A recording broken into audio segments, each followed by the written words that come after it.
Elden Ring is a huge game, and the gameplay only tells us half of the story. Behind every boss encounter, every character interaction, and every random enemy we encounter is an extremely well-detailed story outlining their history and power.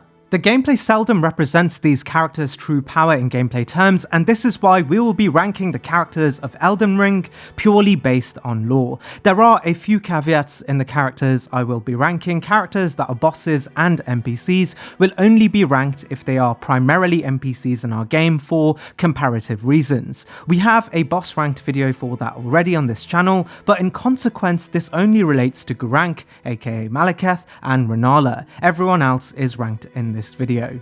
Furthermore, characters that have little to no lore relevance in terms of strength, such as that of the Maidens or the Finger Readers, will also be excluded for similar reasons.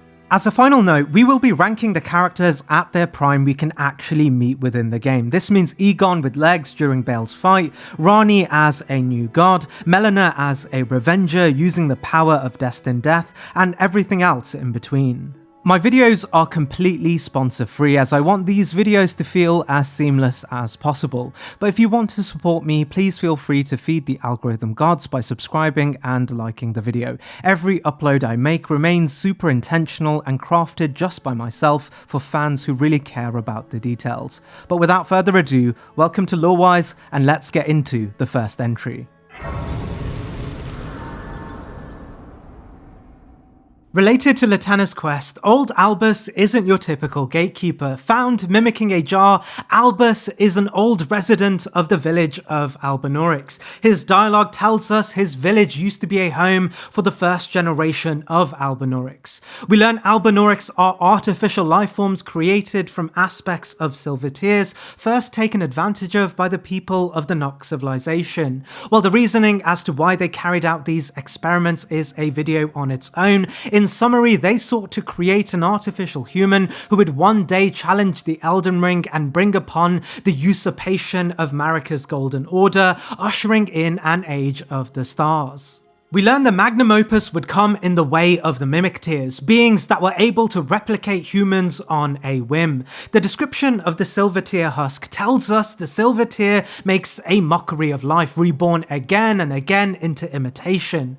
Perhaps one day it will be reborn as a lord. But between the Mimic Tear and the discovery of the Silver Tears were the less fruitful endeavours of the Nox civilization. This of course being the Albinaurics, specifically the first generation of Albinaurics. We learn the first generation Albinaurics, while quite formidable and resembling humans quite well, were born with an inherent flaw, a weakness at the legs, which more than anything suggested the frailty of this new race of beings when faced against the passage of time. Eventually, all first generation Albinaurics would lose their ability to use their legs. Well, later in the list we will speak on Latenna, who would counteract this effect by befriending a wolf, a tradition carried by many Albinaurics, spearheaded likely by the story of Loretta, detailed in the boss ranked video.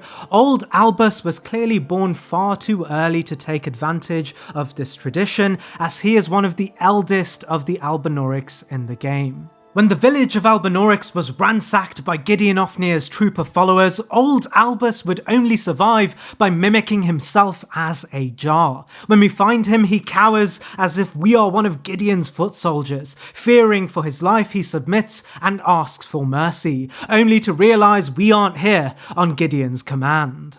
In a desperate plea of trust, he offers us the Haligtree Medallion, something he kept for safekeeping, likely at a chance to find the other half and find refuge in Miquella's Haligtree, asking us to hold it for safekeeping as he is due to die of old age any minute now, suggesting now that his legs have let up, his mortality will soon follow, something that indeed does happen as after our dialogue, Albus naturally dies of old age. Old Albus is a window into the waning mortality of Albinaurics, the truth that Albinaurics, while they are born strong, are doomed to an accelerated, crippled death. As likely the oldest of the Albinaurics, Albus, a light breeze away from death, ranks here on the list.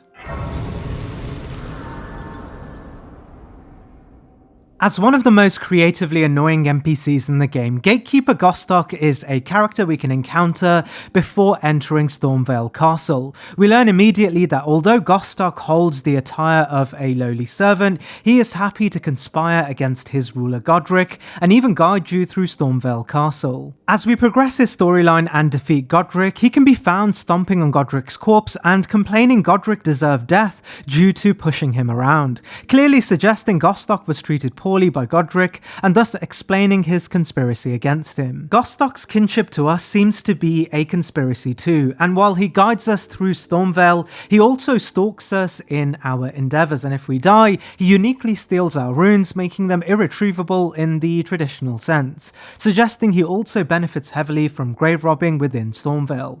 While quite successful in these endeavours, Gostock's success seems entirely attributable to his deceitfulness, as he is little different to the lowly servants already in the game, and even when he is freed to make something of himself after Godric is slain, he immediately opts to become a servant to Nephili Lu, likely for protection and to continue his unethical exploits. All in all, while Gostock is distinct in character to most servants and slaves in the game, wielding nothing but a rusted bloodstained dagger, it's clear he is no different to them in offensive terms, and thus ranks as one of the weakest enemies in the entire game, brought up by his clear cunningness and the potential he may be accountable to some deceitful killings in Stormvale, indicated by his weapon being bloodstained. Rhea is a pretty sad story with an uplifting ending. To surmise her lore, she is what is initially believed to be the daughter of Tanith. Initially dutied as a sly scout, she can be found in Liurnia, recruiting Tarnish to join the Recusants and carrying out the Volcano Manor's anti-theistic mission to undermine the Golden Order, and all of whom who seek the reconstruction of the Elden Ring. As we progress the story, we learn this initially frail and timid woman was not Tanith's offspring, rather the result of the same serpentine ritual that would bring upon the man-serpents in Rykard's domain, and thus she is in truth a man-serpent birthed from a woman named Dedica and her intermingling with what is likely the serpent Igle, to which now Rykard hosts within himself. The truth of her birth would have her wishing death upon herself, something we can avoid entirely by sparing her life through the use of a potion that induces forgetfulness. We aren't given too many details on Rhea's power, but we know the man-serpents are indeed quite ferocious, taking advantage of a variety of deadly weapons, such as magma blades fashioned from the same lava that would brew within Mount Gelmir. However, Rhea is clearly not so keen in using offensive tools, and her entire duties were that of passive, covert operations and leading others to the recusant tradition. Fighting her before the Volcano Manor is futile, as she is covered by an impenetrable barrier, the lore of which eludes me entirely, but makes clear that Rhea is defenseless and relies entirely on barriers and the safety of the Volcano Manor to remain alive. There are no weapons associated to Rhea, no fighting associated to her either, but as a man-serpent, it's hard to take away from the fact that she definitely held within her a power conjured forth from the malformed relationship between humans and serpent. And while we won't go into the power of Igle in this video, it's clear the man-serpents adopted a great degree of power from Igle as they were born directly from it, able to utilize magma much like Igle too. It's in this, while defenseless and unwilling to fight, she does rank above more entirely frail beings due to the potential to do so.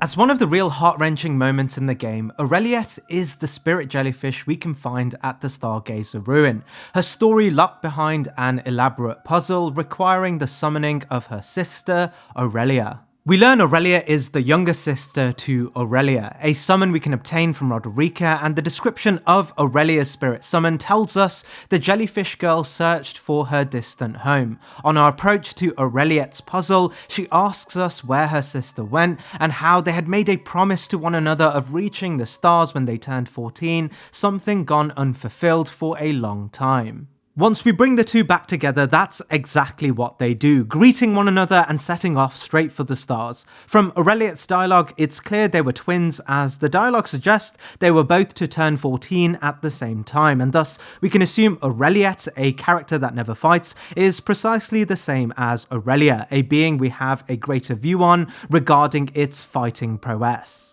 That's not to say there's much going on for Aurelia, as even the descriptions of her spirit ashes suggest little in the way of combat outside of bravely spewing poison, suggesting the only act of offense she is capable of requires a distinct plea to bravery. Naturally, this harkens back an image of sea creatures in our own world that often use poison to flee when threatened. In this, Aurelia, and thus Aureliette, while not the weakest, resemble the natural, non-predatory fauna in the game and thus rank here on the list.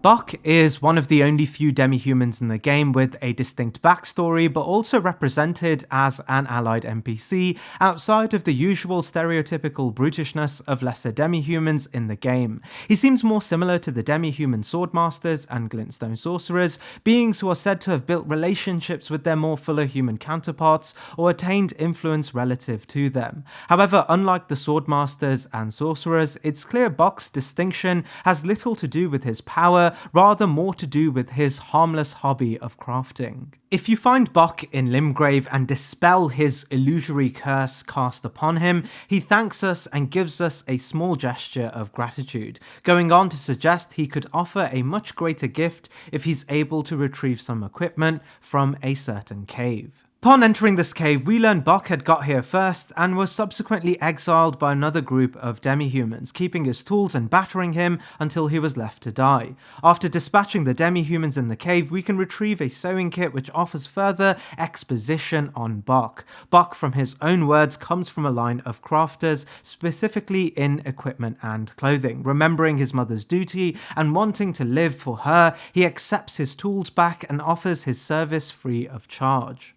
More importantly, this demonstrates one thing: Bock is far from a brutish demi-human. Most demi-humans of Bock's stature actually base their influence on their strength, be it a mastery of swords or even spellcasting. Bock, on the other hand, has neither. As we further his questline, we learn Bock, while an incredibly talented seamster, is frail and consistently anxious, ashamed of the way he is and the frailty he represents, with his ultimate end coming from Runala's rebirth, where he is reborn more human, but ultimately dies due to the side effects of rebirth.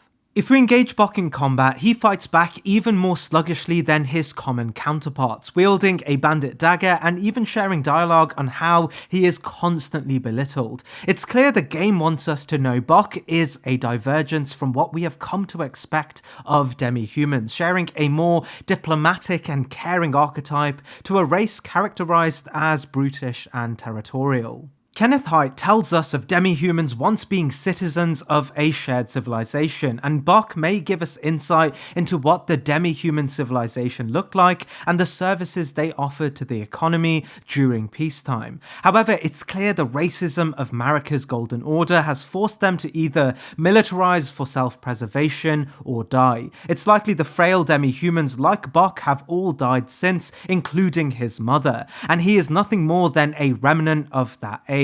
A being that refused to take an offensive and territorial stance and thus dies much like his other unwilling counterparts. It's no surprise most demi-humans have reduced themselves to banditry and territorial aggression, as they were forced to take this stance by the antagonisms of the Golden Order and thus have lost crucial aspects of their more civilized culture, reduced to rabid protectors of whatever pockets of influence remain in the lands between. Bock wields a dagger, and the spirit ashes of demi-humans do state within all demi-humans is a ferocity often invoked by the sunset. In this, while likely the weakest demi-human amongst his more militarized contemporaries, can still put up a fight when forced to do so, essentially ranking here on the list.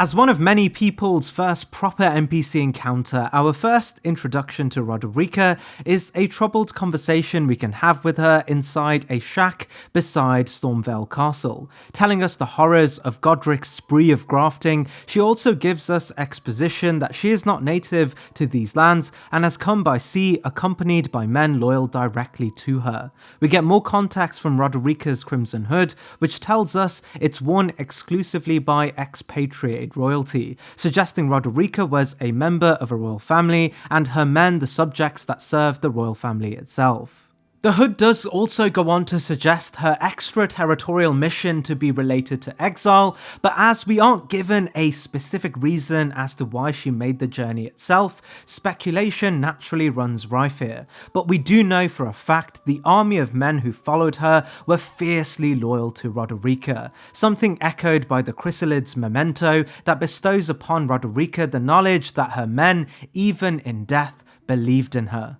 What belief this was in remains a mystery, but we do know Roderica herself was a distinctly talented spirit tuner, gifting us a spirit summon reaffirming this connection quite early on. We don't get a lot of details surrounding what makes someone a great spirit tuner, but it's clear from both Hugh's dialogue, but also the nature of Roderica's character, it's related to an affinity with those who are dead, a kinship and empathy of sorts. Once Roderica comes to the Round Table Hold, we learn Hugh sees within Roderica something he once saw in a close friend of his. This friend was too a spirit tuner, and a great one at that as well. Naturally, Hugh would find himself deeply empathetic towards Roderica for this resemblance, and even encourages us to ensure she is taught how to utilize this innate ability further.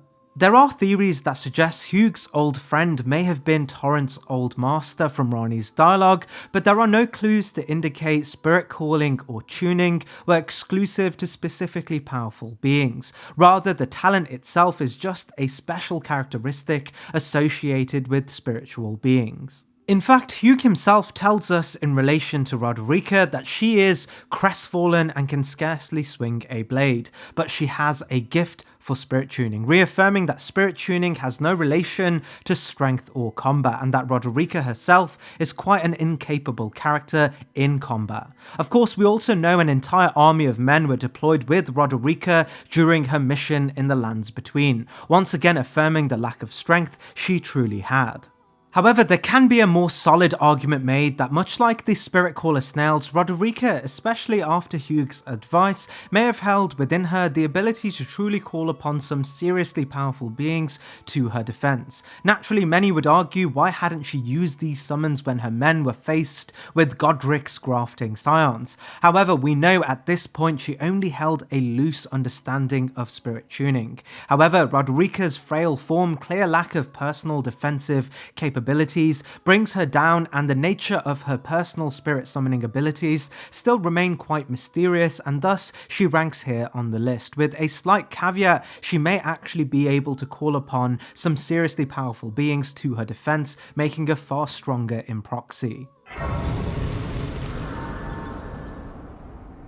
Smithing Master Hugh carries the old From Software tradition of hub smiths, beings that act as a crucial progression point in the game that fortify equipment in your playthrough. Usually these smiths are represented as humans not unlike us, tied intimately to the prevailing order of the world, seeking to help us on our own knight's journey. In a sense, Hugh isn't too far from this tradition, at least from a gameplay perspective.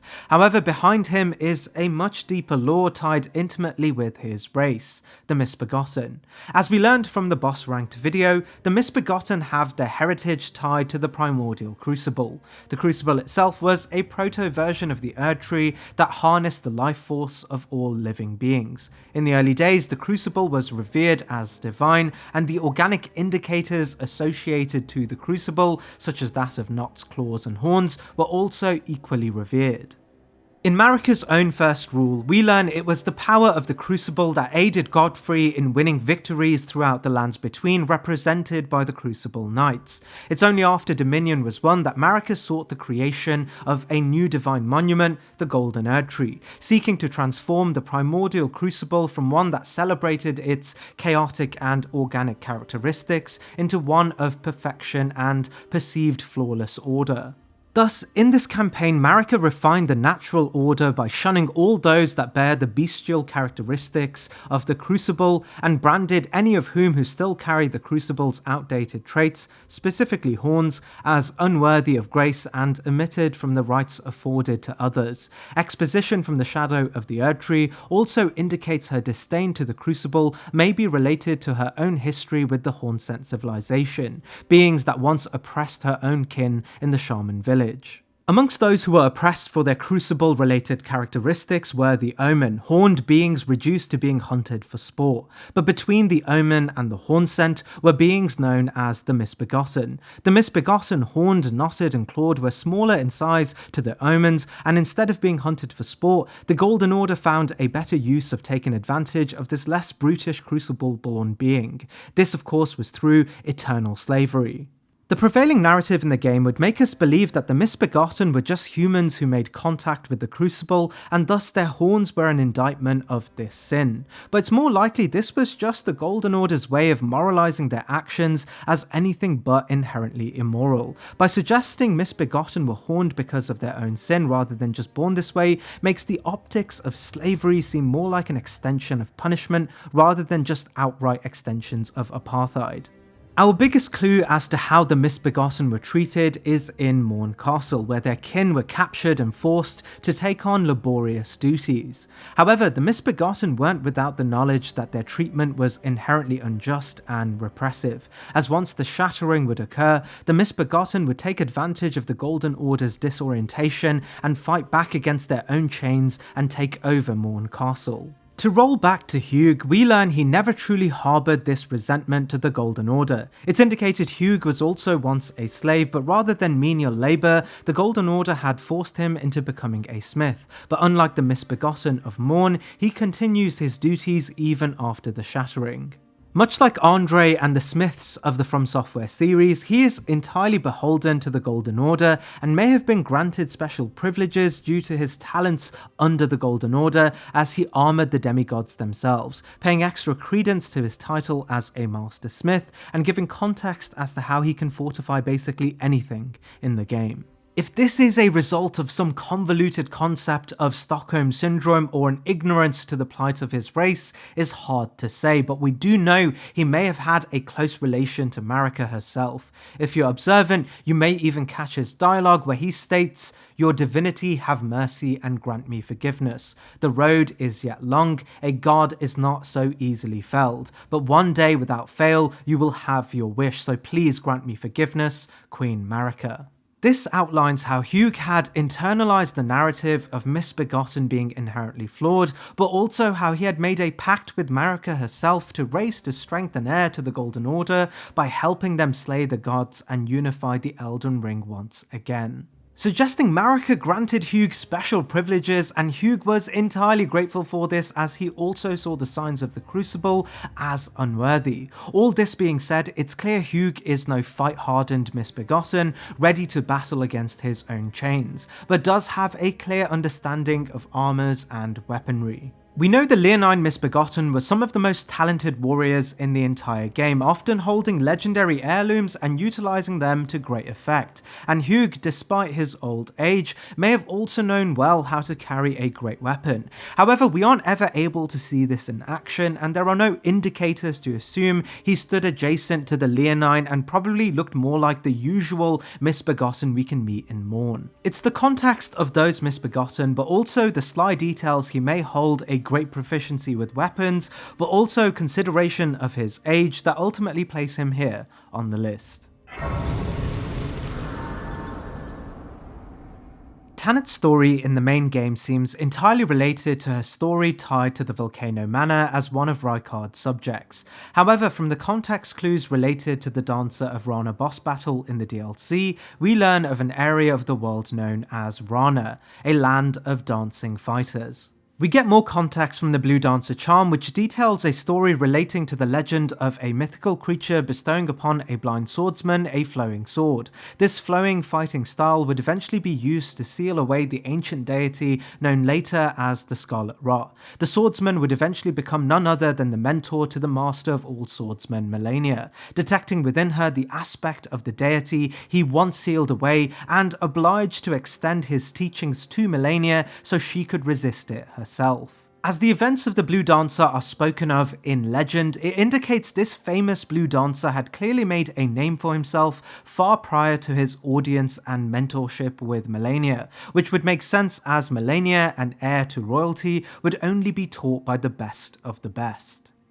Thus, it's reasonable to assume this legendary blue dancer became famous for his fighting abilities and influence far before Malenia and the contemporary events of the game, and thus his influence would spur various cultures to be built around his talent. It's assumed the land of Rana was one of such cultures, as we learn much like the Blue Dancer's adage of being a consistent flowing state of water, other cultures beholden to different elements would echo this within their own social structure. Thus Rana, a place clearly influenced and developed around fire, would mimic this flowing fighting style, not to stave off rot by mimicking flowing water, rather to maintain flames of ambition by keeping a consistent rhythm of movement to fuel the fire, something not absurd as a flow of air is consistent with raging flames. For the Dancer of Rana boss battle, we know she was one of their greatest fighters, but being the greatest means there were a trove of other dancing swordswomen that also followed this tradition,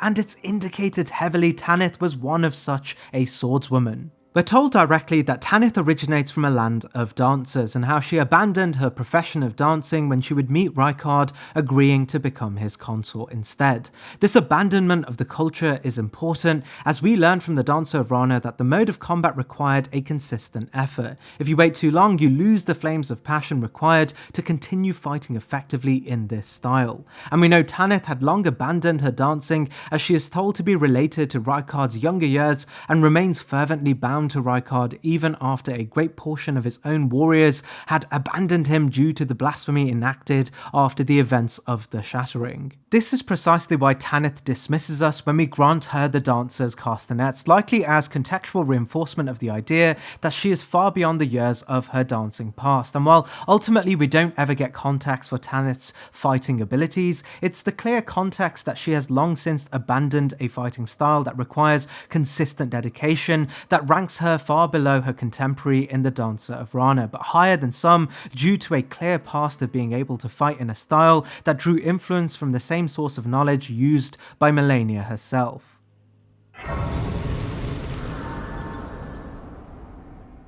Patches is a recurring figure across basically every From Software game ever. While true, Patches holds a place beyond the confines of most of these titles, especially in Dark Souls. In Elden Ring, his role is far more muted than the meta-breaking story in the Dark Souls universe. Our first encounter with him is in the Murkwater Cave, where he lures us in with a chest trap before ambushing us. True to his character, he immediately surrenders when the tides turn, revealing himself as a low-level bandit leader who thrives off exploiting weaker adventurers. His next trick has him sending us into an abductor virgin trap under the pretense of fast-tracking our path to becoming an Elden Lord, only to strand us in the base of Mount Gelmir, something that would spell the end for most characters. Why he seeks our demise relates heavily to his allegiance to the Volcano Manor, as he was one of their bona fide recusants working under Tanith, rejecting the rule of gods. This fits perfectly into the character we have thus come to know Patches as in all the games, as he always holds some degree of anti-theocratic views. Most games have him mocking religious authority, and especially those who blindly follow them. While he is proficient as a recusant, it's clear his role is not that of a warrior, but rather a manipulator, someone who leads targeted Tarnished to their own doom through cunning rather than by force. He isn't presented as physically powerful, and when he nears death, he grovels rather than fights back. We know he makes space in Limgrave, a place sown with political turmoil, and host to a variety of lower-tier beings desperately attempting to claim power in the post-Shattering landscape. He likely made this his place of operations due to this, as what other place is better for petty banditry than a place where the self-described weakest forces in the game, being Godric's Knights, battle amongst the highly persecuted demi-humans. As a leader amongst these bandits and having clearly built a strong business in deceitful practices, often having to get his own hands dirty, Patches, the bandit leader, ranks here on the list, testament to his lack of physical force rather than his immensely cunning character.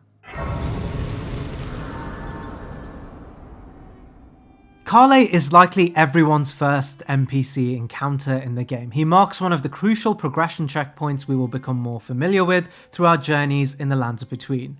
However, we learn very quickly he is one of many, coming from a cohort of nomadic merchants that clearly all share a culture both aesthetically but also in principles. He tells us his people are all wanderers that are spurned by the grace of gold. He asks us to show kindness to his kind as they are inherently kindred with the Tarnished and hold no antagonisms to their kin. We learn more from the description of the nomadic merchants' finery, which tells us these merchants once thrived as the Great Caravan, but after being accused of heretical beliefs, their entire clan was rounded up and buried alive far underground. We aren't told exactly what these heretical beliefs were, but after discovering the truth of the nomadic merchants and their association to the subterranean shunning grounds, we may assume this is related to a belief in the Frenzied Flame. However, we learn their connection to the Frenzied Flame only came after their imposed exile. We already know the Golden Order were incredibly militaristic in maintaining a social apparatus on the lands between, shunning all that were unaligned to Marika and thus the Golden Order's hegemony. In this, it's likely the nomadic merchants, who were once a uniform group of beings that travelled as great caravans, may have been antagonized due to their reluctance to surrender their own society's cultures and bow to the Golden Order, subsequently being assigned as heretics and their oppression made statutory under the Golden Order. So brutal was the subjugation, they would be forced underground, which was especially oppressive for the merchants as they were never combatants, rather a peaceful, mercantile community, and thus their exile underground was not marked with the creation of a great new society such as that of the Nox, authorized by a powerful race of fighters, rather a sorrowful community in a deep pit maintained by powerless beings. In this plight and powerlessness, and beside their dying comrades starving deep below the earth, they found the Frenzied Flame. We know the Frenzied Flame often emerges in areas sown deep with oppression and formed from the will of those who have nothing left to lose, and naturally the heretical stereotype once given to the merchants became a self-fulfilling prophecy, as they now found a medium to release their anger by giving their own bodies to the power of the Three Fingers. Eventually, few would find their way out of the shunning grounds, likely as a result of the Golden Order's shattered influence and the ensuing shattering war, many setting up around the lands between to offer their mercantile services to the Tarnished in the lands above. But behind their kind and helpful services is a deep generational trauma represented as the Flames of Frenzy. While not all merchants are able to express this, I'll rank the nomadic merchants on the ones who can. Between them, they can cast spells such as the Frenzied Burst and Flames of Frenzy, suggesting they held within them the uniform power of the Flame of Frenzy itself. Of course, we learned from Midra's story detailed in the boss ranked video that the power one is able to project as a practitioner of the Frenzied Flame has much to do with how much its influence they were able to withstand before becoming an agent of chaos. We know the merchants did little withstanding and gave themselves quite easily to the Flames of Frenzy due to their depressive states, thus their power related to their projection of the Frenzied Flame is relatively quite weak. This being said, we must be careful underestimating the Frenzied Flame at all, as gods and rulers feared its great equalizing properties across the timeline. This, however, combined with their extremely frail frames, ultimately ranks them here on the list. Grandam is an interesting entry relating to the Hornsent civilization, as she clearly diverges from the usual militarized hierarchy associated with the civilization. We spoke about horned warriors, divine beast warriors, and how their rank were associated with the powers they could invoke related to the primordial crucible in the boss ranked video.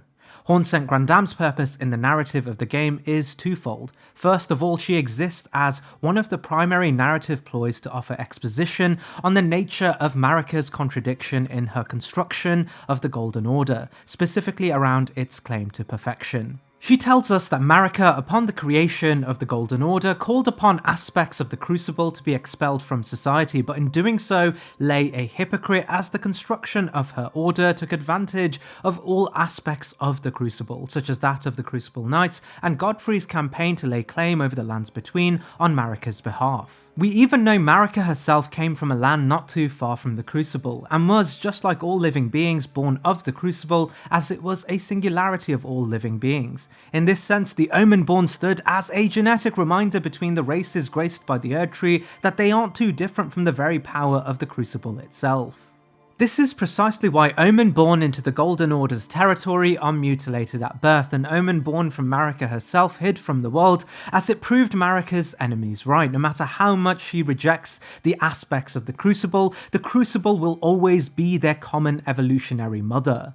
The other aspect of Grandam's purpose is linked to her role within the Lands of Shadow and specifically Ballarat. While she differs from the usual ilk of militarised Hornsent, she does share a lot in common with the Hornsent associated to Enna Elm at the height of their divine affinity to the Crucible. We learn quickly she is responsible for commanding the immensely powerful divine beast Dancing Lions, as she is the one able to call upon them when Enna Elm's gates are contested, suggesting she shared some divine affiliations with the beasts too. We get the most amount of context around this when we look into her only spell she can cast. This is known as Watchful Spirit.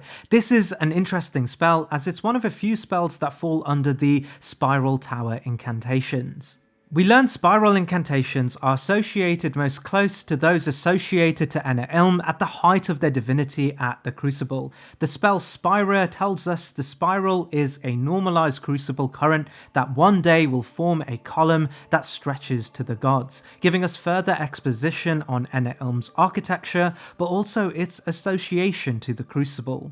We can only obtain this spell from Grandam once we've defeated the Divine Beast, suggesting an affiliation with their powers and Grandam's too. Most spiral incantations are used by the priest-like figures found in Enna Elm and one certain Inquisitor near the Abyssal Woods. This suggests Grandam shares rank or potentially supersedes rank when compared to those figures too. And as we know she can call upon the Divine Beast, Grandam may have been the figure that coordinated the Divine Beast when Messmer first contested the Lands of Shadow. This is also precisely why her only incantation she can use is known as the Watchful Spirit, a spell described as a guardian spirit but also a projection of the vengeance the holy figures of Enna Elm held against Messmer's more than unholy crusade. However, the rank of the priests in Enna Elm weren't dictated by power, unlike the clear hierarchy in the militarized personnel of the Hornsent civilization. Rather, they were ranked by affinity and knowledge. This is made further evident as Grandam is far from a fighting force, hiding herself away in Ballarat and clearly blind and crippled due to the excess of horns grown on her body, which may act as a spiritual indicator of the Hornsent's closeness to the Crucible, and thus why some Hornsent are fighters and others are religious leaders. If we invoke Grandam's ire, she solely utilises the Watchful Spirit spell, and while it doesn't hold the gravitas of the more dangerous current-changing spells of the Hornsent military that could control elements, the description does suggest these are either the spirits of all those dead Hornsents projected back to enact vengeance, or rather the power of the Crucible itself acting in self-defense. However, Grandam's clear crippled state puts her far behind even other spiritual leaders able to utilise spiral incantations, such as that of the Inquisitor, and unlike the Inquisitor, doesn't have any detail surrounding successes in personally claiming victory over antagonistic forces. With this being said, the stationary Grandam ranks here, elevated by her unique projection of the incredibly powerful spiral incantations.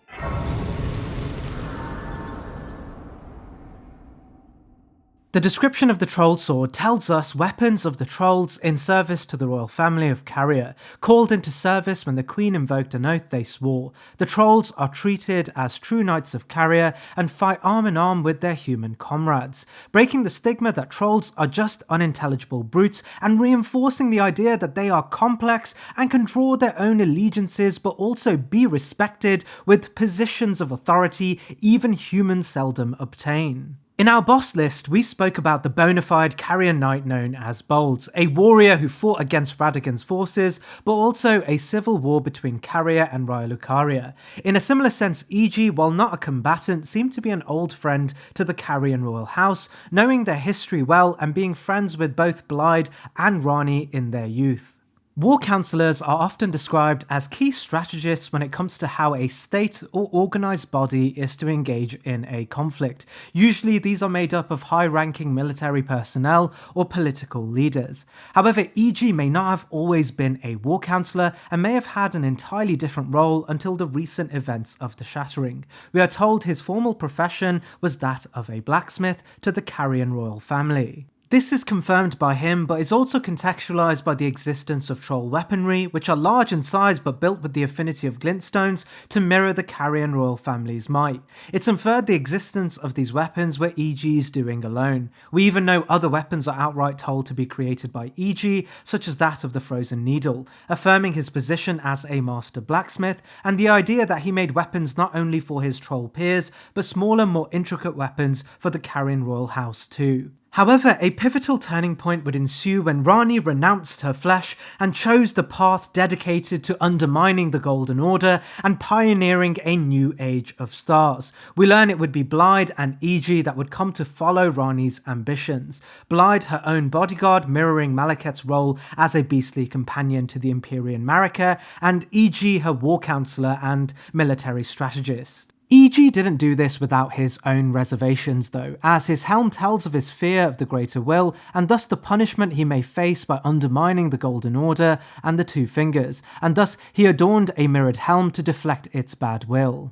This becomes relevant when he gives us exposition that Blaidd may be overcome with a maddening due to his affiliations with Ranni, as he's not taking similar precautions. Eventually, through Ranni's questline, Blaidd does indeed become maddened, and it's implied EG is eventually responsible for trapping Blaidd in the Forlorn Hound Everjail. While this assumes EG beat Blaidd into imprisonment, it's far more likely EG coordinated Ranni's forces to have Blaidd trapped rather than doing so himself. Something that's made more apparent as if we attack EG, he doesn't fight back, rather just wisps away, clearly averse to fighting himself. However, for context, if EG was aggravated, we need only look at the Stone Digger Troll, who not only shares aesthetics and heritage with EG, but also wields the same hammer, a tool often associated to the trolls that descended from the Fire Giants. We know the Fire Giants invented smithing, and thus it's no surprise trolls took to this tradition too, and especially the trolls that use the Troll's Hammer,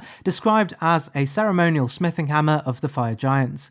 In that list, we learn the Stone Digger Troll relied entirely on his heft to fight us, and while it can be speculated EG could use sorcery due to his proximity to the Carian royal family and invention of sorcery-relative weapons, this remains pure speculation, and the adjacency between the Stone Digger Troll and EG remain much greater, at least in terms of strength, and thus EG ranks here on the list due to his size and weapon, much like the Stone Digger Troll.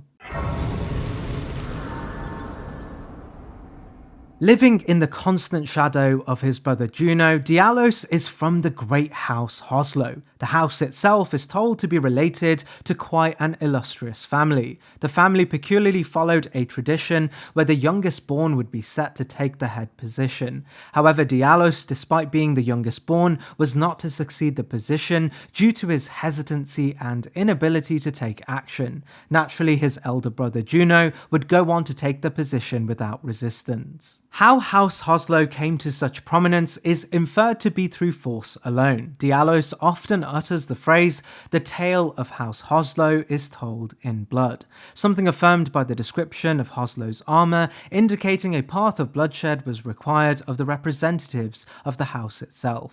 Despite Juno's unorthodox succession, he didn't look towards Dialos demeaningly. In fact, he adored his little brother, something more than likely related to his own disdain towards bloodshed, something suggested by Hoslo's armour as a point of guilt held by Juno. Regardless of this, Dialos continued to look up to the path his brother took, and in the game he aspires to one day feel the renown necessary to stand as tall as his brother Juno. In our first encounter, we can already witness this plan falling apart as he, upon looking out for his maid Lanya, eventually finds her dead. Angry he could not be there to save her, and ashamed she died under his tutelage. Assuming the Volcano Manor was responsible, he would look to reconcile this failure by avenging Lanya and contesting Volcano Manor directly. After tracking them down, he would confront Tanith, only for him to be persuaded by her promises of grandeur if he was to join the recusants, something he eventually agrees on. During his time as a recusant, he infers he has carried out a few assassinations through his dialogue about dirtying his hands, but ultimately feels as though nothing has truly changed within him, eventually renouncing the Volcano Manor to find himself on a separate hero's journey. Eventually, he finds respite in Jarburg, a secretive community of Jars seeking solitude from the Jar poachers. Here, Dialis would find a home where many would welcome him and disregard any of his historical failures, seeing in him a true champion and protection against the Jar poachers. Something that is eventually put to the test when Jar poachers do invade, and he is accountable for taking down each and every one of them, protecting the Jars, but ultimately being mortally wounded. We don't know exactly what or who the Jar poachers are in the game, with theories suggesting it may be the perfumers, but this remains speculation. What we know for certain is Jarburg was essentially defenseless, especially in the absence of Alexander, and thus the efforts to fight these poachers off were purely that of Dialis's. We also know while in his position as a recusant, he may have successfully assassinated many, which would explain his guilt when speaking of his time in Volcano Manor. Ultimately, Dialis's story was never going to be one of strength, rather one of finding purpose despite the courage he felt he lacked. At the end of his story, he succeeds fulfilling his wish to be remembered for carrying his family name in courage, as Jarburn can be found stuffing his body into his jar and recanting the words, "The story of House Hoslow will be told in blood," successfully carrying the name despite dying. When aggravated, Dialis utilizes Hoslow's Petal Whip, a weapon that requires high dexterity even in the description of the weapon. However, it's clear Dialis was never intended for this weapon, and it was granted purely on the merit that he was born of the royal bloodline, something iterated again in its description. With the context of Volcano Manor and the Jar village, and the caveat of his inability to live to the heights of his brother, Dialis ranks here on the list. Brother Corrin is an interesting character as he brings to life the character class known as the Prophets and adds context that helps us build out both the class itself but also Corrin's origins and where he is today. We are told the Prophets originated as clerics of the Golden Order, often extremely orthodox in their religious practice and relating to the sect of the Golden Order that referred to themselves as the Golden Order Fundamentalists. We learn Golden Order fundamentalism became the prominent practice of those under Marika's rule during Radagon's time as consort. At the heart of the ideology was that Queen Marika's rule was perfect and absolute, without any imperfections, and thus any perceived imperfections, those who philosophize any contradictions, or even any threat to the Golden Order was to be wiped out physically and ideologically as a matter of principle. However, many clerics contradictorily would begin to have visions of fire, a fire that would set upon the Great Golden Erd Tree. Naturally, these beliefs stood in opposition to their contempt for any such belief around the perfection of the Golden Order, and thus they, as the Prophet's blindfold suggests, would be persecuted and exiled from their homes, often blindfolded in the hopes they would refute their prophecies and return to believing in the Golden Order's permanence. However, Corrin, though blindfolded and exiled, remained steadfast in his visions. Corrin's robe tells us, even after exile, Corrin refused to recant his prophecies, and in this unwavering faith in his own visions was granted grace upon the Elden Ring's shattering. The guidance of grace seeing Corrin as, ironically, the most faithful and endeared to the Golden Age, as his faith in his ideals that the Golden Order was to be threatened by fire inadvertently made him far more faithful in the permanence of the Golden Order, as he refused to denounce his beliefs as he saw them as fundamental to preserving the Golden Order. Upon regaining the guidance of grace, Corrin would return to the Lands Between and find himself amongst others led by the guidance of grace in the Round Table Hold. He tells us he is here not to mend the Golden Order himself, but to guide those who seek to do so and ensure they are given the right guidance in rebuilding the perfect age of gold. We will detail Corrin's story related to Goldmask in Goldmask's respective entry, but what we do know from this story is that Corrin was incredibly well attuned to the Golden Order's divinity and was even able to decipher Goldmask's teachings from observing his fingers alone. In terms of combat, this meant access to a wide array of incantations. Of the incantations, there are two types of spells that stick out the most. The more obvious ones are those associated to the Golden Order fundamentalism, including Discourse of Light, derived from Miquella's light once bestowed upon Radagon. The other more important incantations known to Corrin from the offset and thus derived from his pre-existing knowledge are Catch Flame and Flamesling. While both of these spells seem far out of context for a holy Golden Order fundamentalist, we know they may have more to do with his visions of fire that once outcasted him from civilization. The description of both Catch Flame and Flamesling all suggest they originate from a sinister prophecy, the descriptive context often associating sinister prophecy with what is later known as the cardinal sin in the game, which is the burning of the Golden Erdtree, something we can witness firsthand caused by the Fell God's flame. Thus we learn these spells actually originate from the Fell God's flame and thus are a derivative of the same spells used by the fire giants that Marika feared so deeply she fortified the eternal flame away, creating a whole faction to guard it from antithetical forces. We also learn Corrin's ability in projecting his faith is a transferable skill, as he can accept a wide variety of prayer books and translate them perfectly back to us in actionable steps. However, unlike say Gideon Ofnir, never does he utilise any of the spells he can teach us from the other prayer books, potentially due to the fact that he personally saw them as heretical, and only accepts them on the premise that you personally could find advantage in using them to ensure you can pass influence in the reformation of the Elden Ring. Thus, with the standard spells he can teach us natural to his repertoire, Corrin, a practitioner of the Golden Order's fundamentalism, able to project quite standard spells such as Discourse of Light, but with the caveat he can also conjure upon the prophecies of the Fell God, ranks here on the list.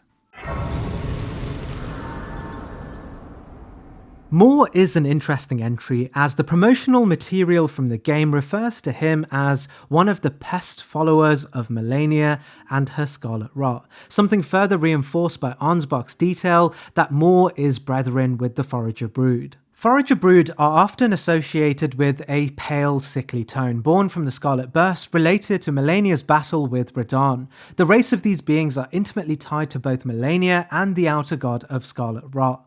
We learn their skin complexion is not their natural form, rather the form they assume due to being abandoned by their mother, in this case Melania.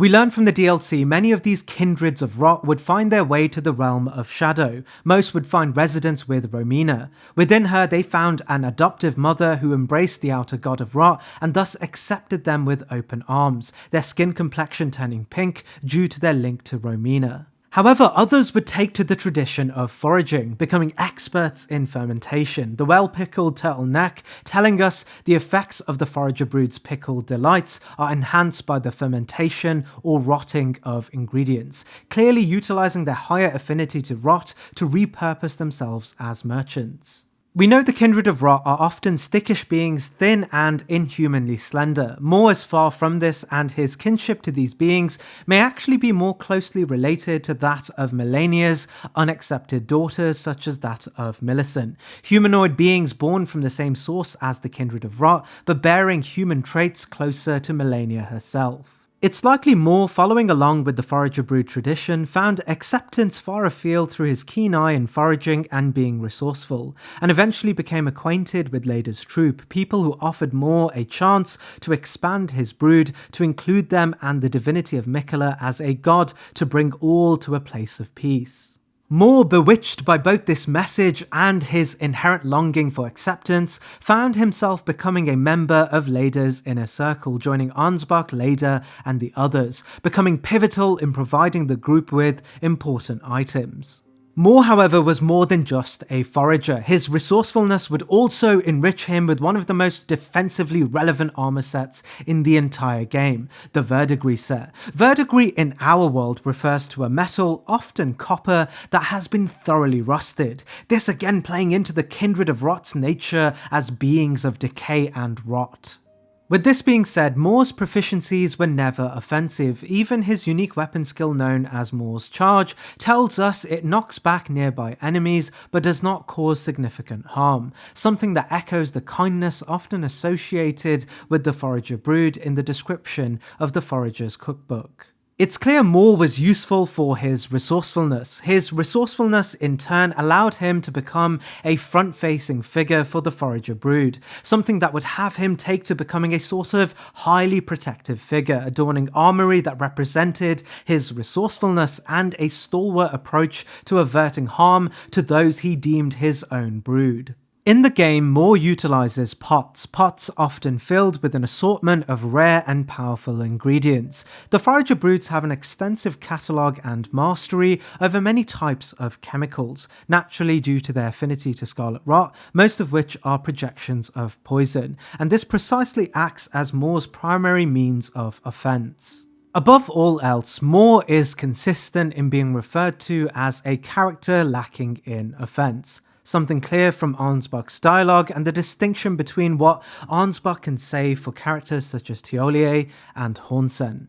However, his command over verdigris and armor that stands as some of the most rigid in the entire game, and his presence as a defender of the Forager Brood, a race at the behest of many self-serving individuals in the Lands Between, and more likely accountable to their safety in the Lands of Shadow, as indicated by his own dialogue when one dies, suggests he is a capable fighter too. The combination of this ranks him here on the list.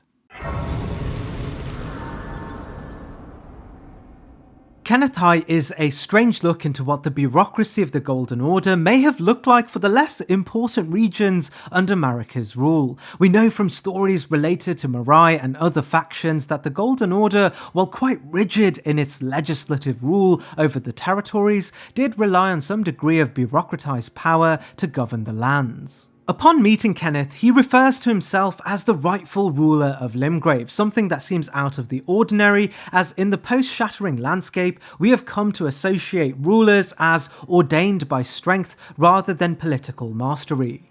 But Kenneth makes clear that the regions in the Lands Between were all once governed by politicians and nobles associated with forts and royal houses related to the Golden Order. The ruler's robes he adorns tells us these robes were once worn by the lords of smaller nations, alluding to the idea that the smaller regions under the Golden Order's rule were governed by degrees of bureaucratized power rather than by direct demigods associated with Marika. However, more context is given to this as we learn Kenneth Haight wields the Erdsteel dagger, a weapon described as carried by the Erdtree royalty for self-defense in times of peace. And as Kenneth Haight is far from a demigod or a being of power, we learn Erdtree royalty can refer to anyone beholden to the royal family and assigned a position of authority. From the Order's Blade incantation, also used by Kenneth Haight, we learn those who would be ordained royalty under the Golden Order are described as Golden Order fundamentalists, once again suggesting anyone could be a member of the monarchical rule as long as they held true the fundamental principles of Marika's Golden Order, something Kenneth Haight clearly does and his predecessors do too. This is precisely why Kenneth Haight, a politician, suggests he is the rightful ruler of Limgrave, as it may have been Marika that appointed the Heights as Limgrave's devolved rulers. Kenneth even gives us dialogue that many devolved rulers had varying ideas and flexibility on how they governed their territory, and Marika's Golden Order acted similar to a constitution, a sort of legal framework they had to abide by. As Kenneth Haight suggests, even the vulgar races such as that of the demi-humans deserved rights under his authority as they had before the Shattering. Kenneth's quest thus revolves around usurping power away from Godric, a direct descendant of none other than Marika and Godfrey's lineage, as although he may be related to the true royal blood, was not in his eyes a rightful ruler under the constituted principles of Marika's Golden Order. After the Shattering and the sectarian violence that would ensue within the Lands Between, we learn Kenneth Haight was one of a few that would obtain the use of an incantation known as the Wrath of the Gold. Its description states, this incantation was discovered when the Elden Ring was shattered, and it was feared as a sign of the Erdtree's wrath, adding further credit to Kenneth's proclamation that he was the true rightful ruler as ordained by the Golden Order. As he's able to channel this incantation as a proxy for the Erdtree's desperate attempt to re-establish order, in a sense this makes him not too dissimilar to the Erdtree avatars, something even resembled by the fact that when he's killed he drops the Golden Seed, an item exclusively dropped by Erdtree avatars and described as the Erdtree's desperate plea to re-establish its presence throughout the lands between. Much of Kenneth's quest requires our intervention to ensure the land is rife for his reclaiming. He's clearly far too frail to fight against Godric's forces, and his usual political posturing that may have gotten him far prior to the events of the Shattering are falling on deaf ears in the post-Shattering landscape. However, his holier-than-thou attitude, while irritating at times and emblematic of a man who can't get his hands dirty, does hide behind it the power to channel the ferocity of the Erdtree's desperate final pleas. Utilising quite advanced incantations and drawing on the same strength as the Erdtree avatars and tree spirits, Kenneth Haight surprisingly ranks here on the list. Thops can be found on the fringes of Raya Lucaria in the Church of Irith. Here we learn quickly from his robes and dialogue that he is a bona fide sorcerer at the Academy of Raya Lucaria, but unfortunately for Thops, he was unintentionally uprooted as he had left the Academy just before they had sealed their gates at the precipice of the Shattering War. We know the Academy of Raya Lucaria took a neutral stance against the war and sought to maintain neutrality by sealing themselves off from the outer world. While the story itself seems a bit of a tall tale, from his robes and his staff we know Thops is telling the truth. His staff, the Academy Glintstone staff, tells us only a recognised sorcerer is permitted to wield this staff, and his robes telling us they represent a Raya Lucarian scholar. As we dig a little deeper into Thops' story and inventory, we're told he wasn't the greatest of sorcerers in the Academy, his peers often referring to him as a bluntstone, a derogatory term used to represent inadequacy coined from the source of a sorcerer's power, glintstones. Our conversations with him reaffirm this, as it seems Thops has internalized this bluntstone moniker, suggesting he can't teach us much of use and how his wisdom is currently paltry, something we can confirm from the spells it can teach us, spells such as Glintstone Pebble and Glintstone Arc, admittedly very rudimentary spells.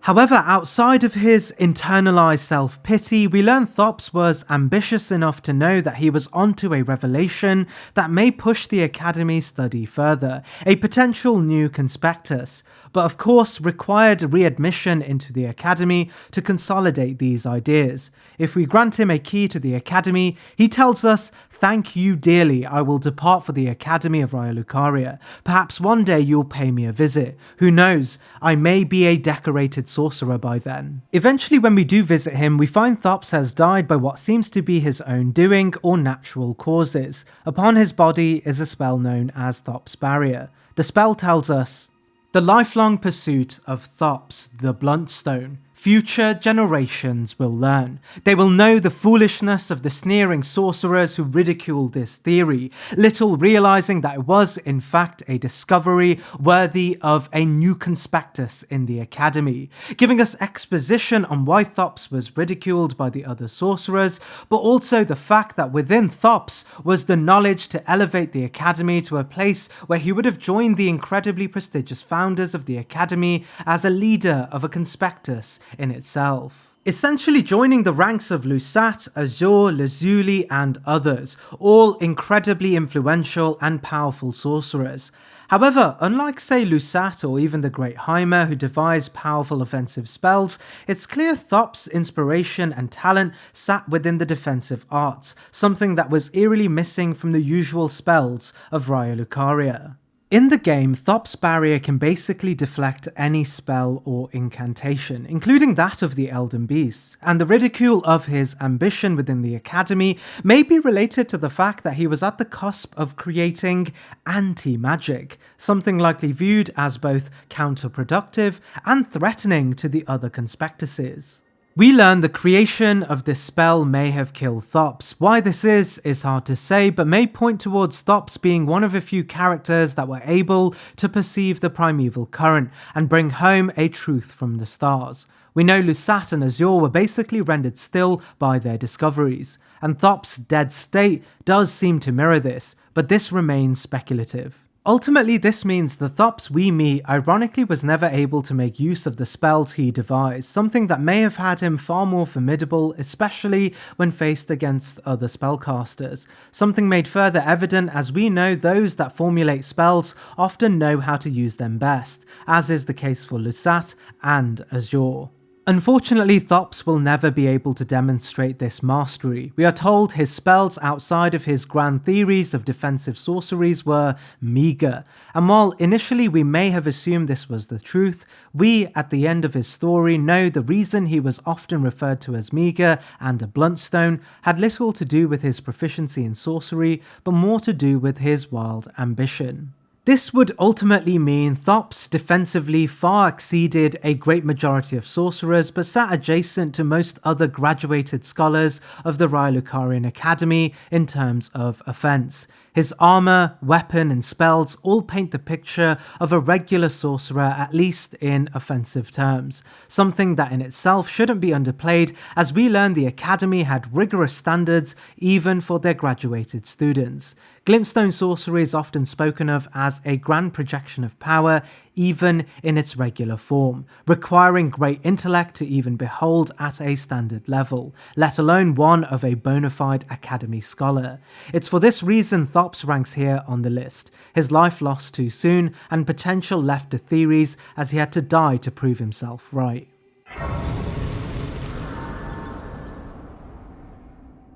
Our first informal introduction to Goldmask comes through Corrin's dialogue. Upon progressing Corrin's storyline, he tells us he will be embarking on a journey to speak to the noble Goldmask. He tells us Goldmask is Tarnished too, a scholar who once lived outside the Lands Between but prophesied the guidance of the Golden Order and thus came to the Lands Between to contemplate the Golden Order, going on to suggest Goldmask was a true prophet and his guidance was important to those who abided by the grace of gold and thus a return to America's hegemonic rule.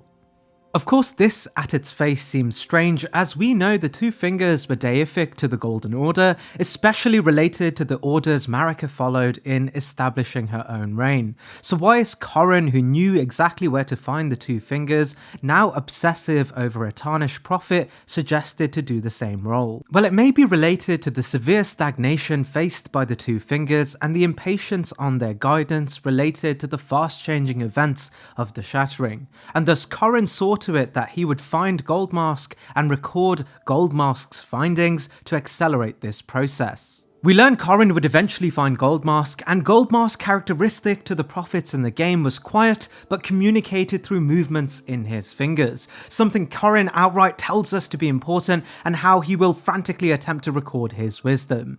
While initially Corrin just seems a bit schizophrenic with his documentation, as we progress the story and Goldmask is eventually stagnated in thought, we learn Corrin suggests Goldmask has come to a standstill due to questions around Marika's affiliation with Radagon.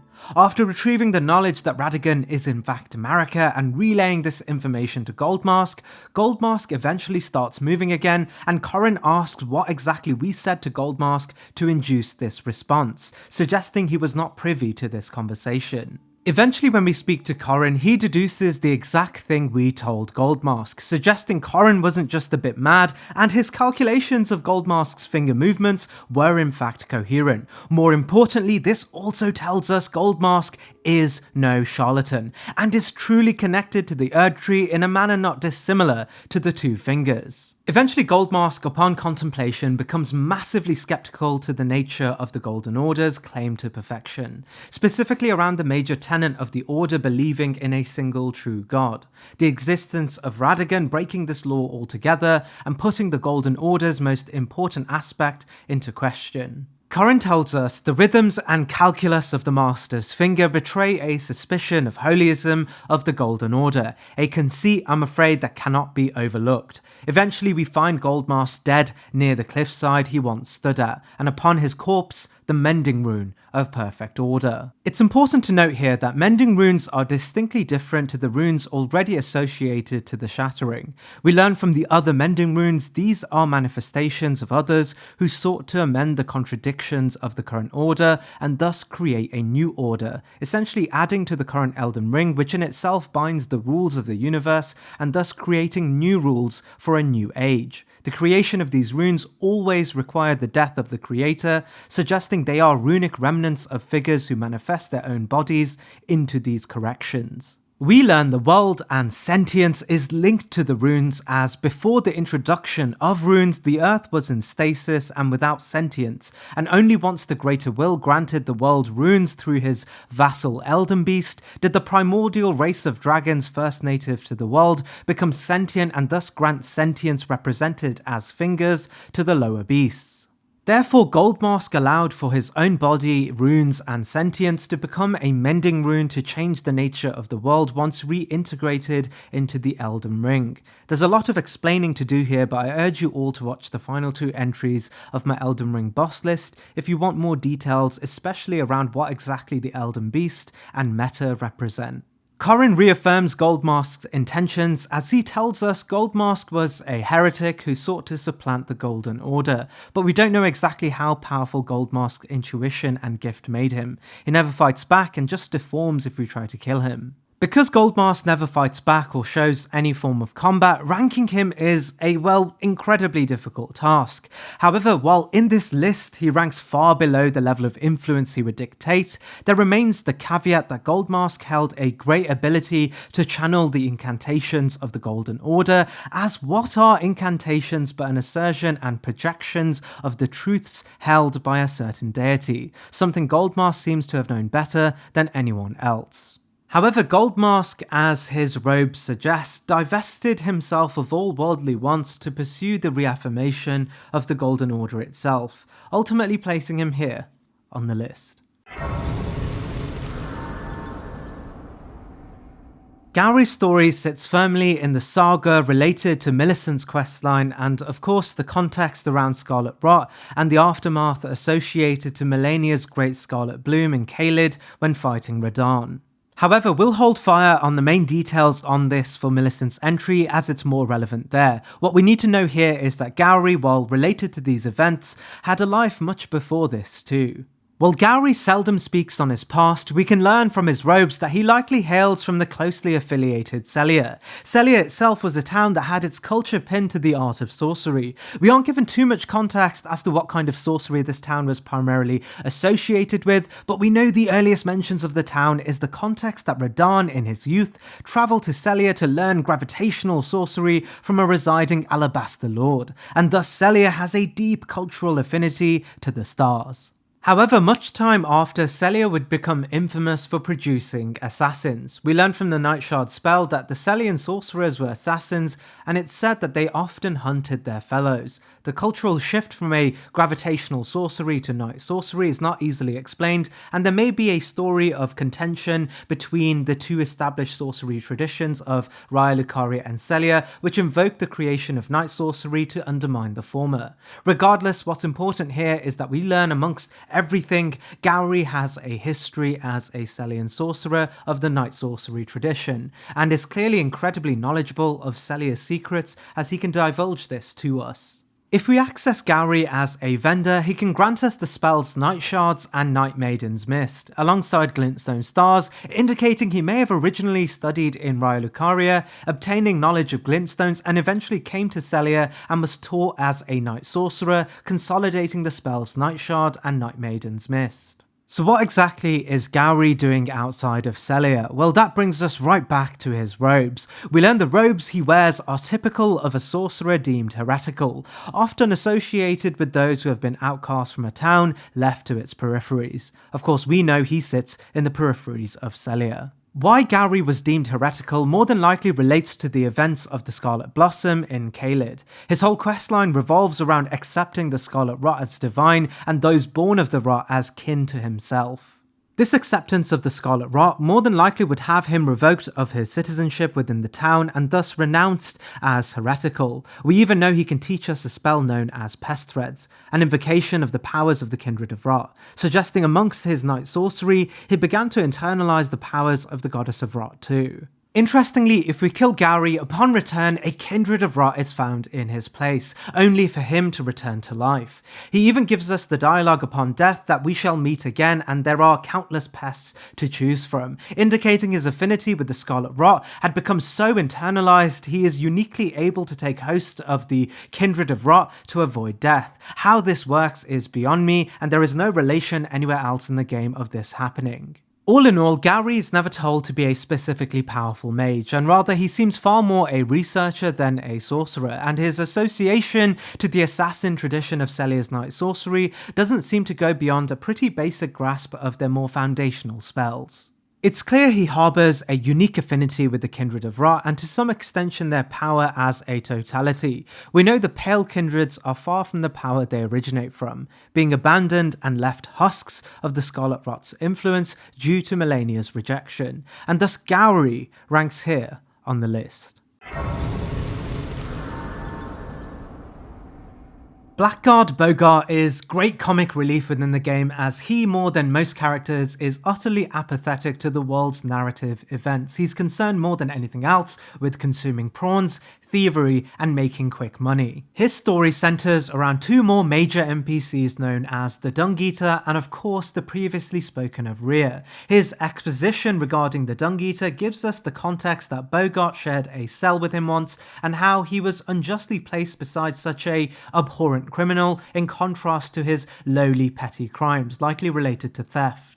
Naturally, our first encounter with him has us asking for Rhea's stolen necklace back, where he suggests he'll depart with the piece for runes in return. If we entertain Bogart, he eventually takes well to the player, sharing blasphemous dialogue around Marika and opening up about trusting us henceforth.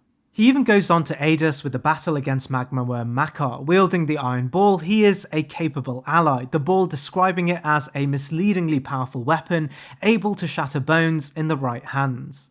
Outside of this, Bogart is one of a few characters that is able to follow the player to Leyndell, likely all on his own, as he's often described as quite solitary, and as we know he would also originally escape the same cells associated with the Dung Eater, suggests he was able to leave Leyndell's cells to make it to Liurnia for our first encounter. However, clues from Bogart's mask and even his roar indicate he got his own way due to some degree of chauvinism, the mask telling us it made him look all the more threatening despite hiding an emptiness within, and his raw ash of war indicating it declared one's presence with a boastful roar, suggesting he was not averse to using intimidation tactics to get his way and avoid outright confrontations. We do, however, know intimidation could only get him so far, as he can easily become a victim of the Dung Eater's massacring spree, and openly shows fear when referring to the Dung Eater in our first interactions. And while there isn't a great deal of information outside of this, it's clear Bogart is one of a few characters clearly able to traverse the lands between with relative ease, and his summon sign ready to fight Makar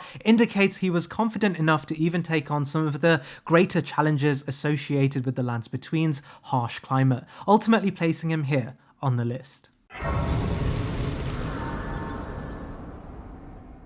Following from the story of old Albus, Latenna is once again one of the first generation Albinaurics, resulting from the Nox civilization's use of silver tears found far below the lands between. Naturally, if you want more context on how Albinaurics came to be, I urge you all to go back to old Albus's entry. Where Latenna differs from old Albus is unsurprisingly Latenna's age. Latenna is a much younger first generation Albinauric. Latenna's story centres around Albus's final wish and attempt to reach Miquella's Haligtree. As we learn, Miquella spoke of a new inclusive age of kindness, a drastic departure from the puritanical beliefs so entrenched into Marika's social superstructure. Miquella, on the other hand, welcomed all to his reign, and word would spread fast that the great Empyrean was building a following in the elusive Haligtree. It's thus not entirely surprising that the beings that were victims of continuous persecution saw Miquella's Haligtree as a society that would both welcome them, but also ensure their grievances were addressed within the organisation of the society itself. We aren't told exactly how old Albus came to the possession of the Haligtree medallion, but we do know it was likely Loretta that acted as a pioneering force to this new vision of Albinoric integration into Miquella's new age. As we learn from the boss entry list, Loretta was an incredibly powerful carrier knight at the top of the order and potentially primary guard to none other than Ranni herself. Loretta would become famous for the development of glintstone sorcery, resembling arrows, and took to horseback while she took advantage of her unique ranged combat.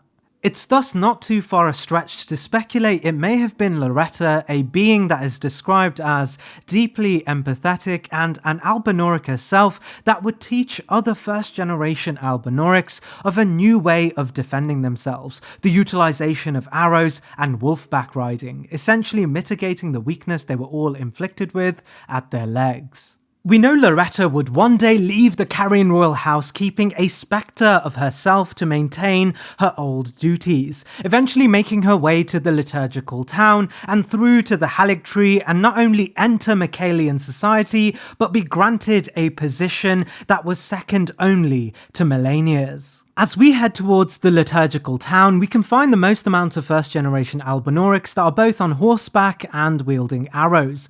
This is precisely where Latenna's story comes into the picture. We learn from Latenna's own story that these first-generation bow-wielding, horseback-riding Albinorics may have been apostles to Loretta herself, and Latenna even says she herself began her journey in the Haligtree, and eventually journeyed south to Liurnia, suggesting she may have followed Loretta but eventually returned to her mainland.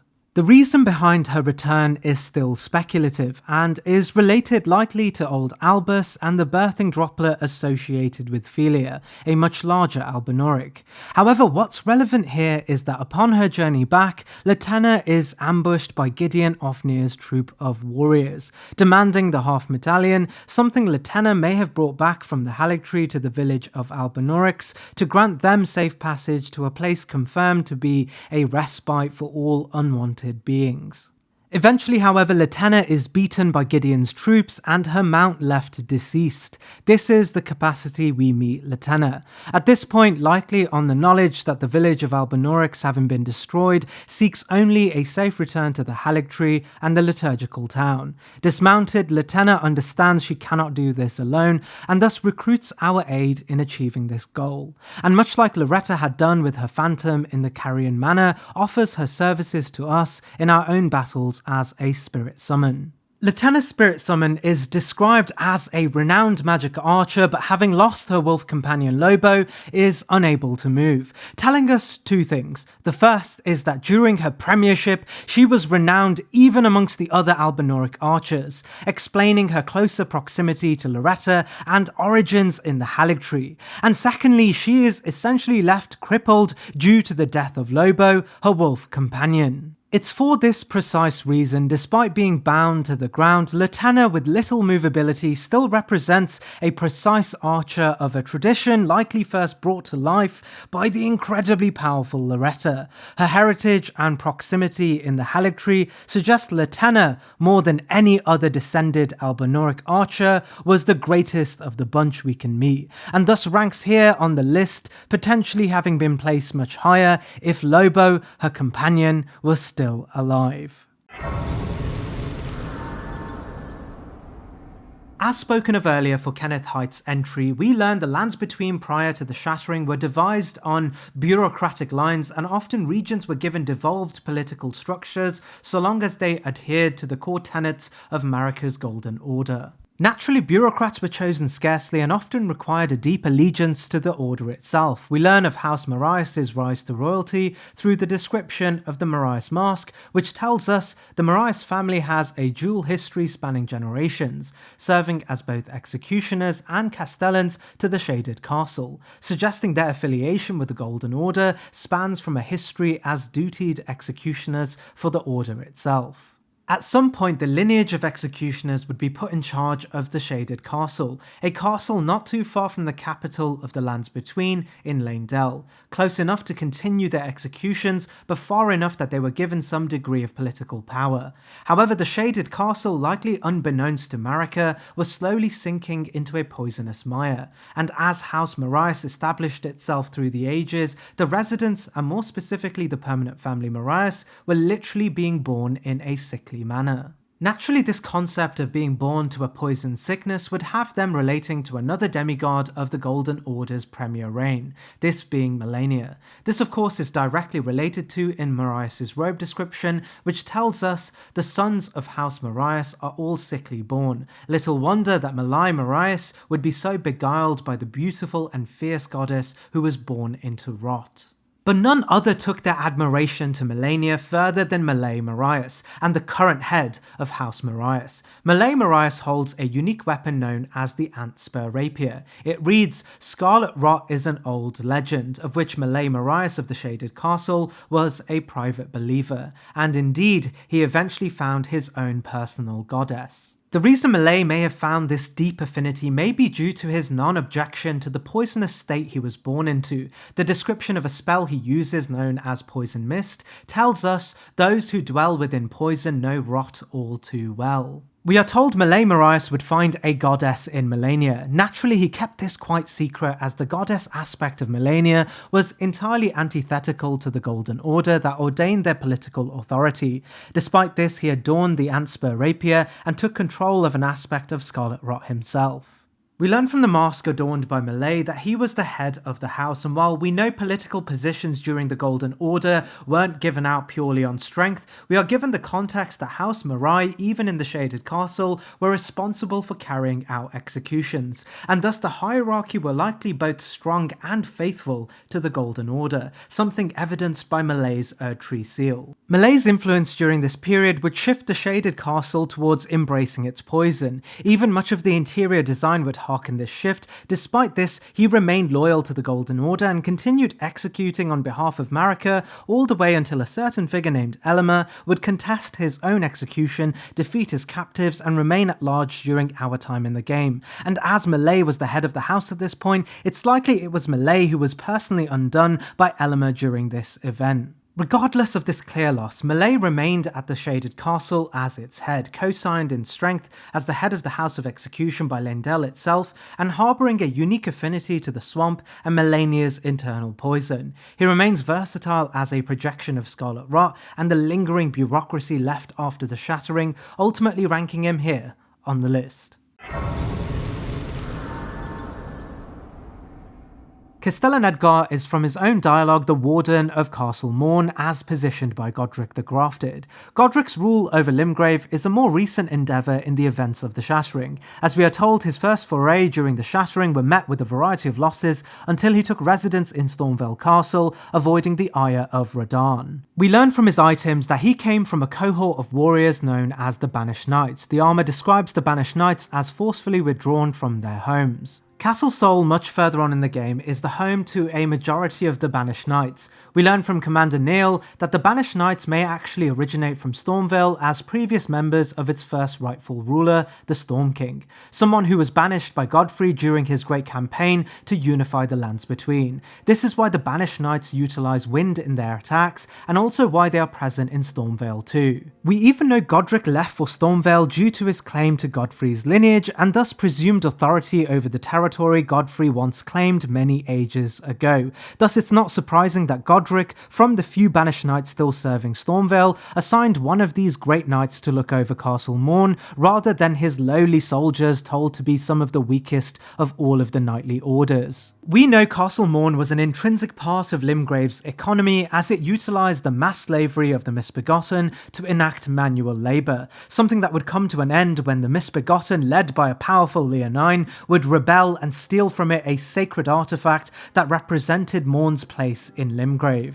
It's in this we meet Edgar. On the request of his daughter, we can find him perched upon a high section of Morn, refusing to leave as a commander of the castle, especially as the grafted blade remains in the hands of the Leonine Misbegotten. If we bring the sword back, he will eventually leave looking for his daughter, only to find his daughter having met an end at the hands of the Three Fingers. Later in the game, we can find a broken Edgar having to succumb to the same fate as his daughter. Battling us, he utilizes a Banished Knight halberd and all the trimmings of what we can expect of a Banished Knight, and uniquely taking advantage of Golden Order incantations of a standard quality. Edgar in this moment is referred to as the Revenger, carrying all the embellishment you'd expect of a Banished Knight, the same knights that Godfrey had once fought himself and their leader, the Storm King, proving such a great battle he is honoured in descriptions relating to Godfrey as well. As a captain of a troop that Godric saw as distinctly powerful enough to hold down Castle Morn, Edgar ranks here on the list. Detailed in our last video regarding bosses, Dryleaf Dane is a necessary entry here as he does stand beside many other characters in the game and helps contextualize the overall nature of Leyda's great troop of warriors. Before actually meeting Dane, we can encounter him through a note left behind known as the Monk's Missive. Within this note is the picture of a monk and the message, "Seek me to the east if you wish to pursue the way of the warrior." If we follow through and find him, we can engage in a battle with him. While seeming quite trivial at first encounter, seemingly utilizing no weapons at all, we learn quickly that Dane is not your usual caliber fighter, hosting a unique battle style not seen anywhere else in the game, known only as the great fighting style of the Dryleaf sect. In his robe's description, it tells us the Dryleaf sect were once a group of spiritual seekers that rejected dependence on others in all matters regarding faith. They sought self-discipline and self-sufficiency above all else. This, when translated to their preferred mode of combat, finds a home in the mastery of the limbs they were born with and the maximal use of said limbs. The description of the Dryleaf art tells us this sect sought power from the source of their own character and valour. The skill Palm Blast shows that this, while seemingly trivial, actually represents itself as a massive force of energy that could cause explosive blasts, something that would rival even most contemporary weaponry. We learn further that Dane was not just an ordinary member of this faction, but he was particularly influential too. We learn his mastery over this fighting style would build distinction in itself, his version known only as Dane's Footwork, an incorporation of the great power of the Dryleaf striking abilities combined with legwork. How Dane would eventually fall under Miquella's spell is hard to say, but we do know that when fought beside Leyda, Dane can make use of the spells associated to Miquella, suggesting within him he does have the ability to channel some of Miquella's power too, and while it does go against some of the Dryleaf tenets, it does ultimately enrich his strength. While we aren't given all the context around how powerful the Dryleaf monks were, as Dane is the only member of this sect that we meet, we do however know Dane seems well acquainted with meeting others and defeating them too, not shying away from who approaches him. The Monk's Missive, but also how we find it, clearly demonstrates this and also suggests this isn't his first time. Description suggests Dane would go through rigid training programs to get to where he is today, using the force of waterfalls to train. However, as mentioned in the boss ranked video, we aren't given an entirely clear picture of his relative strength when compared to others, nor are we given the context for the Dryleaf monks in general. Therefore, while he is the greatest of the monks, he remains lackluster in comparison to other fighting cultures. His use of Miquella's direct strength and position within Leyda's sect, and both her and Ansbach's confidence in him, does add a degree of reassurance, ultimately ranking him here on the list, with the caveat he may be one of the greater fighting forces in Leyda's troop. As our first entry on the list regarding the Fire Knight tradition, we have Quailine, a self-proclaimed mirror of Messmer. While we won't go too deeply into Messmer's lore, we learn Messmer's campaign against the Hornsent was authorized directly by Marika as a bout of vengeance against their transgressions towards the shamanic people from which Marika was born into. While this campaign had initially been conceived to include Messmer and the Black Knights once allied to the Erd Tree in the Lands Between, we learn another cohort of warriors who knew Messmer well would join Messmer in his brutal crusade. These were, of course, the Fire Knights. How they knew Messmer well may relate to the fact that the Fire Knight armor describes all Fire Knights as descending from the Erdtree royalty, and thus by proximity may have known Messmer personally.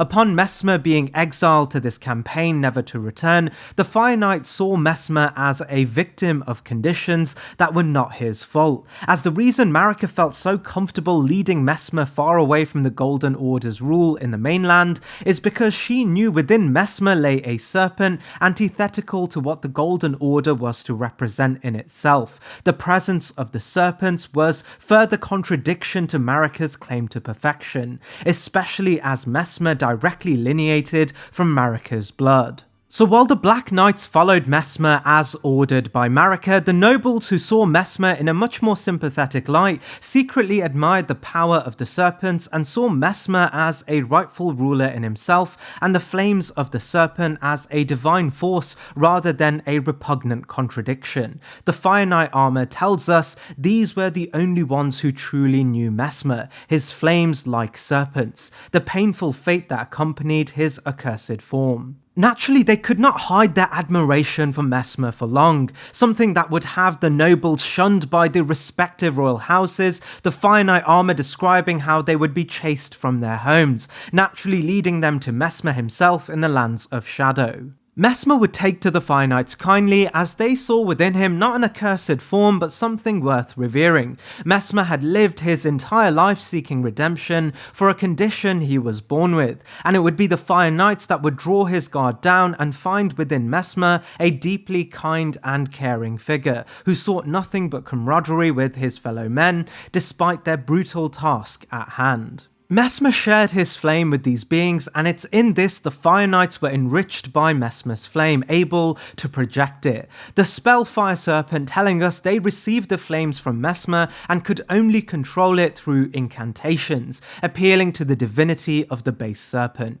This is why Messmer's flame is an entire genre of incantations in themselves, as it was not just a demigod's power, but rather something more divine, the base serpent. This flame, as we learn, shared similar strength to the flames of the Fell God. As we learn, it too hosted the ability to burn the impenetrable thorns related not only to the Shadow Tree, but by extension the Erdtree too. This connection is made clearer as even the Great Furnace Golems, the war machines at the heart of the campaign against the Hornsent, bear iconography of the Fell God's eye. We even note that the Fell God flame incantations often share the prefix O Flame, and the Serpent Flail associated to Messmer has a weapon art known as Flare O Serpent, a distinctly similar connection. Bringing us to one of the Fire Knights that famously wielded this power, authorized by Messmer himself, Queline. Queline modelled himself harshly on Messmer, his weapon indicating he aspired to be a second Impaler too. In a similar sense, Queline utilised a spear-like blade described as formally reshapen to resemble a lance rather than its original form as a sword. Upon our first triumph over one of Queline's invasions, he drops a talisman known as the Crusade Insignia. Its description indicates Queline fought beside Messmer during the more brutal aspects of the war against the Hornsent, something that may have inspired Queline deeply. This inspiration would eventually turn to a near obsession, modelling himself not only on Messmer's fighting style, but also the pain and guilt Messmer harboured as a child of Marika, something evidenced when we find Queline in the prayer room, crawled up begging to be accepted again by grace. When we fight Queline, he even speaks to us in a similar fashion to Messmer, telling us those stripped of grace shall all meet death in the embrace of Messmer's flame, an eerie similarity to Messmer's words in our own boss battle with him. However, unlike the other named Fire Knight battles, it's clear Queline does not exist as a projection of Messmer's power, rather a projection of Messmer's identity, a being desperately acting to win back grace with Marika, seemingly forcing himself to enact a campaign in the promise that he will be accepted again. Queline doesn't utilize any unique Serpent Flame incantation aside from an Ash of War that can ignite his blade. There are no mentions of his rank being high, unlike Salza, Wago, or Kood, and thus Queline ranks beside the more ordinary Fire Knights, placing him here on the list. The reason these two go together is based on the lore referring to both characters as sharing a soul as they were born twins, their armor and weaponry all echoing the same sentiment, often suggesting their presence was inseparable. We learn Darien in particular is an old friend to Rogier, both brought together with their fascination for death. While Rogier took a much more scholastic approach to death, Devon's passion was pinned to his belief in Golden Order fundamentalism and the belief that all opposing forces to the Golden Order should be eradicated as a priority. Eventually both Rogier and Darien would separate, likely based on their differences when it came to approaching the matter regarding death. As we learn, their time would bring them to becoming familiar with those who live in death, a material stasis that would disallow beings from truly returning to the Erd Tree upon their life's end, and thus being left as shallow beings present in body alone. Living in death is of course related to Godwyn's fate at the hands of the Black Knife assassins during the Night of the Black Knives, separating his soul from his body, leaving only a permanently decaying corpse below the Erd Tree and tainting the process of rebirth intrinsic to the philosophy of the Golden Order's permanence. Darien would dedicate his life to killing those who live in death due to their blasphemous existence, but also as an opportunity to force their bodies back into circulation related to the Golden Order's concept of rebirth. His story relates heavily to finding Deathroot, and according to Rogier, he would become profoundly talented at hunting all of those that live in death, and specifically the Tibia Mariners, manifestations of the lost souls and the guidance of Godwyn's new purpose as a shepherd of those that live in death. We can witness Darien dispatching the Tibia Mariners by our side, and there is nothing to suggest he was incapable of doing so himself, nor that he hasn't done this many times over. Naturally, he would also be affiliated with the Great Gurranq, who, as Malekith, served the purpose of sealing away destined death from the wider world. He refers to Gurranq personally, and even tells us of gaining great bestial might by exchanging Deathroot to him. This is relevant as we learn within Darien's repertoire is the ability to use Beastclaw. With the context that Darien was notorious for defeating Tibia Mariners, we can assume he was a proficient ally to Gurranq and may have gained great strength from Gurranq by passing over his many spoils of war. This is reaffirmed as we learn Darien wields a fully upgraded Clawmark seal, a seal used for bestial incantations, and a clear indication of his proficiency as one of the greatest of the tradition. However, we do learn outside of this, Darien more than anything is most proficient in his use of incantations and enchantments that affect those that live in death, able to utilize spells such as Litany of Proper Death and a sword that uniquely affects the undead.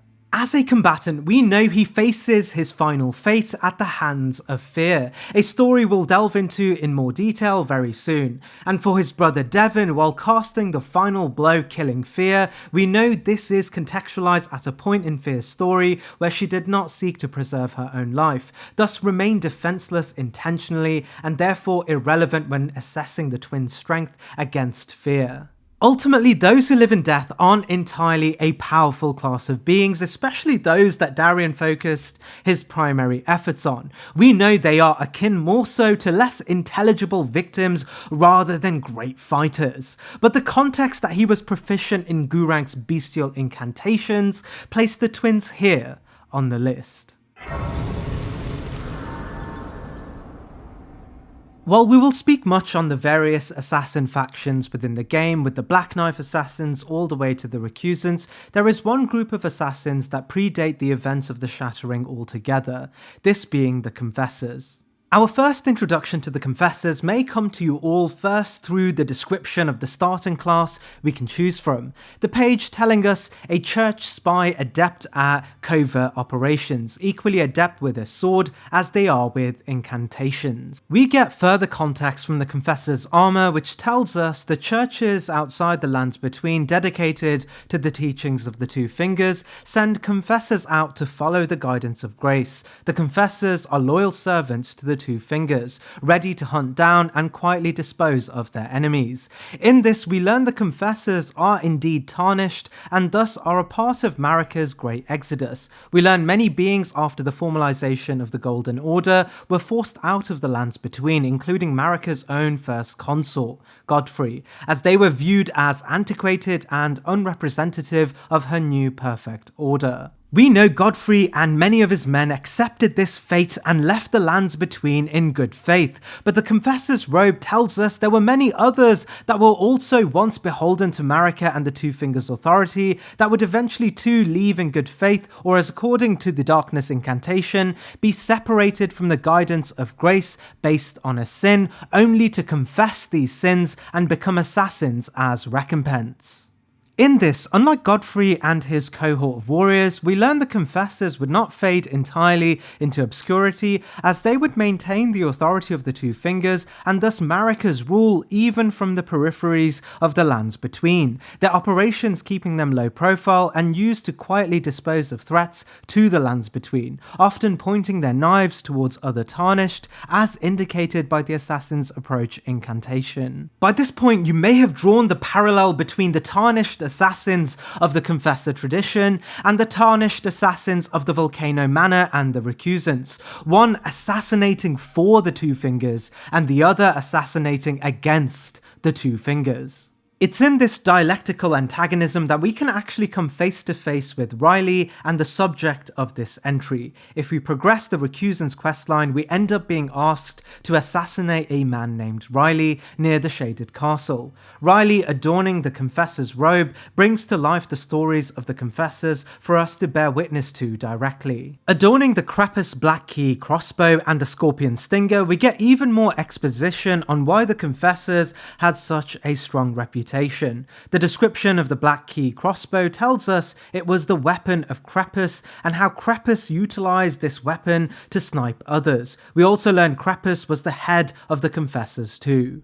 The Black Key crossbow was made to shoot a distinct type of arrow as well, known only as the Black Key bolt. Its description tells us an assassin's tool of exquisite craftsmanship. The intricate spiral tip bores deep, injecting scarlet rot far into the flesh of its target, giving us insight into the methods used by Crepus to draw his distinction, specifically the idea that he utilized scarlet rot. This connection to Scarlet Rot seems to go deeper, as we know we can find Riley near the Shaded Castle and home to the Marias family. When we further consider the reality that Riley utilizes the Scorpion Stinger alongside the Black Key crossbow, it's possible Riley may be related to Malay Marai, and it's possible that Riley is actually Crepus and used the alias to distance himself from the family's negative history. This would also explain why there are so few Black Key bolts we can obtain in the game, as we are told only Crepus was able to create the bolts due to their exquisite design, and why Riley is the only character who takes advantage of this form of ammunition, as he is Crepus and thus Riley is intimately tied to the Malay Marai family, as the art of infusing things with Scarlet Rot is described as a heretical art known only to the Marai family. This suggests a few important things. For one, Riley is the head confessor, and thus the greatest of the confessors, as their ranks were likely related to how proficient they were in assassinations, as that's basically all they did. But also Riley shares the great power associated to the Marai royal house too. We know this may be more than just a sly familial connection, as the weapon he wields, known as the Scorpion Stinger, is described as crafted from the relic of a sealed outer god, suggesting he was far more proficient in utilizing Scarlet Rot offensively than you would originally assume. The Confessors are described unanimously as one of the most prolific assassin traditions. There are a variety of items from the Scorpion Talisman to the Scorpion Shield, all the way to a variety of incantations that narrate the fear many had of the Confessors. And as we can deduce, Riley is Crepus and thus the head of the Confessors. He soars far beyond a great majority of other other characters. It's no surprise why the recusants were adamant on his death, as we know the confessors in modern times rigidly followed the guidance of grace like any other budding tarnished, and the recusants may have feared Riley held enough talent to take a chance at consolidating the Elden Ring, and thus his death was paramount to the anti-theism intrinsic to Rykard's mission. For reasons related to not having to repeat myself, if you skipped Fire Knight Queline's entry, I urge you all to go back to that entry to understand the Fire Knight tradition and the base power we can assume to the Fire Knights in relation to this entry. Unlike the more generic Fire Knights associated to Messmer's rank of warriors, the sages were more interested in the spirituality of Messmer's fire rather than its practical implications for war. Wago is described specifically by his death mask as the elder amongst the Fire Knights, and the leader of this sect of Fire Knights more concerned with the attributes of the flame itself. Wago, we are told, became particularly lonely during his tenure, and this may relate to the fact that all Fire Knights were shunned from their homes for accepting Messmer as a master, and Wago may have been a highly influential figure in his old life as Erdtree royalty, only to be left quite lonely by the conditions of Messmer's influence in a land that both rejected and immensely feared Messmer and his men, specifically those that bear the flames of the serpent. However, this loneliness would lead to Wago understanding the flames better than most, and this may be related to why Wago is both described as elder but also having apprentices. However, his biggest revelation was made in his solitude, that being the ability to spring back to life corpses invigorated by Messmer's flame. His mask telling us he used Messmer's flame in a rite of resurrection, but the bodies he resurrected were soulless and thus offered him no comfort. When we meet Wago, he can cast Fire Serpent and utilizes his necromancy to call forth burning corpses that can explode after charging at you. He wields a short sword more common for the lesser Fire Knights within Messmer's castle too. However, it's ultimately the context that Wago was far more spiritually attuned to Messmer's flame and thus its projection, but also his clear higher rank within Messmer's circle that places Wago beyond Queline, something important as we learn it's often the more powerful Fire Knights that were deemed worthy of higher ranks. With the added context about the power for the Fire Knights in Queline's entry, it ultimately places Wago here on the list. As a part of the joint encounter with errant sorcerer Wilhelm, admittedly Vargram is a really annoying character to rank based on his almost Dark Souls 2-like armor and weapon combination. However, for context, Vargram is referred to by his unique armor set as one of the first Tarnished to visit the Round Table Hold. He adorned armory fitted with the pelt of a white wolf, as he himself aspired to become not an Elden Lord, but a shadow of an Empyrean. Naturally, we learn these shadows were often associated with beasts and are related entirely to the tradition of being bestowed upon a living Empyrean as a loyal companion to aid them to godhood and in godhood too. While Vargram, much like We Are Maidenless, was Empyreanless, he did find himself in the company of the profoundly powerful sorcerer Wilhelm, a story we'll cover later in the list, but this story is important as Wilhelm had the aspirations to not only link the Elden Throne, but the power to challenge it too. The annoying part of Vargram's entry is the weapon he wields, the legendary weapon called the Godslayer Greatsword, a weapon directly suggested to be that of the infamous Glomide Queen and contesting Empyrean to Marika during her first journey to becoming a god.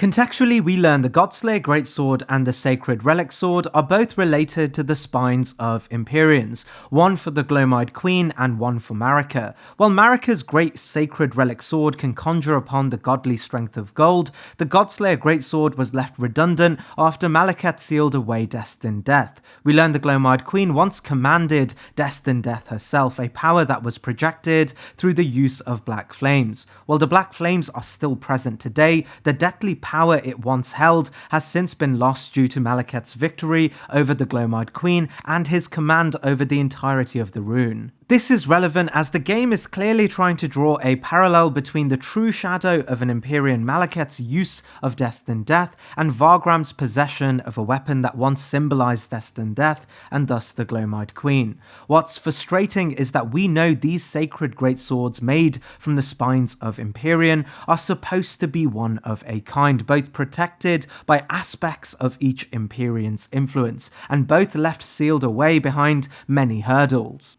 So for this entry, I'll assume the weapon is supposed to act as further symbolism of Vargram's longing to be a shadow of an Empyrean, and his inability to truly reach those heights due to his inherent nature. We learn Vargram quickly took to Wilhelm, and they both held great aspirations together. However, the guidance of the two fingers would disagree with Vargram's pursuits and had requested Wilhelm confront his friend, only for Wilhelm to entirely disagree, leaving them to pursue the Elden Throne together without the guidance of the two fingers. As we will learn, Wilhelm was no pushover. He was a sorcerer that uniquely not only comprehended the primeval current, but also held a multidisciplinary mastery over a variety of sorceries. Coming from the Hierodus Conspectus, Wilhelm knew well the influence of power and its necessity in all affairs, and his commendation, support, and choice to be comrades with Vargram raised his stature much further. Both together would become a significant enough threat that they would begin to catch the eyes of the Volcano Manor,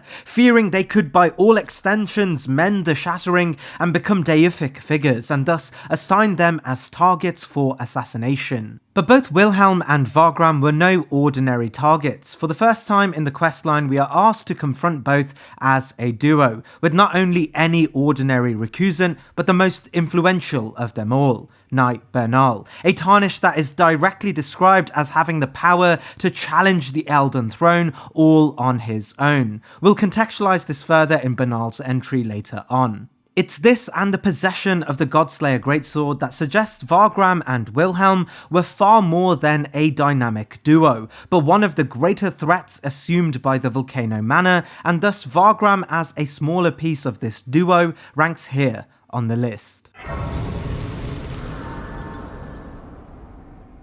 Carrying directly from the story of Dialos, we have Knight Juno, the elder brother. I won't go over the details of House Hoslow again, as I went through it with Dialos' entry, so if you skip that entry, I urge you to go back to it if you require context regarding the lore surrounding his heritage. We don't speak to Juno directly, but we do learn a lot from Dialos. Dialos spends his entire questline looking to reach the heights of his brother, something that was best symbolized by Juno having to take the role as the head of House Hoslow, even if it was destined for Dialos by birth. The Hoslow armor set tells us that Juno may be accountable for retaining House Hoslow's bloody reputation in the contemporary world. So proficient was Juno at fighting that the Volcano Manor would personally send him an invitation for him to join the Covenant. However, it's something Juno would discreetly decline, going on to say, "I have already walked many a road drenched in blood, yet never would I consider myself a champion." Naturally, the Volcano Manor aren't that quick to accept refusals, as our own encounter with Juno is one of confrontation at the behest of the Volcano Manor. However, unlike the other encounters, the mission to kill Juno is our final test before an audience with Rykard. We learned the assassinations were a twofold endeavour for the Volcano Manor. The first was to take out those posed against the interests, and the other is to prime each individual so that they are ready to be consumed by Rykard to empower his new serpentine form. It's therefore unsurprising that Juno is the last assassination task for the player character, as he is clearly deemed the greatest of all tasks, and his association to House Hoslow and the context from Dialos feeds into this narrative too. When battling Juno, he wields two petal whips. As we learned from Dialos' entry, these whips are described as requiring great dexterity. The symbolism of him carrying two shows once again his position as more than Juno, but also the true strength of House Hoslow. There really is little else to say for Juno, but the context around Dialos, the nature of House Hoslow being so distinct, and the knowledge of how House Hoslow became so prominent and how Juno retained their legacy in blood, draws Juno as one of the greater threats in the game, a threat Volcano Manor saw as necessary to hone, and in the case that they could not, necessary for him to die and his essence fused within Rykard.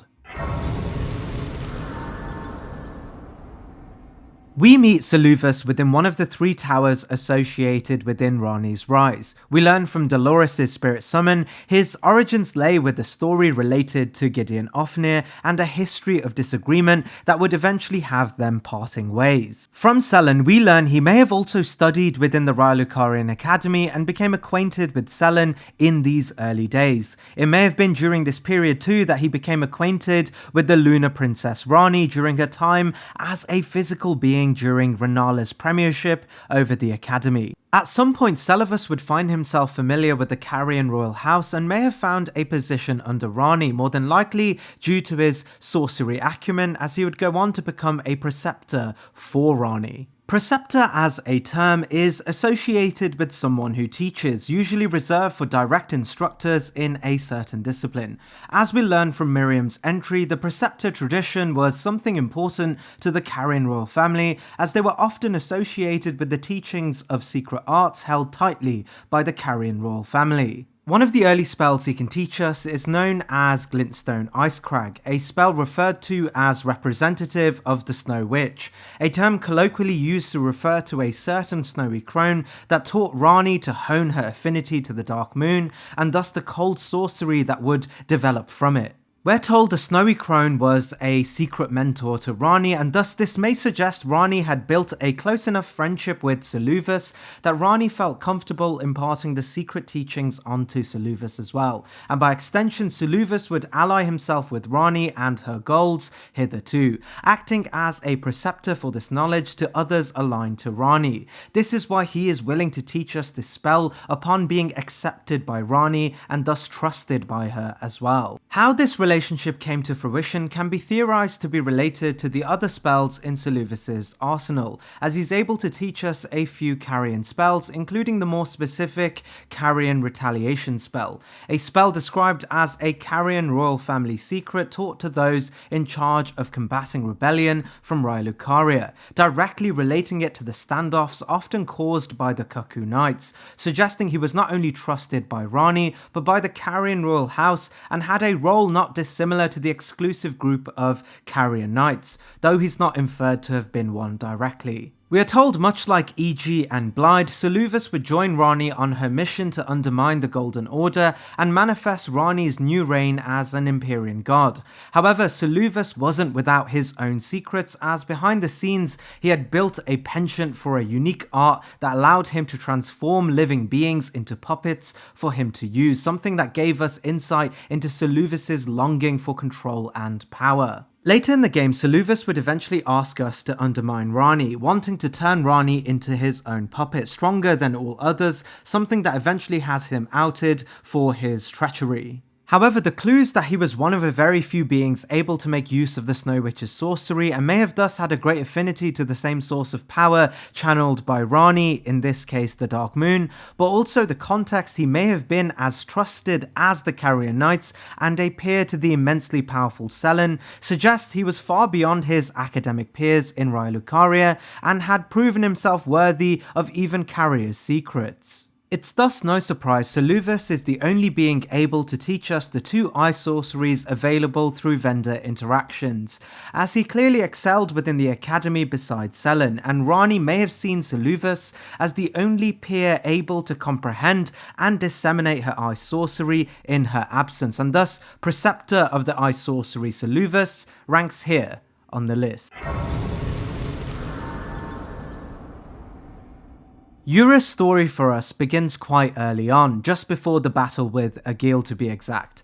Here, dressed in a garb known only as the Ronin's armour and combined with his association to Eleonora, gives us the context that just like Eleonora, he originates from the land of reeds, a place renowned for great sword technique due to their consistent ongoing civil wars. Yura, however, was no ordinary warrior from this land, as it appears his story began as a dragon hunter, or more specific to this game, a partaker in dragon communion.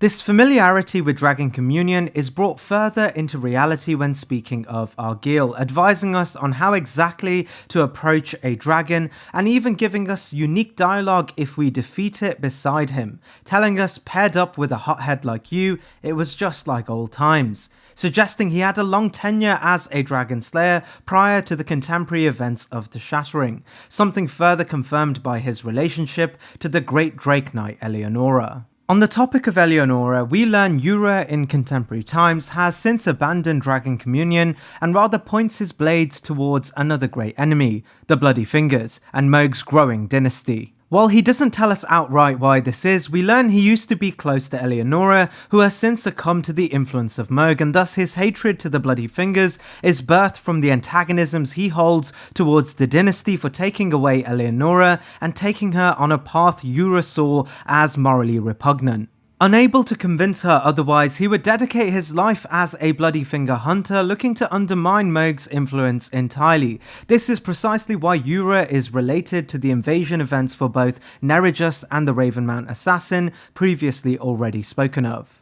In these invasion events, it's clear Ura is both familiar and very capable in dealing with them himself, often taunting them and sarcastically advising them that they've made the wrong decision by presenting themselves to him. It's clear Ura is an exceedingly powerful hunter, and details from the Nagakiba and encounter with Argyll indicate this may be related to his tenure as an incredibly proficient dragon slayer, likely beside Eleonora as a Drake Knight himself. We get an even greater commendation for the power of Ura through the encounter with Shabariri. While Shabariri's story is for later in the list, as an ethereal agent of the Three Fingers, Shabariri chose Ura's vessel to host the chaos amongst all others. However, at the end of Ura's natural storyline, we learned there was one Bloody Finger he could not defeat. This, of course, was Eleonora. Upon entering the Second Church of Marika, with Ura laying on the ground having been mortally wounded by Eleonora, he tells us, "Eleonora, it seems I am no match for you,"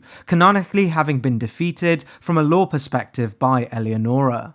While this may stain the overall power of Ura, it's the context of his Drake Knight slaying past alongside Eleonora, but also the context that before we even meet him, he had already assumed the role as a Bloody Finger hunter all on his own that really encapsulates his power. There are no other Bloody Finger hunters in the game, which is indicative of the sheer force the missionaries of Mohg's dynasty had come to represent, and the power Ura represented as a sole force in the game.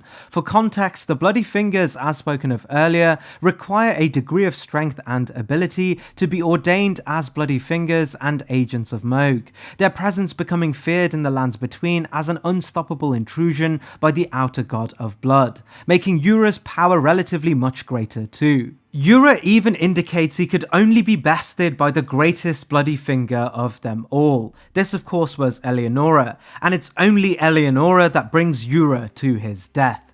For this, Ura ranks here on the list.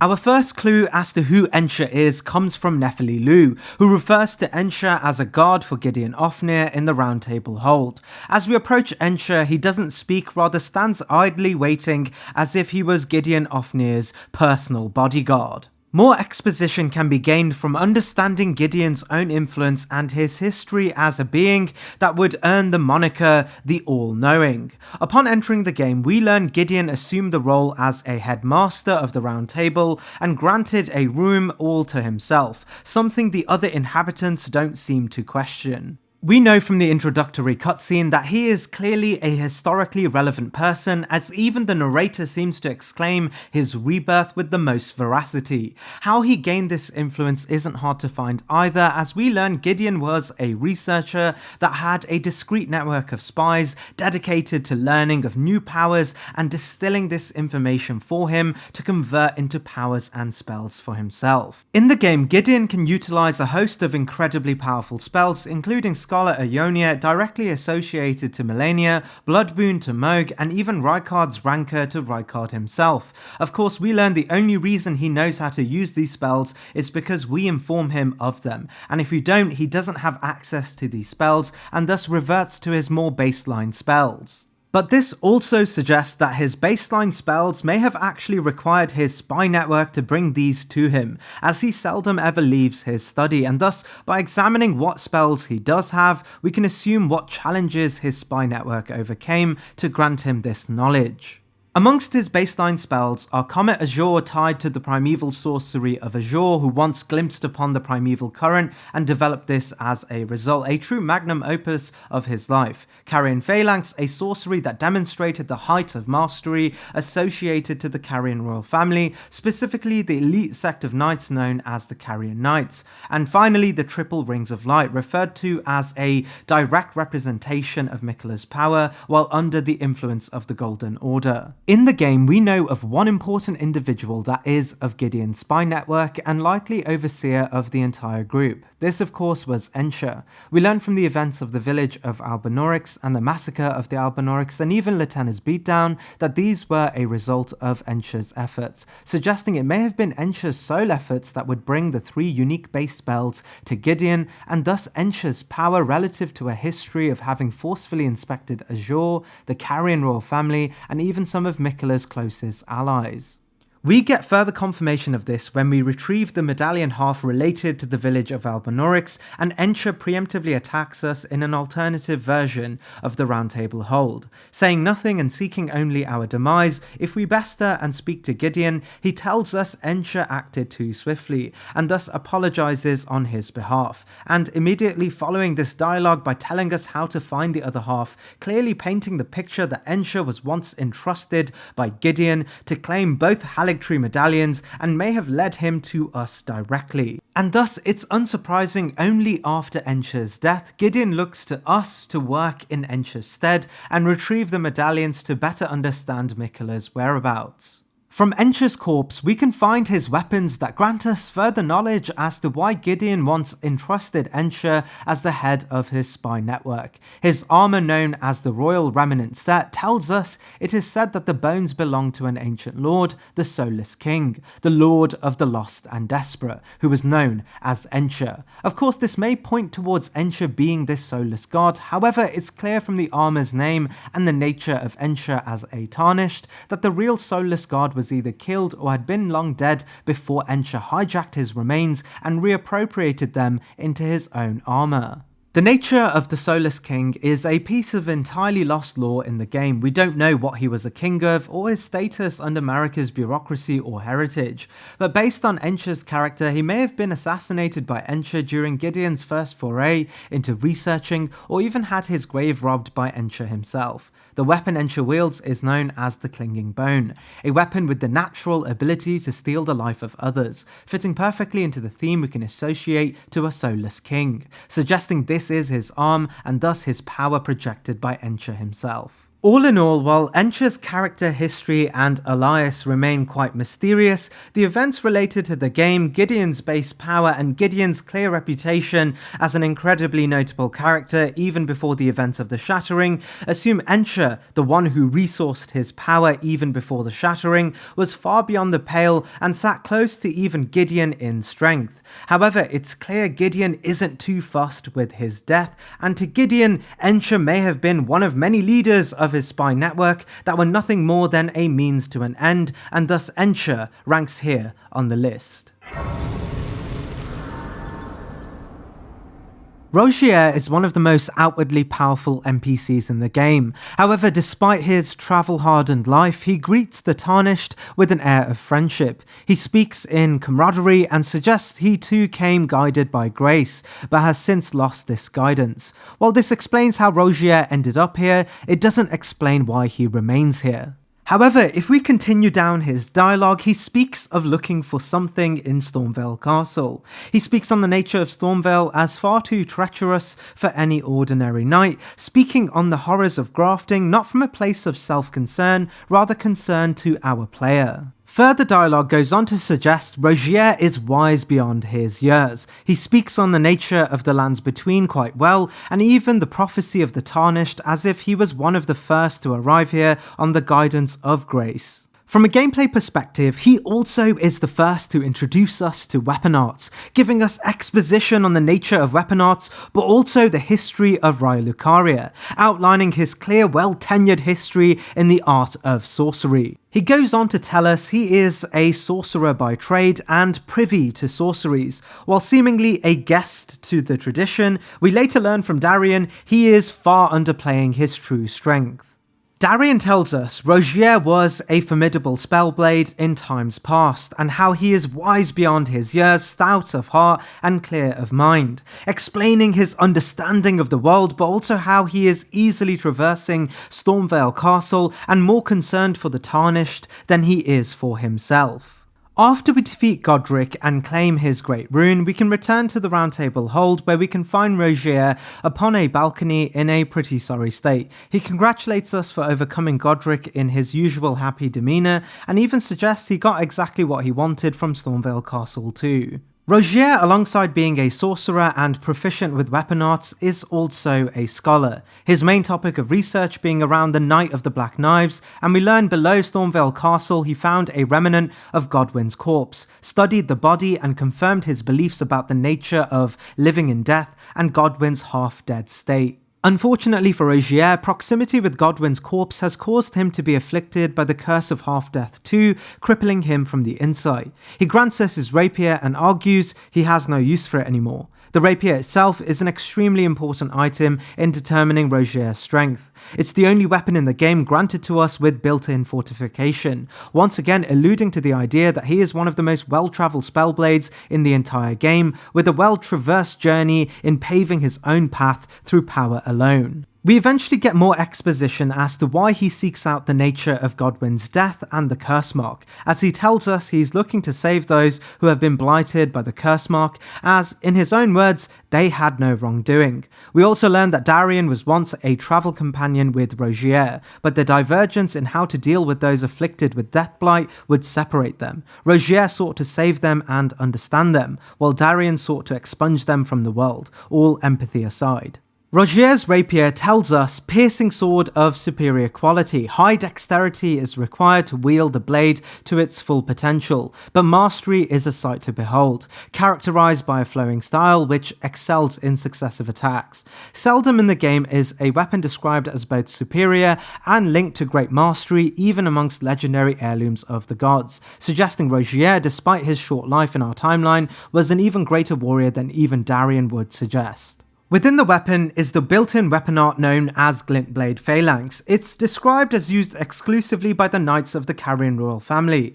As we discussed in the boss ranked video, only around 20 knights would rise to the prestigious rank of the Carrion royal knights, including the likes of Bolds, Loretta, the great dragon Adula, and even the extremely powerful Rolana of the Twin Moons. While we aren't told if Rogier was a member of this order or was close enough to the Carrion royal house that he would adopt their spells, it does suggest this power stood adjacent to this exclusive coven of warriors. Warriors that were once so great they stood against Radagon's own advances into Liurnia and successfully stood them down to a stalemate. We know Rogier gives some of the most clear exposition on the Carrion royal family, so this in itself adds further to the notion of closeness. He even goes on to suggest knowing about Rani and her whereabouts, and even positions himself in allegiance to Rani, not unlike a Carrion royal knight. Unfortunately, we only get to witness Rogier in one summon encounter where he is able to help us dispatch Margit.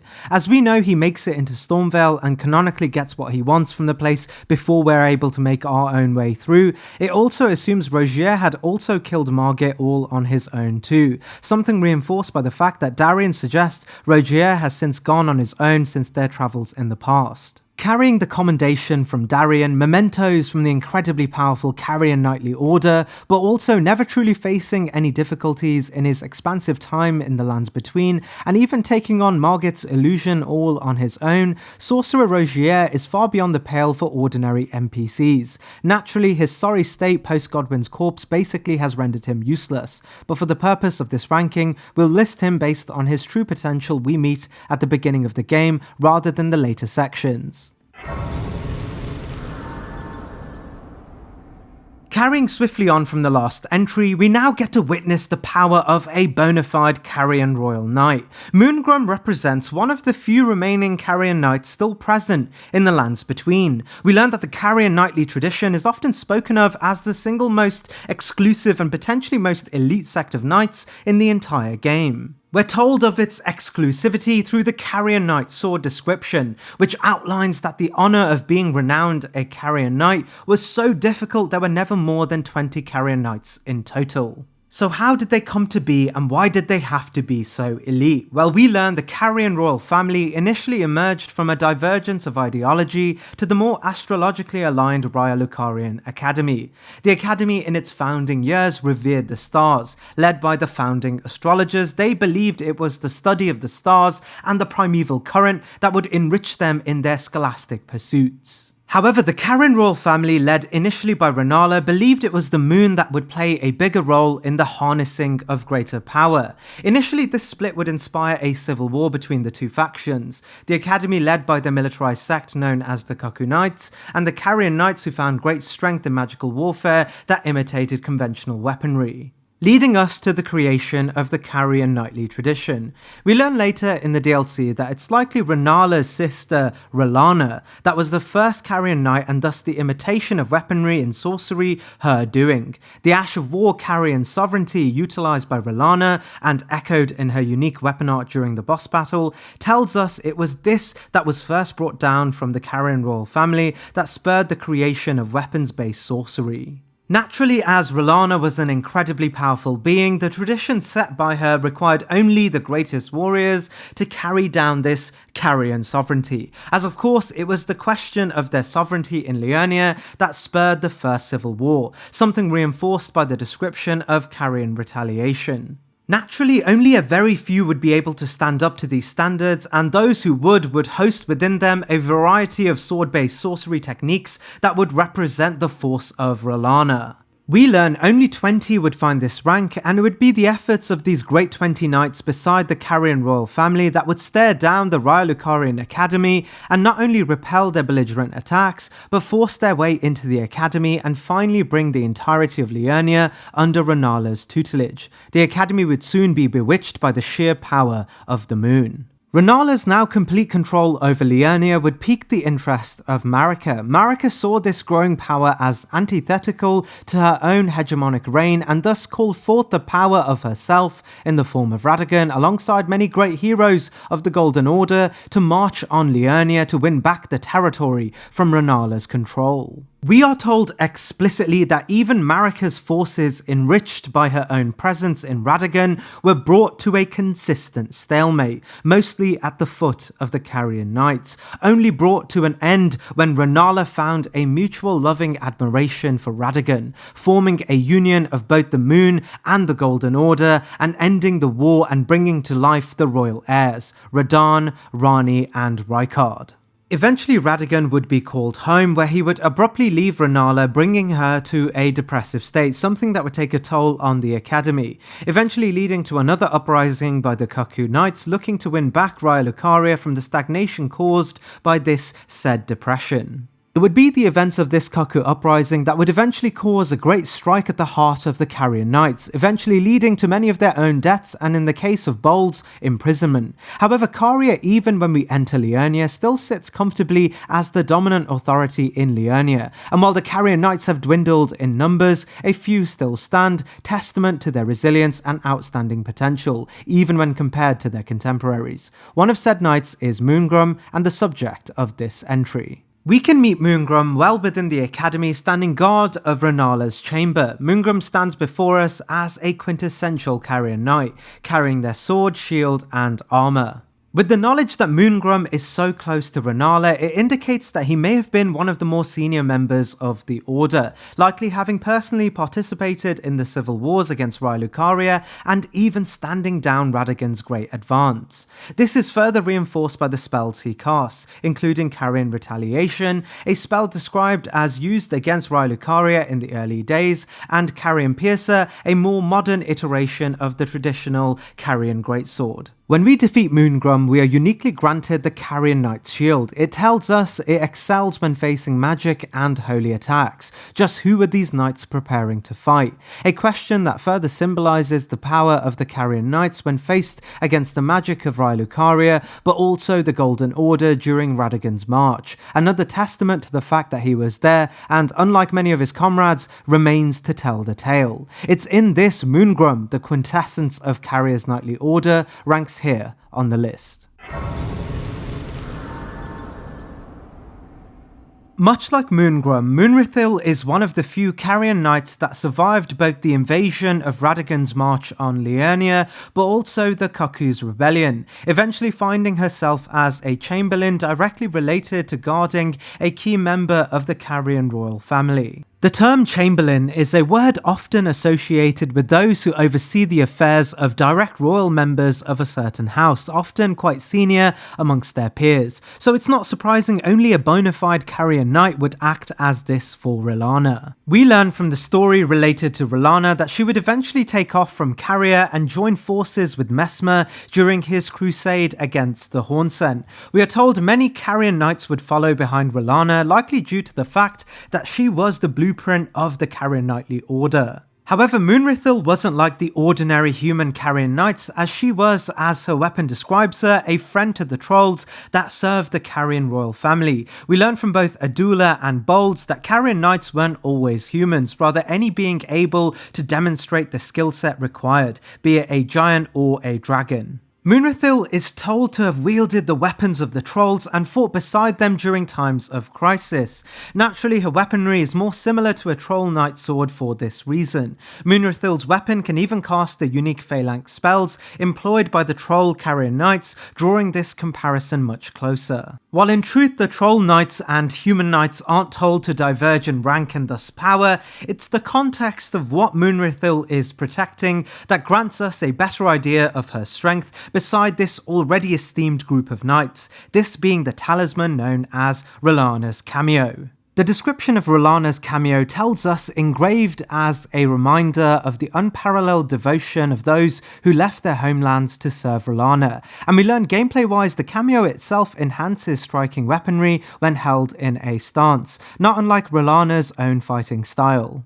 This gives us clues that beside Moongrum, many other notable Carrion Knights followed R'hllana, but it's Moonrithil that stood closest to R'hllana of these warriors, not for the virtue of being the only one, but rather the one of the only ones left standing. While in truth Moonrithil is very similar to Moongrum, it's the context of R'hllana's influence on the Carrion Knights as their potential warrior founder, but also contextual proximity between Moonrithil to R'hllana rather than Moongrum to the ailing R'hnala that gives Moonrithil the slight edge, ultimately ranking here on the list.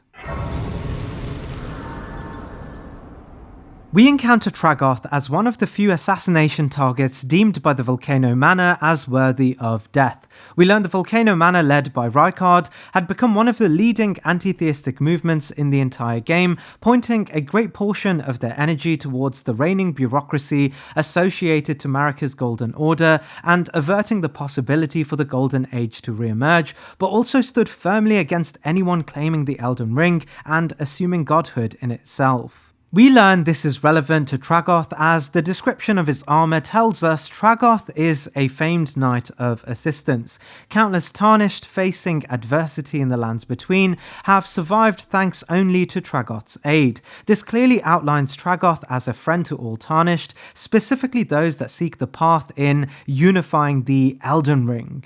We can also invite Tragoth for aid in a variety of boss battles, including the Draconic Tree Sentinel, Magma Worm Makar, and even during the Great Festival of Radahn against Radahn himself. While gameplay doesn't matter for this list, the context that Tragoth was given the single highest poised armour in the game does give contextual clarity to the idea that he truly was a bulwark for those that needed protection, his armour indicative of his resilience above all others in the game.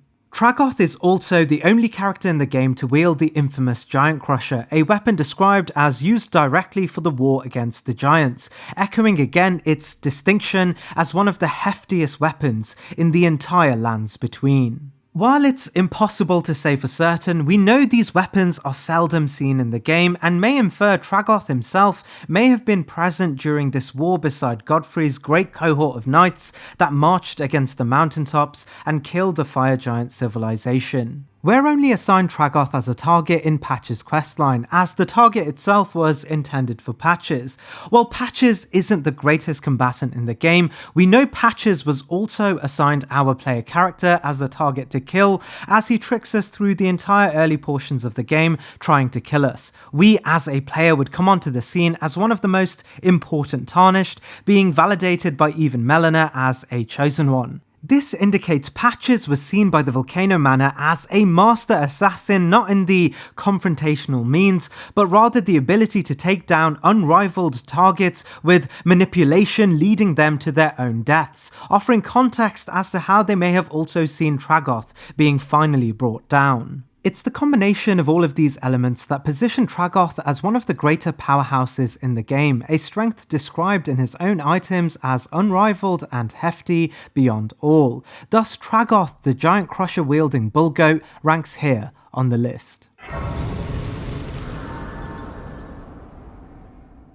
Our first encounter with Fear is actually through the opening cutscene where she is referred to as a deathbed companion found cradling a dead corpse. When we meet her in the game, she tells us she comes from a culture where she is a caretaker for great nobles. In her own words, her duty was to absorb the life force of great champions who had enough vitality to give so she could pass it on to the dying so they could face death in a less painful manner. We get more context for this from the blessing she can give us, known as Baldachin's Blessing. It reads, "The favour allows one to forget any aches and pains. In death, there is only peace, for in death, there can be no sensation." Since being reborn and re-granted grace, Fear finds her way to the Round Table Hold, a perfect place to enact her old role as a deathbed companion, as many champions would come, some strong and others on the verge of death. Sometime during her rebirth, she would learn of the crucial events related to Godwyn's half-death at the hands of the Black Knife Assassins, a group of Numan women who conspired with Rani to murder Marika's supposed Empyrean successor Godwyn and trigger the Great Shattering. We'll return to this for Rani's entry. But what is important to note here is that Rani sought this not only to create a power vacuum to pursue her own antithetical age and end Marika's supposed perfect and permanent reign, she would also have the Black Knife Assassins steal an aspect of Malekith's rune of destined death to tear her body from her soul, but also tear Godwyn's soul from his body. While this worked wonders for Rani's ambitions, it also meant Godwyn's soulless body would become a rotting place of limbo, a never-dying body that rots ceaselessly. He was, in other words, living in death. So profound were the effects of Godwyn's death, his body would root deep into the world and create a persistent rotting of earth, even affecting the natural cycle of rebirth associated to the Golden Order and forcing many who had died to be reborn in a similar fashion to himself. Naturally, Fear, ever present with the concept of those who are to die and the importance of peace in death, looked upon those in death incredibly sympathetically, arguing it is of the utmost importance to allow them the peace they deserve and to respect their new forms. Eventually conceding to the idea that this state of undeath represented a fairer world to all, and thus Godwyn's new form as a Prince of Death a good thing, something to be nurtured and something that should represent a new order for the world. But what did this mean for Fear's own strength? Well, we get the greatest detail from one specific spell that directly bears Fear's namesake, that of course being Fear's Mist, a spell described as a sorcery of Fear the Deathbed Companion, creates a deathly mist before the caster, which inflicts death blight upon those who enter. This sorcery was developed to oppose the Round Table Hold and is effective only against the Tarnished. suggesting Fear's association to those who live in death and thus Godwyn's deathblight was far more than an allegiance. It was a consolidation of herself. We learn a root cause as to why Godwyn's deathblight is as pervasive as it is due to the fact that a portion of the rune of death had been inflicted upon Godwyn's undying corpse, and thus deathblight was heavily enriched with the single most powerful aspect of the Elden Ring, a rune so powerful Marika saw its separation from her own order to preserve its immortality, but also weaponize it against her enemies, bestowing it upon Malekith for eternal safekeeping and an extension of her monopoly of power. Fear's ability to not only channel deathblight but devise her own spells from it suggests her closeness to death has allowed her to project deathblight upon others, and by extension utilize a portion of the rune of death herself. While Fear remains quite timid in the game, it's the events of Darien's death and his corpse being found inflicted with deathblight that suggests she lured Darien to the far corner of the Round Table Hold to smother him in deathblight, causing his immediate death.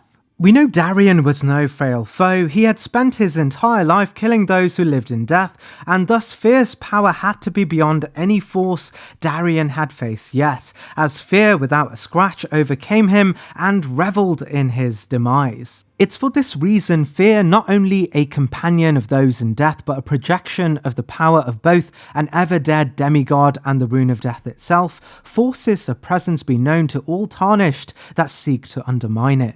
We do, however, know Fear was not entirely confident she could enact her goals alone, as she would be accompanied by a variety of her own champions, and at the end of her questline even faces death at the hands of Devin. However, this is likely during a point where Fear had accepted death. Atop Godwyn's corpse, she was ready to die awaiting an age of death anyway. With this in mind, it's for these reasons, by bringing forth the power of the Prince of Death and Deathblight, she stands firmly as one of its most vivid projections of power, and thus ranks here on the list. Teolier is only present to us in the events of the DLC. However, we get a glimpse into where he comes from when looking towards another sect of people in the main game. Teolier's robes and deadly poison perfume bottle tells us that Teolier may have once been a perfumer himself. For context, the perfumers used to be ordinary practitioners of healing within the Golden Order during its heyday, merchants proficient in remedial herbs. However, after the Shattering, their expertise would be reallocated to the battlefield, asked to make use of dangerous concoctions to extend Lendel's military might through chemical warfare. Perfumers would gather their materials for harmful ingredients in many places. Some would also go on to experiment with Omen and those born closer to the Crucible, some even going on to become Omen killers. However, Teolier found more inspiration in deadly poisons, potentially from Miranda blossoms. He would become exceptional at the use of this, the deadly poison bottle outright referring to him as a master of the technique. Teolier would become infamous on the battlefield for the use of these chemicals and even employing tactical use of poison through needles. We aren't told how, but it's assumed his proficiency in poison would have him acquainted with Moore, a resourceful man with a great network in procuring rare herbs and materials. Either through Moore or events unknown to us, Teolier would eventually fall under Miquella's charm and join Moore and thus Leda on a mission to serve Miquella in the Lands of Shadow. However, as according to Leda, Teolier, under the spell of Miquella, while Miquella was still whole, found within his charm an obsession for a part of Miquella, the part associated to love, Saint Trina. Teolier is told to have built this affection through once being granted a deep sleep from Saint Trina, only for it to be fleeting, and thus chasing this sleep ever since, eventually engrossing himself in finding the essence of Saint Trina to brew a concoction that would usher him back to that very slumber once more. Through the game, Teolier eventually finds aspects of Saint Trina and enriches his arsenal with the deep sleep of Saint Trina, his needle now afflicting eternal sleep rather than poison.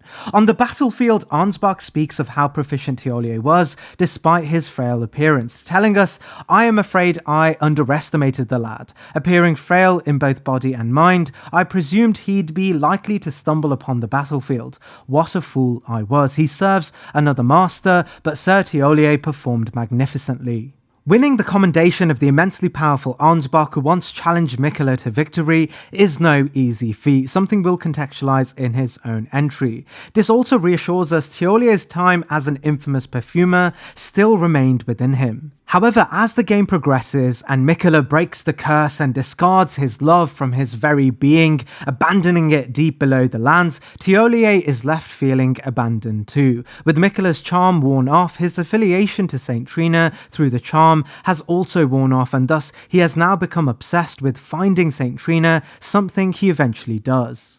Upon being a few feet away from his idol, Thiolier imbibes himself with Saint Trina's nectar, only to be left without the sweet velvety dream he once dreamed of, upset that he cannot hear Saint Trina's voice no longer. If we tell Thiolier of our own experience, he is mortified that we were chosen and not him, and eventually this transpires into a battle. What's interesting about this battle is that it's clear by having direct access to Saint Trina's nectar, his weapon, Thiolier's hidden needle, is now no longer only hosting within it an aspect of Saint Trina through the lilies Moore was able to find for him, rather it was now enriched with the very nectar of Saint Trina used to imbibe those from the source itself.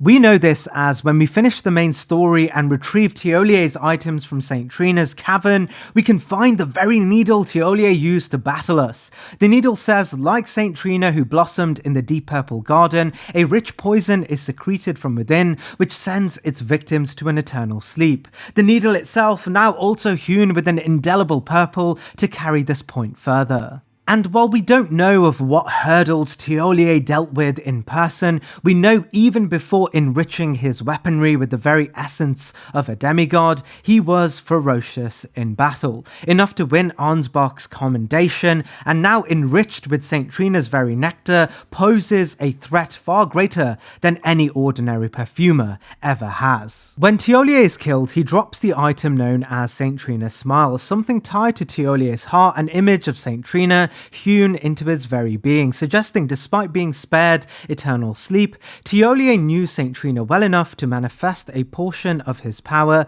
within him, symbolizing once again Thiolier's position in the final moments as a violent projection of Saint Trina's essence, and ultimately ranking Thiolier here on the list.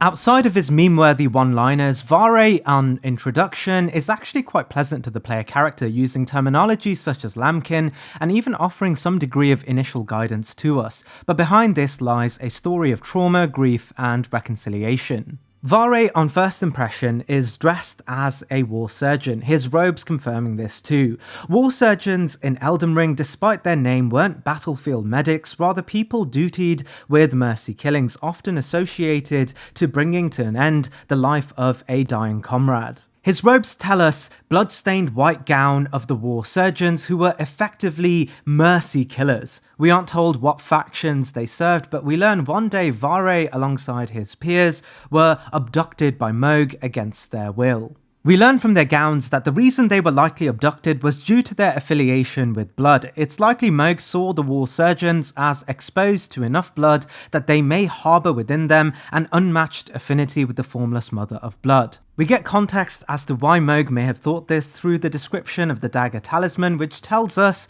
the practice of mercy killing may have acted as a catalyst for bloodlust within those exposed to enough fallen comrades. Despite this, however, all war surgeons that were abducted by Mohg would be killed due to their inability to hone the accursed blood of the formless mother, all but one, Vare. This may have been the case due to Vare's personal traits of finding a degree of joy in sadism. Even on our encounters, he shares more than just an indifference to pain, rather finds humour in it, making offhand remarks to the player when ritualistically injecting the tarnished with royal blood.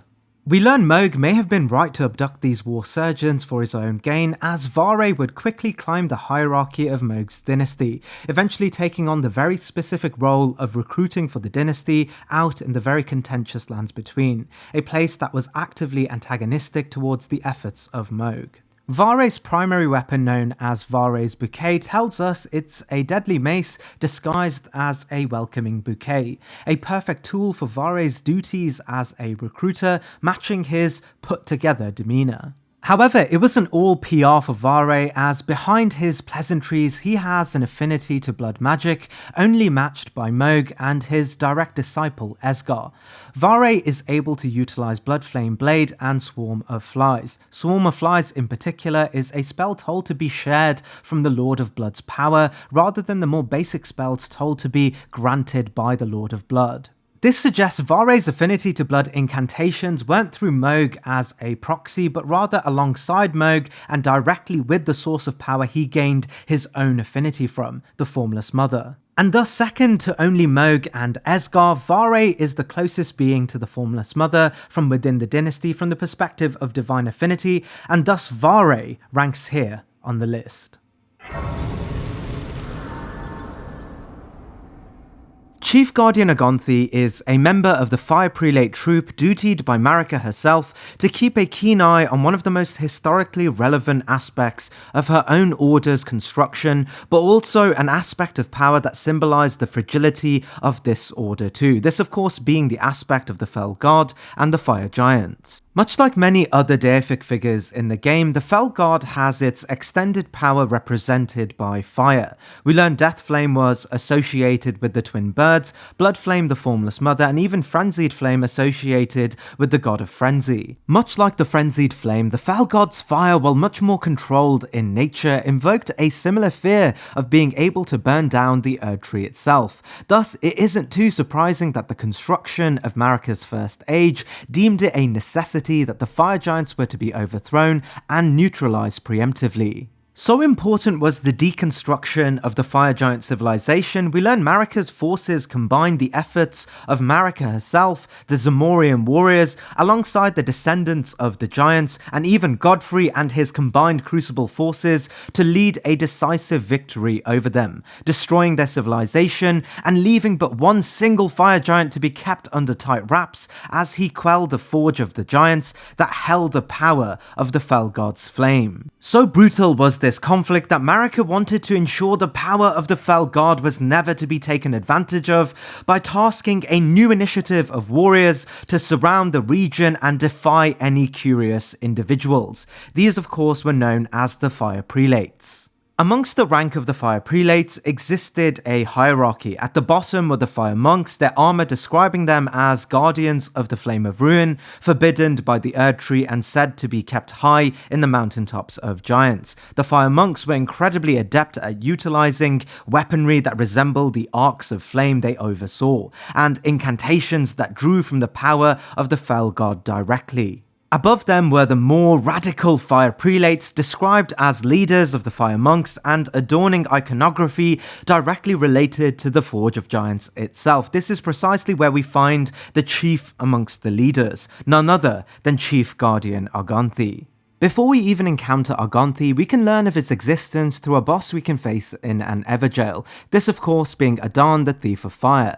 Adan, a member of the Prelates, would undermine Agonthi's duties and slyly steal a crucial aspect of the Fell God's flame known as the Flames of the Fell God, a spell directly told to be a legendary incantation that draws from the power of the Fire Giants directly. It goes on to tell us the only other person that may have known this was Agonthi, the description stating Agonthi, the chief guardian of the flame, had kept this incantation a well-kept secret until it was stolen by Adan. As we can find Adan trapped in an Everjail, we know Agonthi more than likely came down on Adan, defeated him, and forced him into a lifetime of confinement in the Everjail. But this also tells us Agonthi was not only just one of the beings able to utilize the direct spell of the Fell God, but he was also far more proficient and thus able to undermine another who more than likely attempted to utilize it against him. We also learn from Agonthi's attire that he may have descended from the House of Mirai,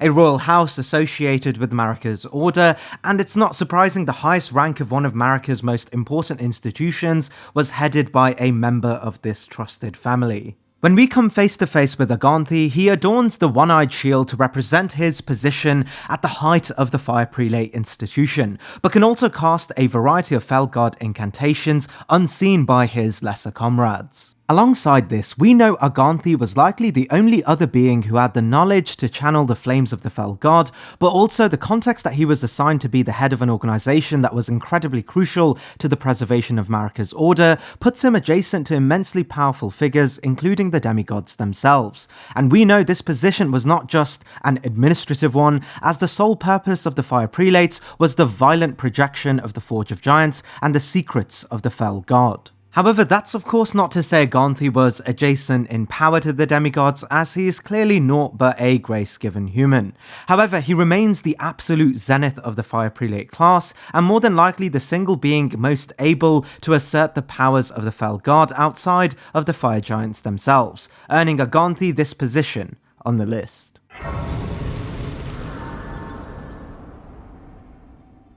Although some of you may expect Vike's entry in this list to be the exact same as the one in the boss rank list, the truth is the version of Vike we meet in the game outside of the boss encounter is a distinctly very different Vike altogether. But regardless, I'll overview who Vike the Knight of the Round Table was, and bring our story to Vike the Festering Knight and the character we meet in the game.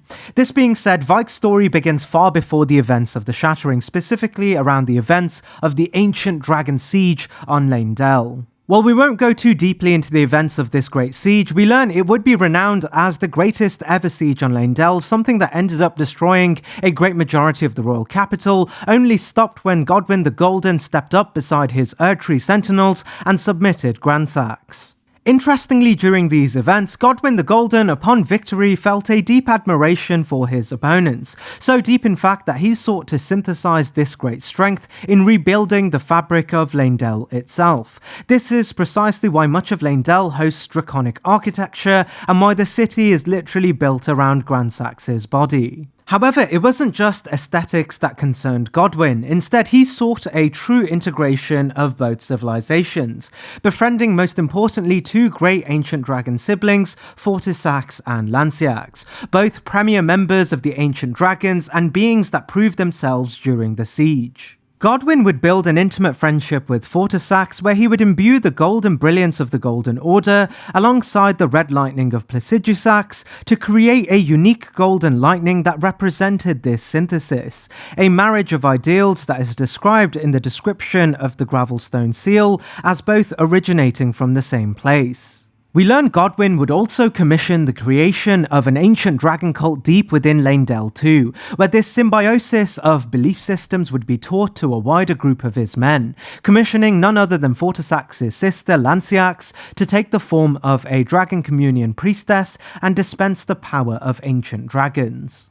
We know this would result in supercharged tree sentinels and Godwyn's own personal bodyguards known as the Death Knights to host within them an extremely powerful hybrid use of the ancient dragon's lightning. But only one champion would be so proficient at taking on the lightning of the ancient dragons that a spell would be created that bear his namesake, forever etched beside the names of true legendary ancient dragons, this of course being Vike. Vike and Lanciax would build a bond very quickly, and Lanciax would even personally teach him the advanced spell known as Fortisax's Twin Lightning, and eventually would bring out of Vike a new red lightning spell altogether known as Vike's Bolt, solidifying this bond and his legacy. However, one day Vike would be forced to leave Leyndell and Lanciax's tutelage, cast out of the lands between as he would be stripped of grace, only to eventually reappear after the Shattering, heeding the call for the Tarnished to return and bring a new order to the world.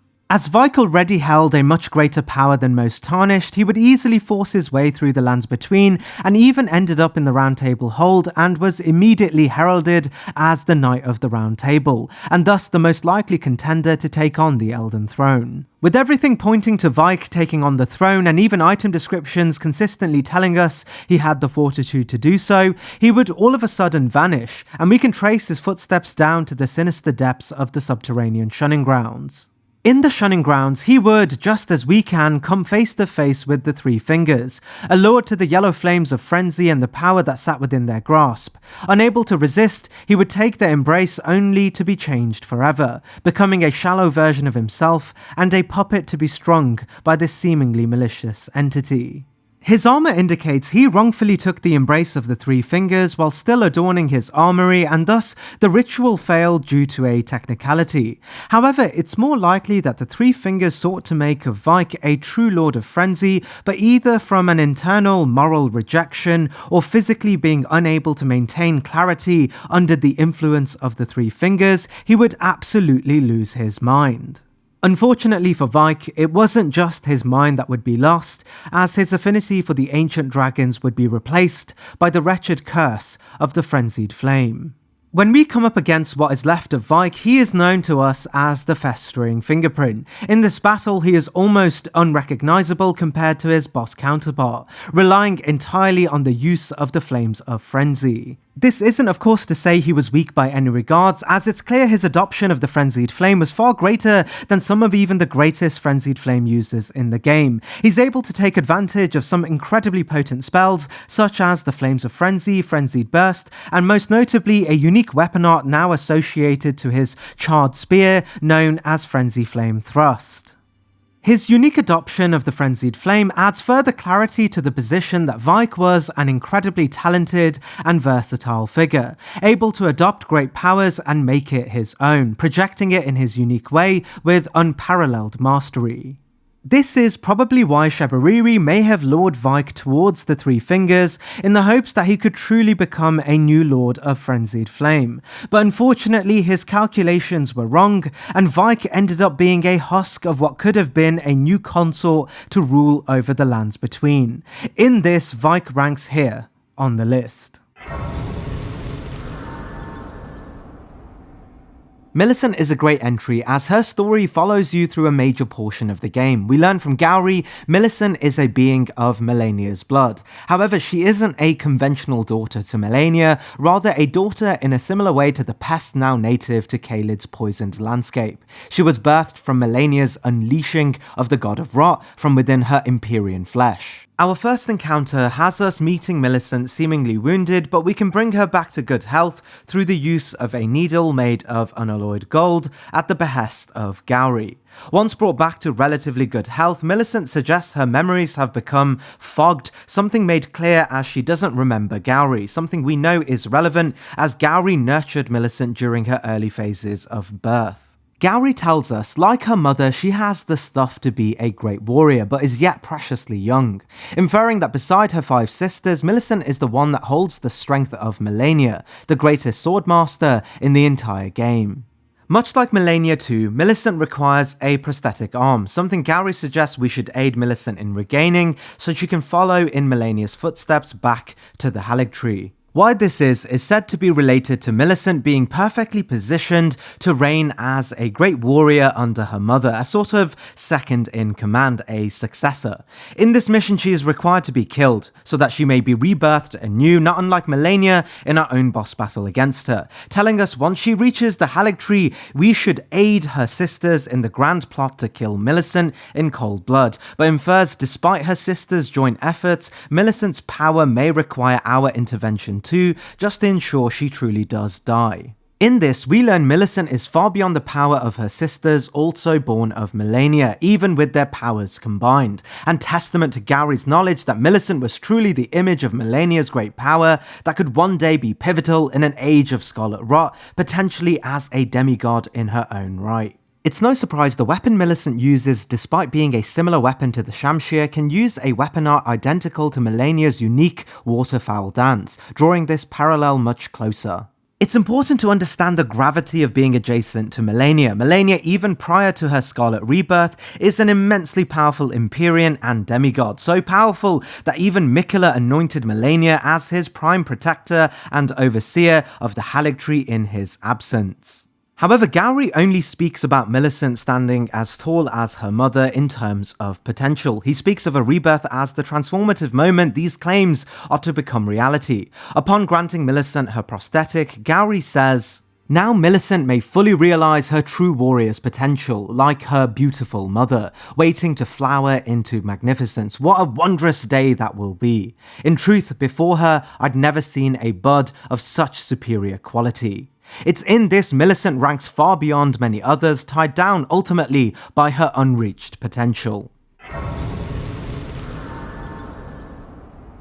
Despite the form he takes in the game when we meet him, Shabriri is a very old being that was once human, not unlike all other characters. His story would begin during the height of the Golden Order, where Golden Order fundamentalism was at its peak, and thus blasphemy was punished with death. Shabriri's early life is a mystery and in reality is irrelevant, as his true purpose would only come to him when he would one day enlighten himself with the existence of a deity far below Leyndell that bore a profound message of power. It's very likely in these depths he found remnants of fingerprints, something not unlike the fingerprint shield, as we learn from its description that the initial discovery of the three fingers came by the way of messages through imprints, and it was likely these imprints that set Shabriri down an irreversible path towards the frenzied flame. The Howl of Shabriri furthers this theory by telling us it was him who first came to the knowledge of the three fingers, and thus the power of the Flames of Frenzy in contemporary history. In this, he more than likely was the person who translated the three fingers' teachings into a religious orthodoxy. While we know the three fingers and the focal point for the power of the frenzied flame already exists in our timeline, it was likely Shabriri who was responsible for the three fingers initially emerging too.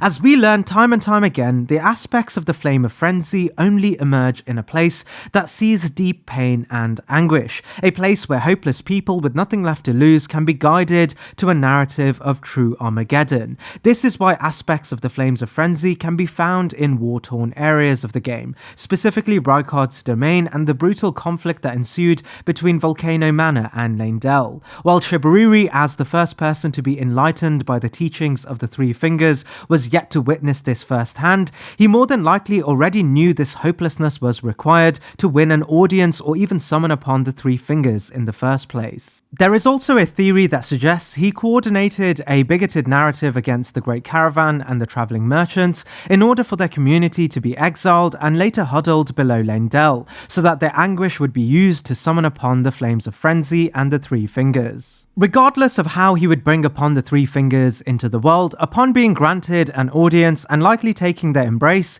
he would become a missionary for this cause, his blasphemy no longer able to be kept a secret, and eventually he would face the ire of the Golden Order.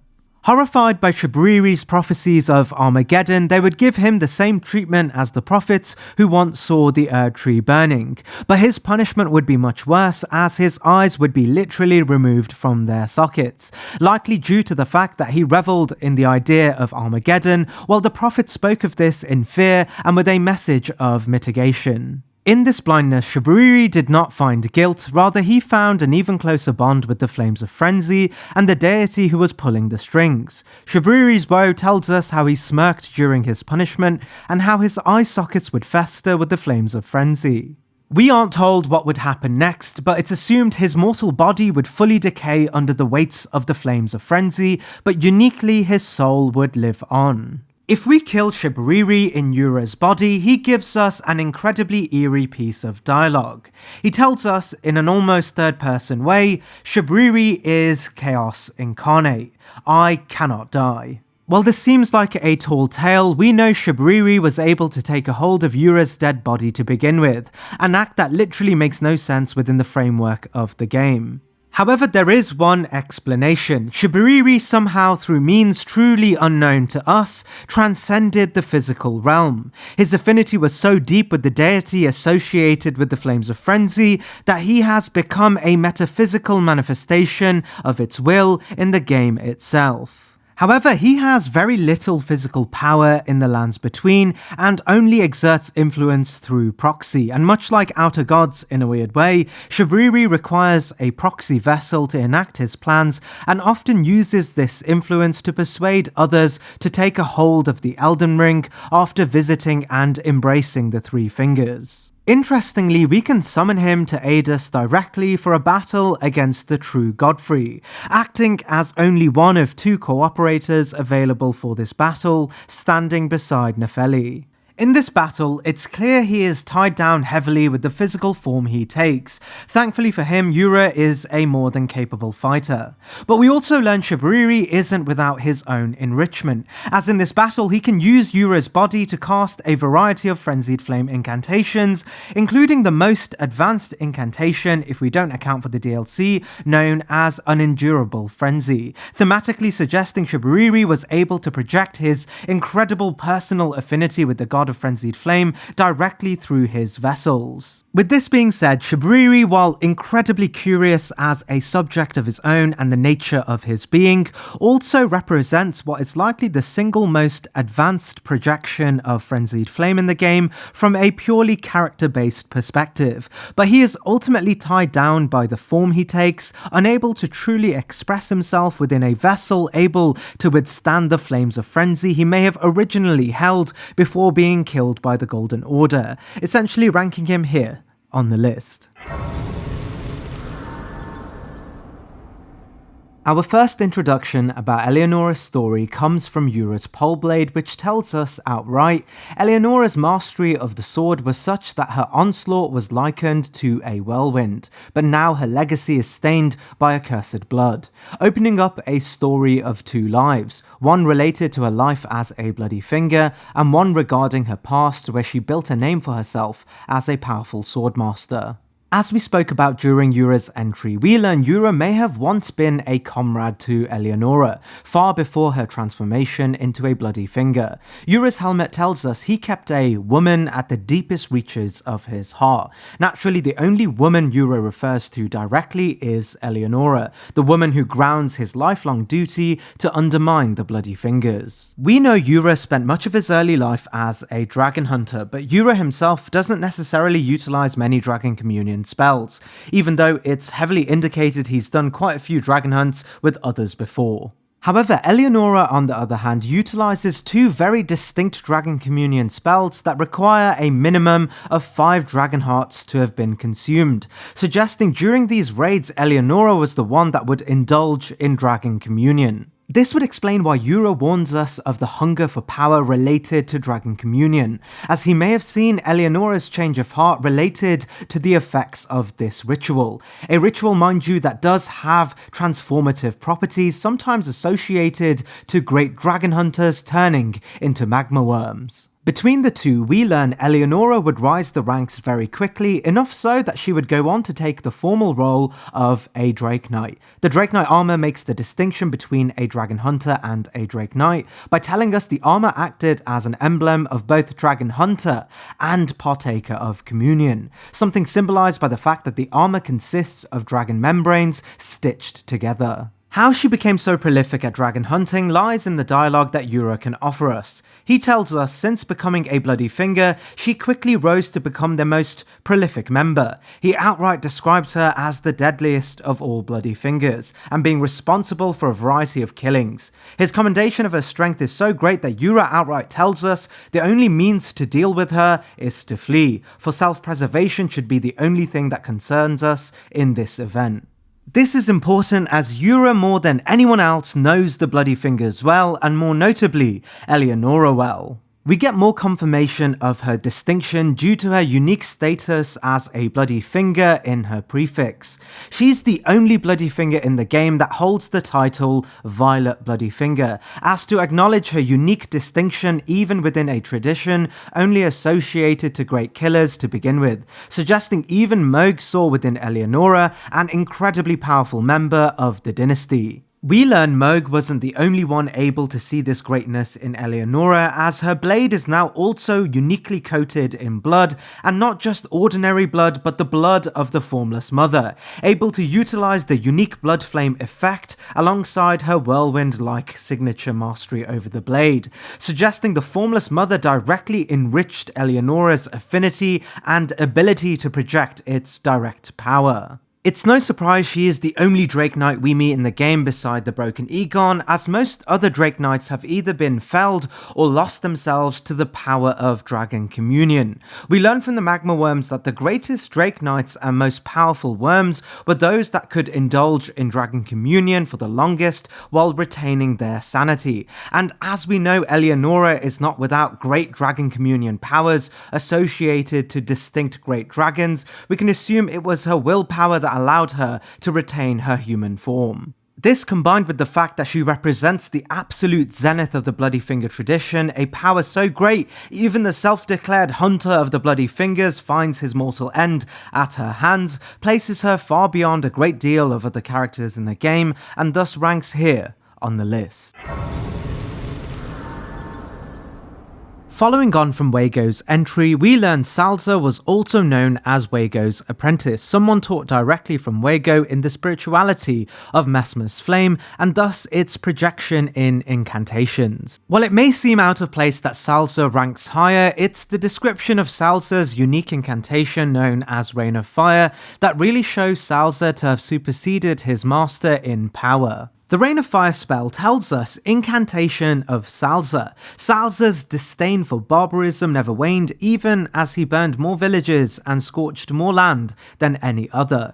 It's the latter part of the description that offers context seldom seen in the game. Assertive statements such as "than any other" are rare for a reason. Descriptions are often narrated historically, and only with true conviction are they told as fact in this manner, suggesting without a shadow of a doubt it was Salza that was personally responsible for the greatest amount of destruction related to Messmer's great campaign against the Hornsent civilization. We are given insight into his character too, as we already know the Fire Knights all came from noble houses within Marika's bureaucracy, and Salza likely came from an intelligentsia class of people, outright telling us he despised barbarism, context that suggests Salza held class antagonisms to those he deemed brutish. Naturally, Marika's era was entrenched with a degree of class antagonisms, as they were steadfast in the marginalization of races and beings they deemed unworthy, and none were deemed more unworthy than the Hornsent civilization. As the only sage told to have been directly taught under the eldest fire sage in the game Wago, it's likely Salza proved himself far greater than all the others, and it's not hard to see why, as he would not only master the Serpent's Flame, but even found a unique way of manipulating Messmer's fire attributed directly to him. Unlike Wago, who was entirely engrossed by the spirituality of Messmer's flame, Salza was concerned with its use as a purging tool, something so proficient it would be Salza that was accountable for the greatest amount of bloodshed amongst all Fire Knights, likely due to the literal rain of fire he would force the Hornsent civilization to endure. So great was Salza's flame, we learn amongst all Fire Knights it was Salza who was the only one able to burn down the old ruins of Ra, but is told to have chosen against it, likely due to his principled stance on preserving sophisticated architectural feats, something that would put him at odds with Messmer himself. Salza's hood indicating his disobedience came at the risk of his own life. However, despite this, Salza remained in his position and his disobedience was tolerated, more than likely due to how influential he was to the Fire Knights to begin with. We know Messmer's flame, specifically those associated directly to Messmer, are described by Messmer's kindling as powerful enough to burn the sealing tree in the old Ra ruins, suggesting Salza may have been the only Fire Knight truly able to project the fire that burned within Messmer himself. To reaffirm the details we went over in the first Fire Knight entry, Messmer's flame was often compared to the power of the Fell God's flame, a power so strong Marika created an entire coven of warriors to protect it from the hands of aggressors, fearing it could literally set the Erd Tree aflame. Thus Salza, by sharing a proficiency of Messmer's flame attributed only to Messmer himself, on top of the standard required to be a Fire Knight as detailed in Queline's entry, ranks far above his peers and far above many other characters on this list.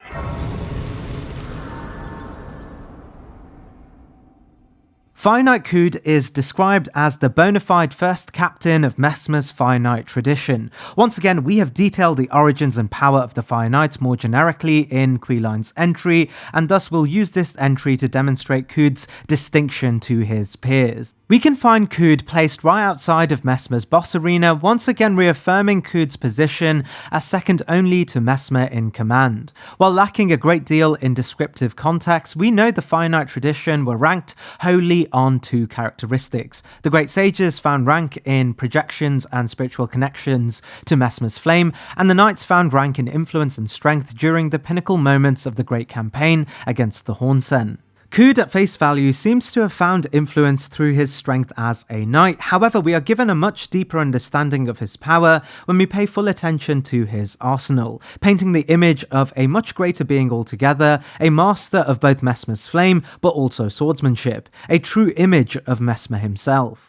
On our first encounter, Cood, almost anticipating us, walks our way holding a stance mirroring that of Messmer's. Immediately we are met with a plethora of long-ranged Fire Serpent incantations, some of which are entirely unobtainable in the game, most notably being a Surge of Fire Serpent, a proficiency unseen by the other Fire Knights. His attacks immediately call forth Messmer's fire, and he swings his blade with more distinct finesse than his peers. These are all further indications that Cood held an unmatched dual proficiency with both powerful distinctions in spellcasting and swordplay associated with the Fire Knights. This is precisely why only Cood holds the Winged Serpent helm, a helm described as representing the might of Messmer's forces, but also the duty bestowed upon Messmer in taming the base serpent. The Winged Knight helm also tells us the insignia represented a sort of check and balance against the base serpent, suggesting Cood may have also had a role in ensuring defense against the base serpent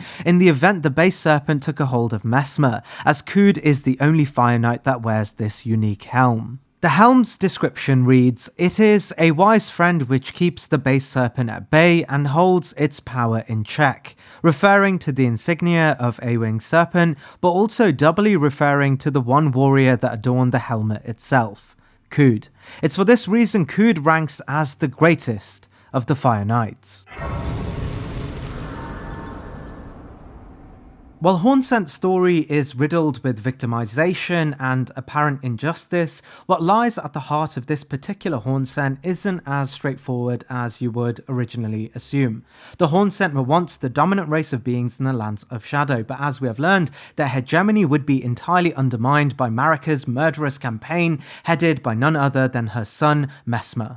While it's clear Messmer's campaign was brutal and at its heart racist against the Hornsent, we learn the inspiration for Marika's hatred came from the Hornsent's oppressive campaigns against Marika's own people, the women of the shaman village at the peripheries of the Lands of Shadow.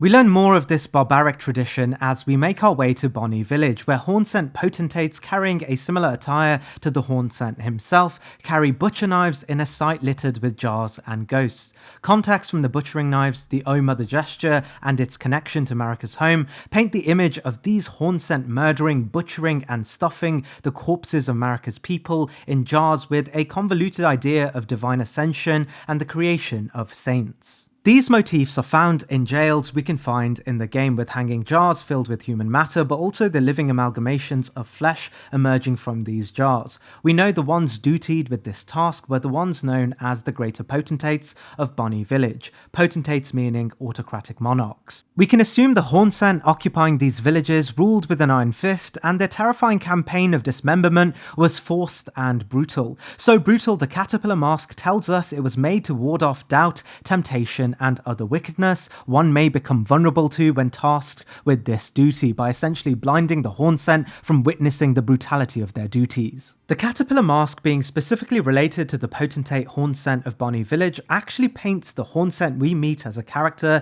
in the game as anything but a character worthy of pity and victimhood. However, it's clear those days are since behind him, and instead of tools of torture, he has taken up weaponry that symbolize his new duty, the enactor of vengeance on behalf of his people. The description of the Falx tells us, forged by a Hornsent in the name of revenge, in vengeance for the flames my blade I wield, pointing his clear attention towards Messmer's fiery campaign and Messmer himself.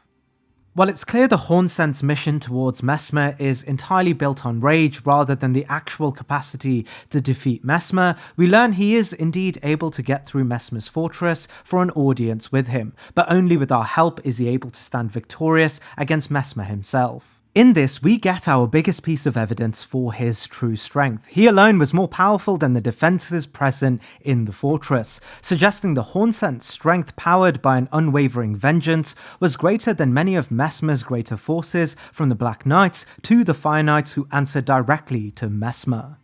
Most of the Hornsent's power was dexterous in nature, but he distinctly too had his rage, something that isn't just an emotion but a force to be reckoned with, as this rage would allow him to conjure the spirits of the fallen Hornsent through horned bairns. It's no wonder his armor specifically increased the power of vengeful spirit incantations. Representing more than just the previous Hornsent authority from Bonny Village, but also carrying the power and anger of 1,000 fallen Hornsent, he ranks as a distinctly powerful Hornsent and in many ways is an army of their anger in the body of one. This is also why he is exclusively referred to as Hornsent rather than an individual character, as he did not just represent an individual with a name, but the collective rage of the civilization together.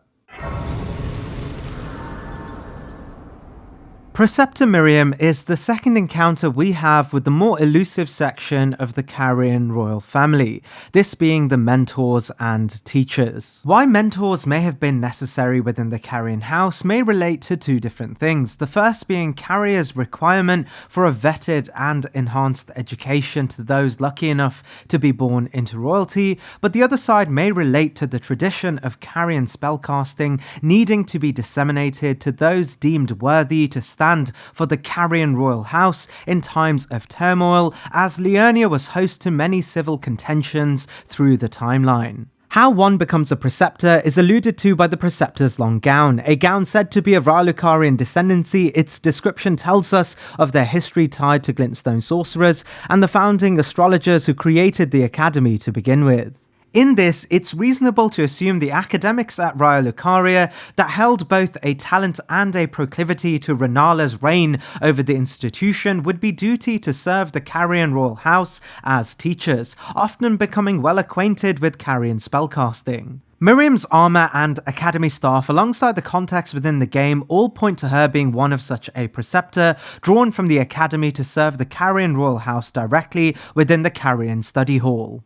There are only two preceptors we can meet in the game, and while Seluvis' entry does give us insight into how scarce this prestigious position was, Miriam in particular, unlike Seluvis, is still within Caria and seems to oversee the entirety of Caria's study hall, indicating a degree of seniority within the scholarly section of Caria. We get insight as to how proficient she was when we go against her, as she uses two spells that show Miriam as uniquely talented even amongst the family she served. The first and most obvious spell being Loretta's Great Bow, a spell described as being created by the great Carian knight Loretta, who rose to the upper echelons of even the Carian knightly tradition. The bow, an art she held dear to her and elevated her amongst her already elite peers, eventually gaining a position right outside Rani's former place of residence while she was still the physical lunar princess. This suggests Miriam was closely affiliated with the Carian Knightly Order and may have learned this unique spell directly from Loretta to such a great efficiency that she was able to teach this powerful art to other budding Carian knights. Leading us to the final most important spell uniquely related to Miriam, this of course being Miriam's Vanishing. The description reads, the curator of the study hall was such a master of this sorcery that it now bears her namesake, affirming once again Miriam's position as the head of studies, but also adding further context on her ability to refine pre-existing spells to a degree of mastery that her name would echo within the prestige of Caria's spellcasting tradition. We gain the spell in the DLC through Ymir, and while Ymir's entry is for later, it suggests Miriam may have been a peer to him, something fitting as it was Ymir that would teach Rylana herself during her own time in Caria, likely making them peers. At the time we meet Miriam, she contests our intrusion in Caria's study hall with the mastered arts of the Carian royal house, and within the lore she would represent the absolute zenith of this tradition, exceeding even the Carian knights that were likely students of her own. We know even Ymir utilizes this spell heavily, which could allude to the fact that Ymir may have sought mentorship from Miriam too. Much like Seleucus, Miriam can also utilize puppets, but seemingly in a more ethical way, suggesting she may have even taught Seleucus initially of this tradition, only for Seleucus to take the study far beyond its ethical limits. It's in this that Miriam ranks far greater than the game gives her credit, and it wouldn't be hard to imagine the greater teacher of Caria able to hone the talents of their greater knights, but also induct the knights into Carian spellcasting as a boss in this arena if we go by lore alone, and thus this makes Miriam far greater than the game lets on, ultimately ranking here on the list. It's a rare occurrence that Radahn would ever directly recruit someone to join him in war. As we learn, many came to find themselves under Radahn's authority, not on demand, but rather on their own volition, often enamored after witnessing his prowess in battle and hunger for war. However, Freya was the exception. Freya's armor tells us, after witnessing Freya's valor as a gladiator in his youth, Radahn invited her to join the ranks of his most trusted warriors. We get more context from her golden lion shield, which tells us it was awarded to especially valorous members of Radahn's personal guard on the occasion of its formation. Through this, we learn Radahn poached Freya early on in his life, having witnessed her victory as a gladiator. We know in Marika's first reign, where Godfrey ruled as consort, strength was positioned as the most admirable trait. Strength ordained power and thus one's social position in the world. In this, many gladiatorial arenas were built to celebrate strength. This is precisely why the Colosseums are strewn across the lands between, and why the duelists now travel the lands between aimlessly. It's likely Radahn would have spent much of his time within the Colosseums as he looked so dearly up to Godfrey as a role model, eventually witnessing the strength of Freya amongst the challenges she would face. Challenges in the Colosseum were no easy feat either. As I discussed in the boss rank list, the duelists were often great champions with long streaks of victory and would become common champions in the Colosseums, often fighting for their own repatriation into the social systems of the lands between. In this, Freya's history places her far beyond them too, as she is told to have been the only great champion to both make a distinct name for herself, but also catch the eye of Radahn. After winning the Eye of Radahn, she would quickly fall in line with the Redmanes, and eventually we learn from the description of Freya's greatsword, be personally tutored by Radahn, a training so regimented that the very blade she wielded resonated with the essence of Radahn, enhancing its ability to make use of Redmane battle arts. Her talents would exceed all of Radahn's expectations, so much so that the sword she wielded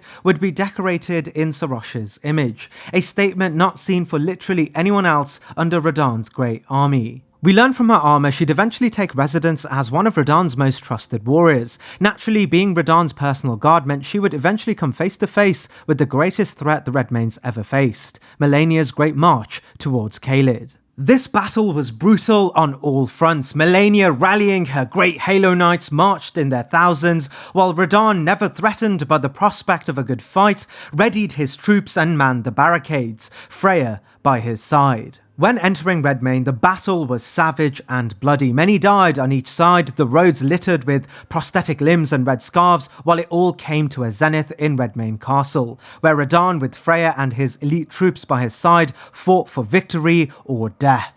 On the precipice of victory, as Radahn was locked with Melania in a fatal final moment, she would, as we learn, unleash a part of her that harboured the very god of Scarlet Rot, nuking Caelid and bringing her to near death, destroying everything and binding the region in Scarlet Rot. We're told Freya was here for this, surviving till the final moments, likely beating off the Halo Knights of all ranks, only to eventually, much like her tutor Radahn, become grievously wounded by Melania's nuke. Freya's helm speaks of her in this moment, telling us a hideous scarlet rot wound would afflict her face, and it's in this moment, with an injury ready to consume her alive, she would find Miquella. The helm goes on to say, Miquella gently put his lips to it, and the unfading scar became the compass that Freya would follow thereafter, telling us Miquella's act of kindness would push Freya into a lifelong dedication to Miquella, abandoning Redmane altogether, but taking the lessons from Radahn to start a new journey, following later towards Miquella's ultimate goal of beginning a new age of kindness, one to succeed Marika's flawed Golden Order. As we progress the DLC events after Miquella's charm is broken, Freya is one of a few characters that remains on Miquella's side, as the charm had little to do with her relationship with Miquella, and she even goes on to suggest the act of reviving Radahn would suit him better than an honourable death, as wished for by his old comrade Jerren. When faced against Freya, we are without a doubt fighting the single most capable Redmane knight. There is a reason why her blade looks almost identical to those of Radahn's. As a personal mentee of Radahn and a figure of his personal commendation, she stood off Malenia just as Radahn did in these final moments, and wishes nothing more than to be able to serve him again under the tutelage of Miquella, ultimately placing her here on the list. Jerren is first introduced to us as the prime member of a cohort of champions gathered at the main section of Redmane Castle, prepared to participate in a festival. We get more context from Jerren that this festival is not like the ones we have thus come to expect. Rather, it's a festival of war, a battle of the ages set to give the now corrupted Radahn a hero's death. Why Jerren leads the festivities has a lot to do with the life Jerren led before these events, and for that we have to go all the way back to the birthplace of Radahn, the Carian royal house. Jerren's life began as a nomadic traveller referred to by his armour as an eccentric, someone who was a relentless tumbleweed going from one place to the other. One day he would find himself acquainted with the Carian royal family. While we aren't told exactly what he did at the Carian royal house, we know the Carians trusted him well enough that he would find himself building a friendship with Radahn. Radahn, while a forgiving and loving character, seldom made friends with those he deemed as weak, often associating with battle companions or someone who he felt mirrored the glory through battle mentality inspired by Radahn's greatest role model, the Great Godfrey. More context is given when we learn more about Jerren's role within Caria, especially towards the end of his time there. We learn he would be renowned as a witch hunter. Why this is related heavily within Selen's story and the invasion event related to both characters. In this event, Jerren calls to Selen as an enemy of Caria and how he is dutied with bringing her and her association to the primeval current down, suggesting Caria may have seen within Jerren an incredibly formidable force, so formidable in fact they would task him with the eradication of witches, specifically those with an inclination to the primeval current, as Caria and thus Railucaria under Renala's influence saw the primeval current as antithetical to what Renala and Radagon's union would represent, an alliance of the moon and the Golden Order. We'll track back to this in Selen's entry. As Jerren is colloquially referred to as a witch hunter, it's easy to assume Selen was just his latest target, and he may have had a well-tenured life as a hunter of sorceresses that disobeyed Caria's authority over the academy and its core teachings. While Jerren was no sorcerer himself, he was great with the use of a Zweihander, bringing us back to his relationship with Radahn. And just like Radahn, while surrounded by the power of magic, he saw great power in physical strength, and this is why Jerren and Radahn got on so well. Eventually we learn Radahn would leave Caria and begin a journey in building an immense reputation as a god of war in his own right. This reputation alone would garner him a great cohort of followers and eventually a dominion in Caelid known as Redmane. Redmane would produce some of the greatest warriors that are told to represent the greatest forces in the entirety of the Shattering War, rivaled only by Malenia's Halo Knights. So great were the forces of Redmane, they are one of the key events related to Leindel's own defensive war against Radahn, canonized in the introductory cutscenes of the game too. However, only one Redmane would rise up the ranks as second only to Radahn, this of course being Jerren. We are told Jerren would follow Radahn on his conquest through the lands between. Initially, Jerren took the role as a guest commander, likely appointed by Radahn provisionally, as he knew of Jerren's nomadic roots and thus refused to bind him to Redmane Castle. However, just as the eccentric armor description states, it was in the guest commander position Jerren would for the first time be bound by an honourable oath. We are given context that Jerren was the commander of Radahn's greatest victories. So close was their bond, they would both promise to die on the battlefield beside each other. A truly magnificent feat when related to the sort of person Radahn was, and the people he deemed worthy to share this exclusive pact with. It's within this context that we can attribute a great degree of Redmane's military success on the battlefield to Jerren's coordination but also participation beside Radahn. We know the Redmane are referred to countless times as the single most successful military forces in the game, be it in belligerence or defense, something put to the test when Malenia would invade Redmane only to be bested and relying entirely on the expulsion of a deity to bring to a stalemate. Naturally too, the Festival of Radahn, with great participating beings from Blythe all the way to Alexander, all fell into the command of Jeren as they fought to participate in Radahn's final moments. And it's for this reason Jeren, the greatest the Redmane had to offer, but also Carrier's own trusted killer of witches, deemed appropriate to even contest Sellen, described as the most dangerous sorcerer Raya Lucaria has ever produced, ranks here on the list. Touched on during Vargram's entry, errant sorcerer Wilhelm is a far more powerful character with an origin and story tied deep in profound mastery. Wilhelm's early life likely began in the Raya Lucarian Academy, finding scholarly success under the Hierodus Conspectus. Those of the Hierodus Conspectus were often far more curious than their peers, concerned heavily with a lifelong pursuit of knowledge.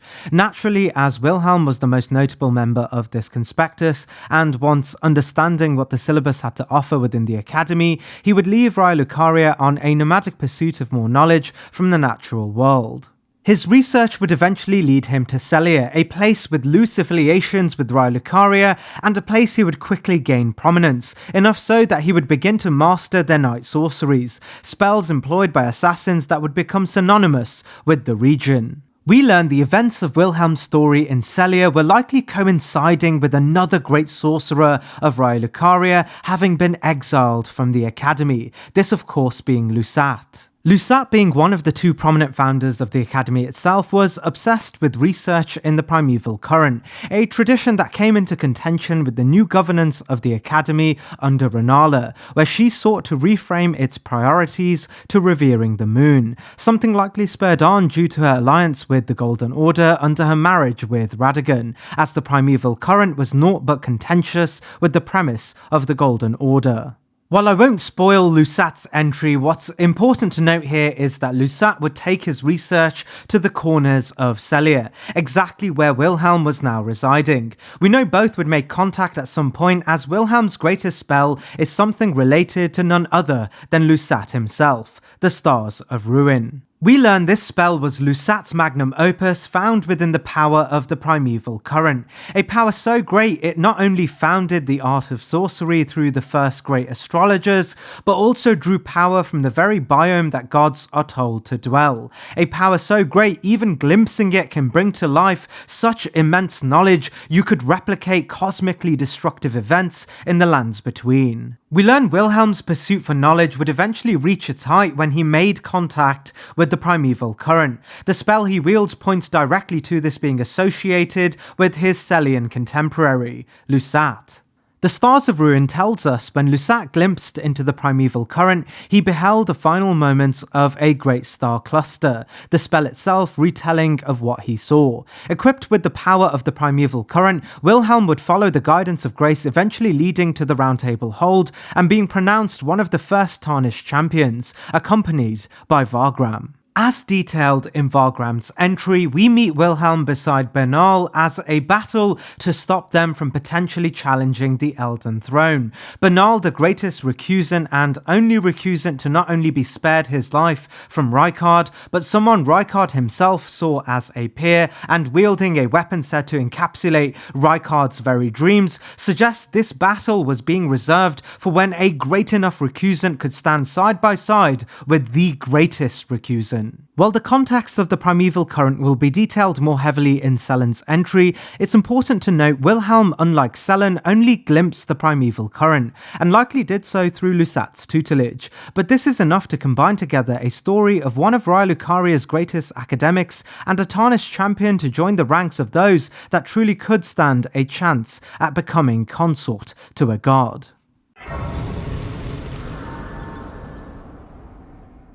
Nefeli Lu is a fellow Tarnished that we can meet in the Round Table Hold early on in the game. From her armor description, we learn she comes from a place known as the Badlands, something we only ever hear again in relation to the Great Godfrey and his previous life there as a chieftain of a tribe under the identity of Horalu. While it would be easy to assume Nephili-Lu and Hoarah-Lu are directly related, we know the Badlands were a place of many tribes, and Nephili may have shared cultural ties to Godfrey instead of one of direct descendancy, explaining why she doesn't host demigod-like characteristics. What she does hold, however, is the culture that made Godfrey as great as he was. The Badlands were savage in their means of fighting. We learn Godfrey in his early years would be so relentless as a fighter that upon being granted the position of consort to Marika, he would intentionally take it upon himself to burden his body with the presence of a great lion, this being Sarosh. All of this was to hold back his unrelenting hunger for war. However, Nephili-Lu's hunger wasn't only for war, as she also held within her a deep moral code, something shaped entirely by her traumatic youth, where she would be a surviving member of a great slaughtering that took place in her old place of birth, likely within the Badlands during an ensuing tribal conflict. Likely losing her parents to these events, we learn she would eventually find an adoptive father in none other than Gideon Ofnir, accepting him entirely, as Gideon had convinced Nephili of a future he sought to build, one that offered peace and safety to the most vulnerable in society, and in turn Nephili-Lu was ready to give everything to materialize these plans, even aiding Gideon in formalizing himself on the Elden Throne. However, as we learn, Gideon was far from the most trusting figure, often taking advantage of others for his own gain. And of course, we find out Nephili was no exception. Something that would eventually come to a head when Nephili would find the village of Albinaurics absolutely decimated, with thousands of Albinaurics killed. Here we find Nephili vowing to find out who caused the destruction, as it reminded her of the major turning point in her own life, having to witness the destruction of her own place of birth. Eventually, Nephili-Lu does find out, tracking directly back to her own adoptive father, Gideon, and his group of spies set out to destroy everything in finding the Haligtree medallions. However, it's at this point we learn of Nephili-Lu not just as another henchman of Gideon, but as someone that held much greater potential altogether. If we find the incredibly unique item known as the Stormhawk King, which presents itself as an unusable spirit summon, we can give this item to Nephili-Lu, who tells us, "I can smell the ancient storm in it," and how it reminds her of her first hawk.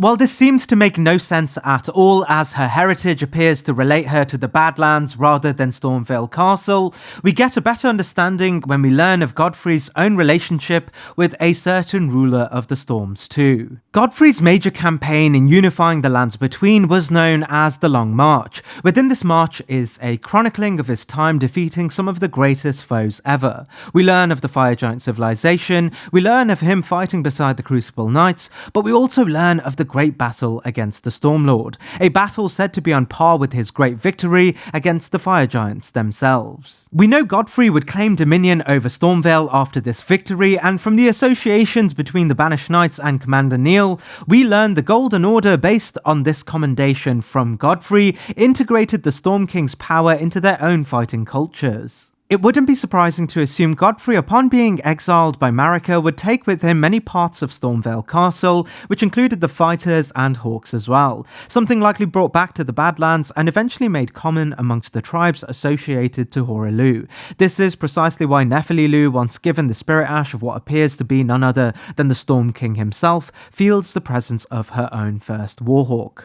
After these events, it's no surprise that Kenneth Haight sees Nephili-Lu as the true heir to Stormvale, and while most would initially assume it's because of her shared heritage with Godfrey and the Lu tribe, we know even a true descendant of Godfrey, who was of course Godric, was entirely rejected, and thus it's far more likely that Kenneth Haight saw within Nephili-Lu both Godfrey and the great Storm King that once commanded all of Limgrave from the heights of Stormvale Castle. In our final interaction, she tells us, "I will call upon the storm to drive away the foulness that has settled on the wind," suggesting from within the Storm King's ashes she was able to find strength of a sovereign power, one able to control the winds themselves. Nephili-Lu also holds two weapons known as the Stormhawk Axes. These weapons are described as a signature weapon of those who remain one with the storm, a weapon that is only also found within Castle Sol amongst Commander Neil's great cohort of exiled knights related directly to the Storm King himself. While Nephili doesn't fight with the power of what we can expect from the Storm King, who was a great monarch of the skies, her dialogue, history, and the battles she can aid us in, which includes Godfrey himself, in a way represent her as a symbol related to the great battle that once took place in Stormvale between both great champions, Godfrey and the Storm King. In this, she is a sort of symbolic synthesis. There are literally only 2 cooperators we can summon against Godfrey, and it's no surprise Nephili Loux is ready to face Godfrey with confidence, as she remains more Godfrey than Godric ever was, despite his blood affiliations. And it's for this reason Nephili Loux ranks here on the list, a true ruler of Limgrave, one that hosts within her the power of its greatest challenger, and also its greatest ruler.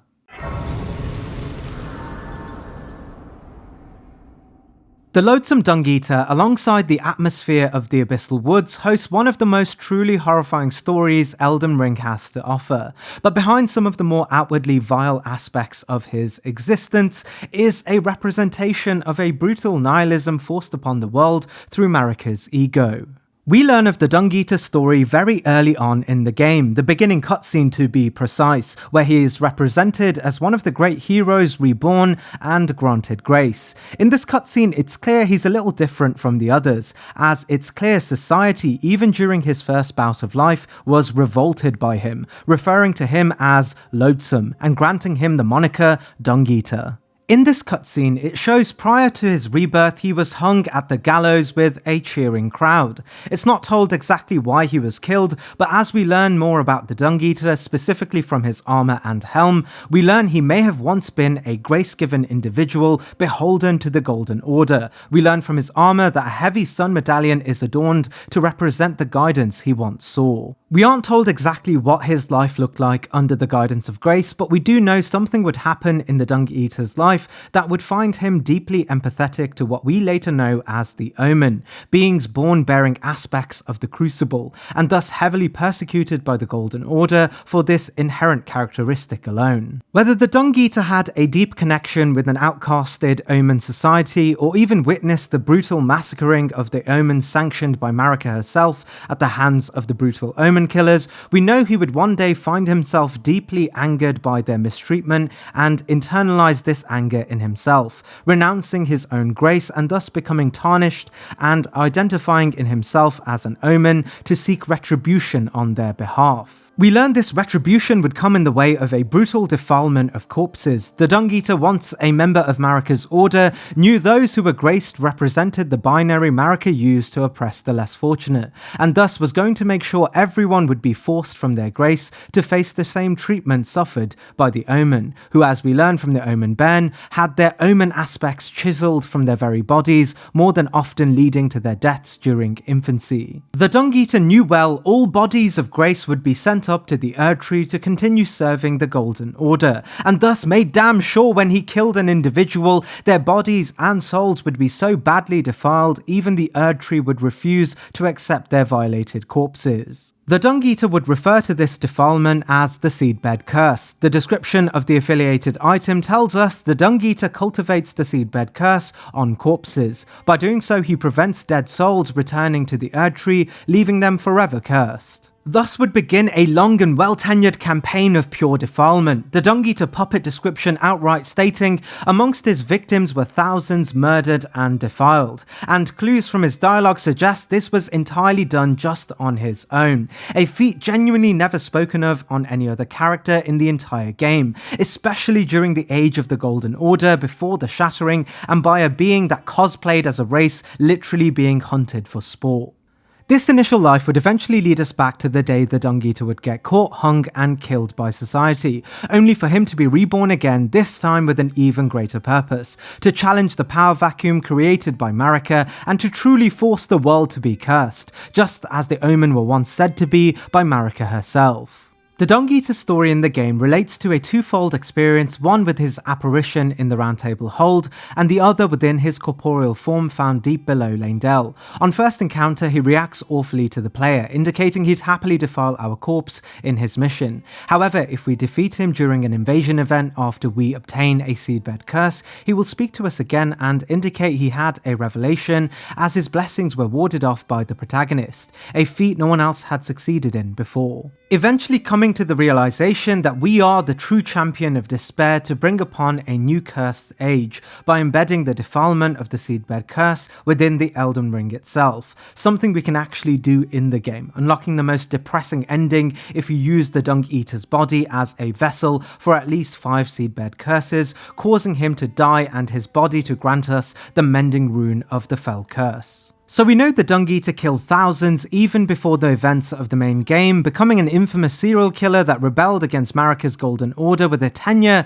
that saw him fight off many efforts levied by the Golden Order, but the question remains, what made him so powerful? While we know he was only suggested to have been Omen in heart rather than physically Omen, he is able to take full advantage of the power we have thus come to associate with the Omens themselves. We know he doesn't utilize the bare tools available to us, which are essentially proxy utilities used to conjure forth Omen apparitions, but he does wield a peculiar weapon known as the Sword of Milos. The sword itself refers to it being the spine of a smaller grotesque giant. While this may seem to have no correlation to the Omen, we do know it has a unique weapon art called the Shriek of Milos that can call forth aspects of the Omen in an explosive manner. We can draw some theories as to how this came to be, and the most adamant of the theories are the ones that relate to a story of the Dung Eater's more early defilements. In the early days of the Golden Order, we learned the giants or lesser giants were the descendants of the fire giants. We learned the lesser giants and trolls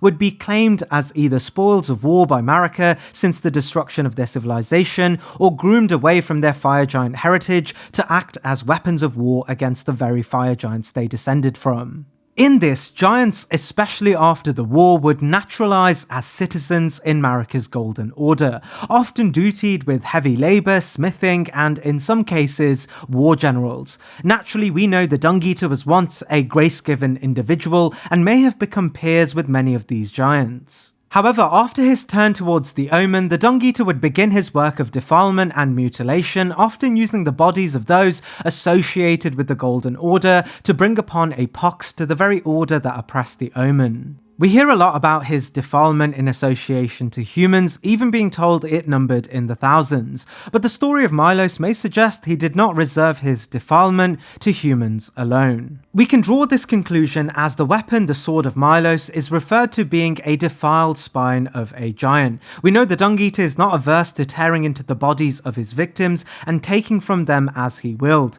and it may be the case this sword was related to the defilement of this giant and the spine and heirloom utilized by the Dung Eater to continue his maddened spree of murder. There is more evidence for this through the weapon art related to the sword, which describes a horrific curse scream that calls upon the curse of the Omen. Something peculiar, as we know the giants were exempt from the Omenhood as their heritage did not relate them to those born under the Golden Order and Marika's sins associated to the Crucible, and thus it's more likely the defilement caused upon Milos' body by the Dung Eater was truly vile enough that it would embody the pox of the Omen curse, and thus become a perfect tool for the Dung Eater to project his longing to become Omen.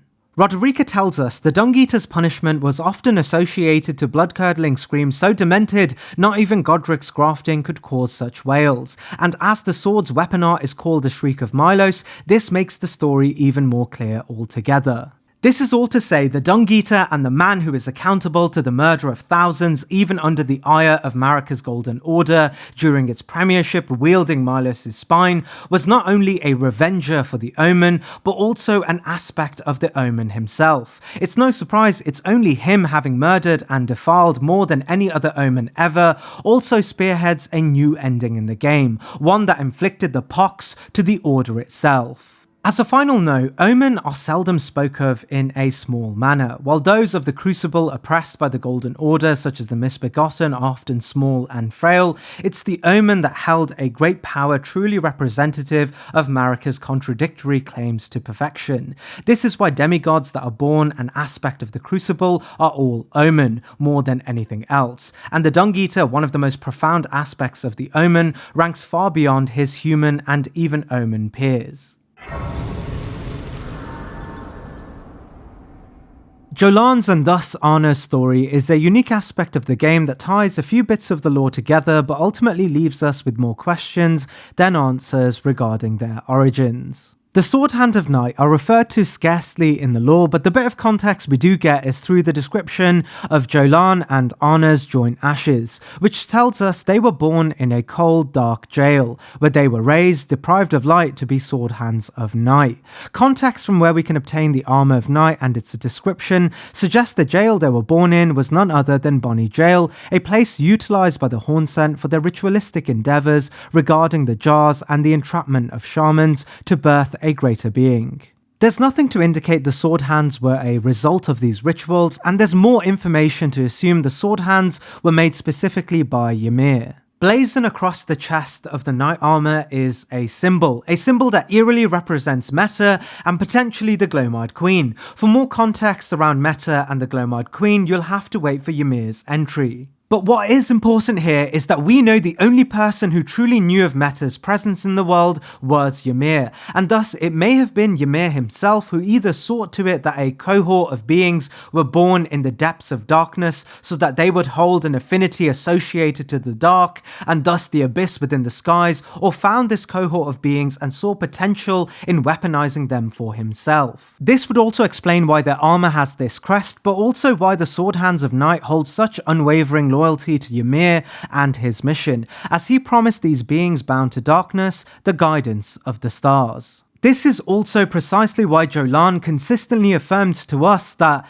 Ymir is a shining star, in our eyes the only star upon the black canvas of light, alongside the context that if Ymir builds trust for us, she tells us the night is now yours to wield, as if Ymir saw their purpose as a means to control the power of the abyss through proxy. However, the nature of this relationship may have been inherently exploitative, as we learn Ymir had lied to Jolan about Anna's whereabouts, something that concerns Jolan, as we learn Jolan spent her early years beside Anna and was one day separated from her. We learn Anna's actual whereabouts are within Rabbit's Rise, in a place incredibly secretive and hard to reach. In here she has clearly become a puppet, not unlike the means in which Seleucus had done to others previously. We know this was Ymir's doing, as Ymir's own heritage traces back to Rai Lucaria, where he once taught R'hllana. We learn those who were deemed fit to teach Carian royals were often referred to as preceptors, the same class of people that would be associated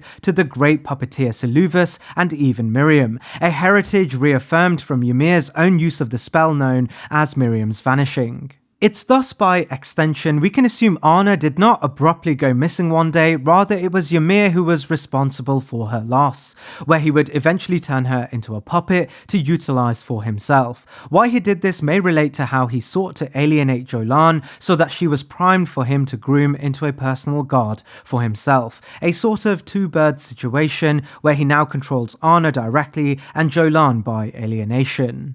Both Jolan and Anna utilize weapons that are entirely unique in the game, weapons described as a true projection of the night sky, something so otherworldly that the weapons themselves were semi-corporeal in nature. The night sky in this game is consistently referred to as the home of the stars, and in Ymir's understanding of the great cosmos, this biome was so rich that even the outer gods are told to originate from here, and the very glimpse of the primeval current that floats through the skies can enrich someone to such great strength, an entire tradition of spellcasting strong enough to even contest the hegemonic powers would be birthed. Naturally, Ymir, fascinated by more than just the primeval current or celestial bodies, sought to understand the cosmos entirely, and thus saw the Darklings born with an affinity to the abyss as perfect tools to further his influence during his master plan of becoming a successor to the great meta of the cosmos itself. It's in this the Sword Hands are not just great warriors, but champions enriched by the source of power linked to some of the greatest spells and forces in the entire game. It's no surprise the Shield of Night has one of the greatest capacities to deflect magic, not unlike the very abyss that coats the night skies, departing across it the powers of the gods and celestial bodies. Ymir's magnum opus is known as the Fleeting Microcosm, a spell that brings a portion of this abyss to the physical planes, absorbing energy around it to implode with the power of something far beyond the celestial bodies. Ymir affirms consistently that he left researching the moon because he saw something much greater and more powerful that was past them, the microcosm, a deep darkness akin to a black hole that could consume everything, not unlike the dark channeled by the Sword Hands. It's in this, Jolan and thus Anna holding a piece of this power within their tools are a projection of Ymir's aspiration to covet the microcosm, and thus their power beyond a great deal of others. This is precisely why he is comfortable having just 2 personal bodyguards, despite the gravity, mind the pun, of his research. While Anna and Jolan only hold a small aspect of the microcosm within their blades, as we learn from Ymir's entry, this alone is not to be underestimated in the slightest, likely sharing from a source of power on par with the greater will itself. However, their corporeal form and mention of the true darkness being but an image of the microcosm and lesser influence in the wider events of the game ultimately place them here on the list. The Dragon Communion Priestess, while unnamed on our initial encounter, is actually known as Florisax. Florisax's story, much like that of many other ancient dragons attuned to the power of Placidusax's first reign as consort, was one of a true ancient dragon able to utilize an iconic red lightning. We learn true ancient dragons were the original great beings that served under none other than Dragon Lord Placidusax. This is precisely why only ancient dragons are able to cast the red lightning, described as inherently tied to Placidusax himself. This is why normal 2-legged dragons are described as paltry by the in-game descriptions, as they are described as being tied to Baal's heritage rather than Placidusax's, and thus they were rejected the divine affinity of lightning once brought to the world through Placidusax's rule as consort, in a similar manner to which Marika's Golden Order incantations were brought to the world due to her role as a god in her own age that succeeded Placidusax's. Ancient dragons are even credited to have conducted the single most devastating attack in Leyndell's history, even during a period in which Marika's Golden Order was at its height. A battle so great that Leyndell, after winning by the skin of their teeth, was so inspired by this effort, Godwyn himself befriended an ancient dragon and even adopted their motifs and power to enrich Leyndell's own fortifications. This is why Leyndell is full of dragon iconography and why some tree sentinels are draconic, wielding parts of ancient dragons. So how did Florisax become a humanoid being? Well, the truth lies in the description of Florisax's spirit ash. In this, we learn Florisax assumed a human form in order to share dragon communion with the wider world, indicating she was one of a few ancient dragons under Placidusax's tutelage that opted to become humanoid to converse and shepherd lesser beings in dragon communion, which was, in essence, the transfer of dragon power to lesser beings through a once cannibalistic ritual later refined to the ritual kindling of dragon hearts. We get further context from the dialogue given to us by Florisax. She tells us the art of dragon communion itself was ushered into being after a battle between Baal the Dread and Dragon Lord Placidusax, after a climax at the heart of Azula laid a mutually destructive end for both participants. Upon this blasphemy, Placidusax swore to bring Baal's covenant of dragon traitors down. In this, and while still the hegemonic ruler of the lands between, he created the tradition of dragon communion to incentivize beings of all races to kill Baal's kin and even allow them to consume these traitorous dragon hearts to enrich their own strength. We learn it was this consumption of dragon hearts that was the initial form of dragon communion before later being refined by the existence of dragon communion altars that allowed those that did partake in this ritual to inherit the very powers of dragons through a more intimate ritual led by dragon priests allied to Placidusax. While initially it was the dragons that would first take to Placidusax's recruitment drive, the promise of power authorized by Placidusax also encouraged other races to utilize this tradition too. Whether they did so because they were morally aligned with Placidusax's goal or were driven by the selfish gain of dragon power for themselves meant no difference to Placidusax, so long as people felt inspired to murder Baal's kin. While we aren't given specific clues about the nature of what power was lost in the transformation from dragon to dragon priests, it is told from Florisax's heart that she had to make a sacrifice by turning into a human, giving up her immortal form. The priestess's heart reads the priestess was once an ancient dragon herself, but sacrificed that form for feeble flesh to aid in the destruction of Baal the Dread. However, this is not to say Florisax was all human, as she does have a unique spell known as Dragon Bolt of Florisax, a unique red lightning spell that enchanted herself and others, similar to a General's Warcry, something that indicates Florisax, while still an ancient dragon, may have been a general amongst other ancient dragons under Placidusax, something reaffirmed by her first-hand recounting of Bale's attack, but also her closeness to Placidusax himself.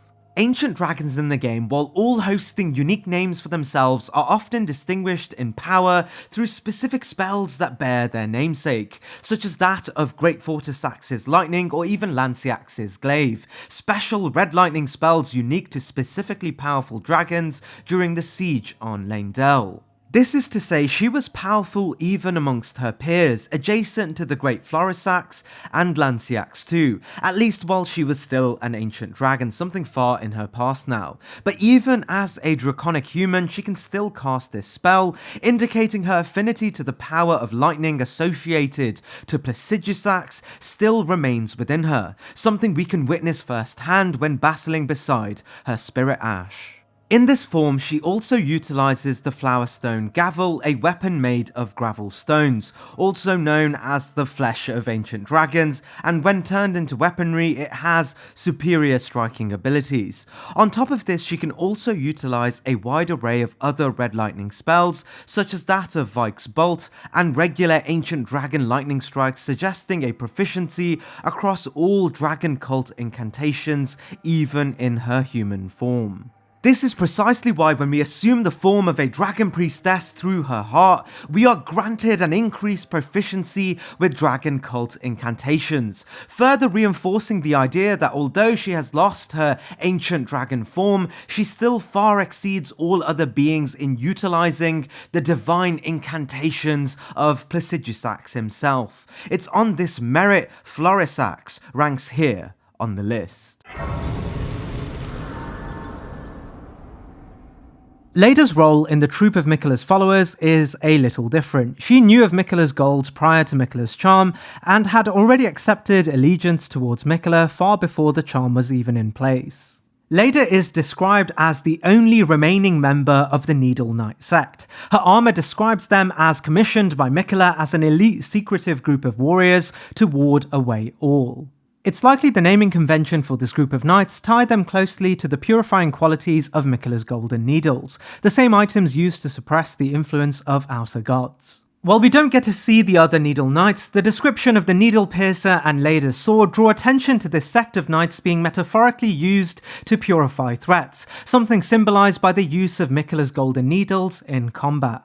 The specific use of needles in combat is not seen much in the game, and we know Miquella himself utilised ring motifs to project power, so it's clear the unique militarisation of such a powerful tool may be the reason the Needle Knights won such a great reputation amongst ordinary followers of Miquella and became unique extensions of Miquella himself. As we progress her storyline, we learn why she remains the only Needle Knight still alive. Clues from the description of her blade and the description of an armor set known as the Oathseeker set tells us that the Oathseekers came from the same place as Leida, once serving Miquella as Needle Knights, but one day they would cast away Miquella's influence on a quest to discover an oath truly worthy of devotion.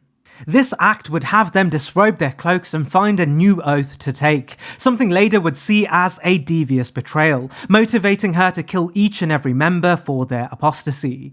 Leida's sword tells us this blade still reeks with the stench of crusted blood that lingers from the cull of her knightly comrades. While we don't know how many Oathbreakers existed, we do know it was Leida that killed all of them till only she remained, a testament to the skill she uniquely held against her comrades. We aren't given a detailed breakdown of Miquella's hierarchy of influence when it comes to his knights and nobles, but we do know Melania stood as Miquella's military will, and Loretta the guardian of his domain. While we don't know where the Needle Knights, and thus where the most prominent of these knights, Leida, stood within this hierarchy, we do learn that Leida is knowledgeable of Miquella's plan all the way to the final twist, and is able to stand before us just before the main boss battle, assuming she may have been quite appropriately one of Miquella's most powerful shows of force beside Melania and Loretta. It's thus no surprise that Leda is confident in her ability to take down the other members of the group when Miquella's charm has faded. Her questions about whether or not to pursue them relate less to her capability to do so rather than moral justification of it, assuming she is powerful enough to face them but questions whether it is appropriate to do so. She does nevertheless ask if we would assist her in her campaign to kill Hornsent and the immensely powerful Ansbach, and at least in the Hornsent battle, Leda often holds the upper hand alone. As we move on to Ansbach, it's clear from both their dialogue that this battle was always going to be quite close, and as we get to Ansbach's entry and the power he truly held in Mohg's dynasty and even the events around him wounding a literal god, gives a good idea of how powerful Leda truly was. When we all first began our journeys in Elden Ring way back in 2022, the great warrior Jar Alexander, while mysterious in origins, was a wholly benevolent being, a character liked by all. And while not much has changed in that regard since the great pulling of the curtains in the DLC, we are given insight into how Alexander and subsequently the Jar people came to be. We learn behind the loving exterior is a character of suffering and a brutal ritual so heinous it spurred on one of the most bloodiest campaigns of vengeance in the entire game. Within the Lands of Shadow, we learn the Jar people originate from a brutal cultural tradition of butchering by the Hornsent civilization. In the Lands of Shadow, we can find a peculiar location known as the Belorat Jail, a place strung with a variety of pots reminiscent of Alexander. As we explore the context clues, we learn these pots held within them the bodies of shamans of Marika's heritage native to the Lands of Shadow. How the shamans ended up here has a lot to do with the Hornsent civilization's willingness to create saints. Why they chose shamans to fill these jars with is detailed to us in the descriptions of both the Tooth Whip but also the Innard Meat descriptions, which tell us the shaman's flesh held a property that allowed the flesh to melt harmoniously with others, a sort of mixing agent that kept all flesh alive within so that their combined presence could catalyze the birth of a saint. Naturally, the shamans weren't brought to this horrifying existence by choice. As we learn from Bonny Village, the Hornsent would assign potentates to murder and apprehend shamans, almost bringing their entire race to non-existence. While shaman's flesh was always present in these jars, often the flesh of others would be included too, as shaman flesh was essentially a compatible catalyst for any sort of flesh at all. This is why we can see a variety of different ghosts in Belorat Jail that are pleading for their lives when faced with the prospect of being jarred. This brings us perfectly to the usual Jar race of beings from the main game. The companion Jar tells us, though the Jars are brought to life by human flesh and blood, they are all rather kindly folk. Perhaps they were made to be better than their innards, suggesting the jarring tradition did indeed turn into a penal system for the quote-unquote unworthy. However, as they morphed into sentience, the joined flesh would create a much kinder being. If we speak to Jarburn in the secret Jar village, we get dialogue about Alexander's story where he asks us if we've met Alexander, and the context that Alexander was once an ordinary Jar folk but left the village to grow into a great warrior. On our first encounter, we can find Alexander trapped where he is asking us to free him. Once freed, he gives us the dialogue that he only recently left his own village and is in the midst of his journey towards Redmane to educate himself in the way of the warrior. We get more clues as to what exactly he means by this, as if we aggro him and he defeats us, he offers us the dialogue, "A finer battle was never witnessed, how do you fancy joining the lads inside?" suggesting he was to gain strength by adding the flesh of other great warriors into the jar to enrich himself further. If we prematurely kill Alexander prior to his questline, we are given a warrior jar shard which tells us that Alexander's innards are a little different to those regular jars, as his jar was made to honor ancient royal warriors. This gives us insight as to why he, amongst all of his people, sacrificed the safety of their secret home to achieve greatness, something inferred by Alexander's innards to relate to the dreams of the great warriors he was once filled with. Eventually we can follow Alexander all the way to Redmane, where he is proudly ready to test his mettle during the Great Radahn Festival, joining a cohort of great warriors and aspirational characters looking to participate. If we best Radahn alongside Alexander, we can find him fishing in the earth to retrieve the remnants of great warriors from both the festival but also the great legendary war between Redmane and Melania's southward march. After these events, Alexander fundamentally changes. If defeated at the climax of his questline, we are granted the Shard of Alexander in the place of the Warrior Shard. It reads, Shard of the late Alexander, a shattered warrior jar. The scraps of stewed flesh cling to the shard, and tatters of ornaments can be seen mingled within the slime, relics of a redhead champion, it would seem. Suggesting within the rubble he not only found the flesh of the great champions who participated in the festival, but also found parts of Radahn himself, or potentially even Melania, indicated by the final line telling us of a redhead champion.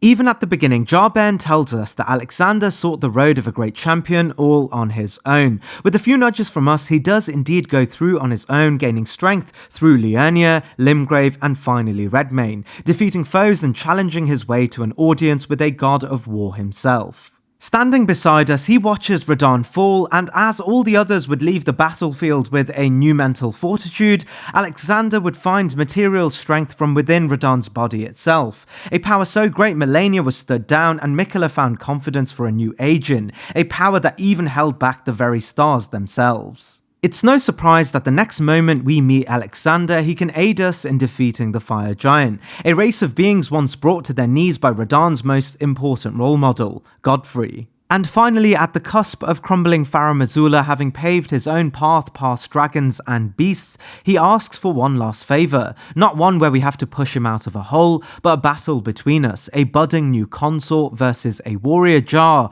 invigorated by the fervour of a demigod.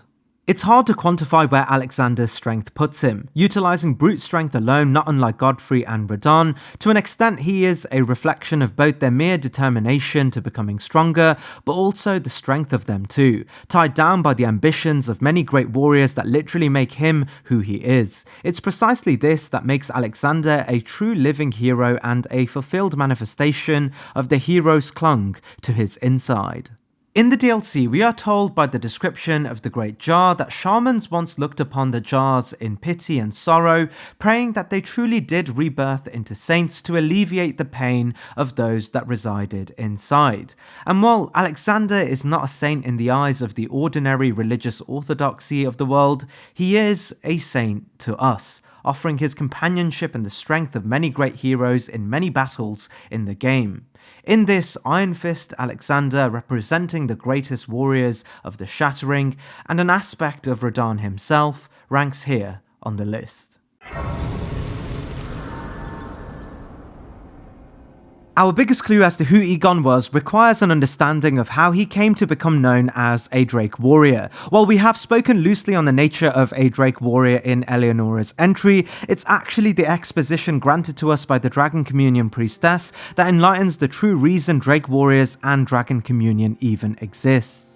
As we previously learned from Florisax's entry, the art of Dragon Communion itself was ushered into being after Placidusax and Bale had reached a mutually destructive stalemate, and thus Dragon Communion was created by Placidusax to incentivize lesser beings into killing Bale's kin after his retreat. It was this promise of power that would encourage the creation of Drake Knights, humans driven by one goal, to murder Bale's kin and take from them their hearts. While it's true many Drake Knights were far detached from the real goal related to Dragon Communion, which was the systematic dismantling of Bale's influence, Aegon was very aware of the ultimate goal of a Drake Knight, this being the death of Bale himself. The Dragon Communion Priestess, upon hearing of Aegon, gives us this dialogue. I remember that name well, the Broken Drake Warrior, driven by bottomless hunger and fiery ambition, precisely what the Dragon Lord envisaged for men who partake in Dragon Communion. Suggesting she knew Aegon well, likely indicating he was one of the first Drake Knights to take direct action from Placidusax's command. We learn eventually Aegon at some point did prove himself worthy of taking on Bale, a task that would have required him to defeat the Ancient Dragon Man, a boss that is described by the Dragon Hunter katana dropped by him as the arbiter of all of those who are deemed worthy for the ultimate goal of killing Bale. We know this is the case as even entering Bale's domain requires one to have defeated the ancient dragon man, something we know Egon must have done once himself. On top of having been granted access to the Jagged Peak, we also know he would make his way to Bale's ceremonial arena, something that would without a doubt require having defeated an array of ancient dragons that staunchly protected this area, indicating a triumph over a variety of ancient dragons such as the Jagged Peak drakes and even beings adjacent to ancient dragon Sanasacs. We get clues of his various triumphs over not just ordinary dragons but ancient dragons too through the description of Egon's harpoons. They are described as built one by one from the bristles of sharp gravelstone pieces. Gravelstones described in themselves as found in the lands once beset by ancient dragons, said to be the scales of those very beasts. From Florisax's entry, we know this is a feat not to be scoffed at, as we learn the true ancient dragons were the original great beings that served under none other than Dragon Lord Placidusax. This is precisely why only ancient dragons are able to cast red lightning, described as inherently tied to Placidusax himself. Whereas the two-legged drakes were described as nothing more than paltry, the ancient dragons are far greater, able to utilize the power of lightning and even credited with the single most successful strike against Leyndell during Marika's true premiership. This is all to say Egon, acting on his own and inspired by a fiery ambition, would kill ancient dragons, strip them of their scales one by one to build new arrows to pierce through the hides of more targets, one day seeking to confront Bale armed with the hide of his peers, ready to bring him down too. And this is precisely why Egon is not adorned with fancy Drake Knight armor. His clothing is rugged and utilitarian because he was not driven by the strength of dragons, only by the hatred for Bale, a true projection of Placidusax's anger and the reason Dragon Communion was created in the first place. However, when the day of reckoning came and he was able to face Bale, Bale would eventually best him, defeating Egon and rendering him near disabled from the waist down. This is precisely where we meet Egon. After a brief pained introduction, and when we prove to him our worth by defeating a true ancient dragon, he pronounces us a Drake warrior and asks us of one favour, to summon upon him to help you kill Bale for good. In this battle, Egon has restored his motivation. Back on his feet, he offers us range support, piercing Bale's hide one harpoon at a time. In this moment, he has returned a bona fide Drake Knight. A Drake Knight known not only for the destruction of paltry drakes, but the destruction of ancient dragons themselves. And at the end of the battle, he finally assumes his form as a destroyer of Bale, the greatest feat of all Drake Knights. While Egon is not greater than Bale, he is, in this moment, second only to us as a true-to-form Drake Knight, not driven by the hunger for power in consuming hearts, but driven by the goal once asked by Placidusax of his subjects, something not even the ancient dragons were able to complete. This, of course, being the death of Bale. Selen's story starts far back before the Shattering, back in the early days of the Ryalucarian Academy. Thops tells us directly that Selen was well known as the single most promising sorceress in the history of the Academy, a feat not to be taken lightly, as the Academy would be a host to a variety of legendary mages, including Renala, Azure, and even Lusat. Unsurprisingly, we learn she was a mentee of none other than Azure himself, and as we learn in Azure's entry later on, it was Carrier's influence upon Ryalucaria that would shift the Academy's attention away from the further research into the pinnacle of Azure's work, which was the study of the primeval current. While the Academy credits the work of Lusat and Azure's research into the primeval current as their founding principles, it would be Renala's tutelage over the Academy that would shift the Academy's stance on researching the primeval current from one that promoted it to one that forbid its further research. Why this is naturally may sit within Renala and Radagon's union, and thus the Golden Order's influence upon Carrier, and therefore Ryalucaria. We know Marika did not take fondly to institutions that diverged from her view of the world, and especially institutions that placed great reverence to an authority antithetical to those related to the Golden Order. In this scenario, this also included the power of the stars, and thus the primeval current. We learn after Azure and Lusat's exile from the Academy, Selen, despite her master leaving, remained at the institution and sought to continue his teachings in the Academy, seeking to glimpse the primeval current and take from them crucial teachings. While the Academy may have tolerated Selen's ambitions at first, as she was their greatest prospect, she would take on much more unethical studies in the Academy under the Elias, the Graven Witch, and eventually the Academy would have to cut their losses and banish Selen, just as they had with Lusat and Azure, forcing her to take her studies elsewhere. Her story since her abandonment is recounted by Preceptor Seluvus, who tells us there's a glintstone sorcerer by the name of Selen in Limgrave. She owes me for the help I gave her when she was expelled from the Academy. I asked her to look into this matter some time ago, suggesting Seluvus aided getting Selen back on her feet and may have granted her a place to further her own studies, as we know Seluvus is not without great astrological equipment. It's not told how, but one day Selen would be imprisoned and left in a cave in the Weeping Peninsula region of the Lands Between. Something not entirely surprising, as Selen wasn't without a large variety of enemies from a variety of factions, notably Lucaria, but also the Carrion Royal House and their affiliates too. We learned during her time locked up, she was able to project an apparition of herself in the Waypoint Ruin cellar.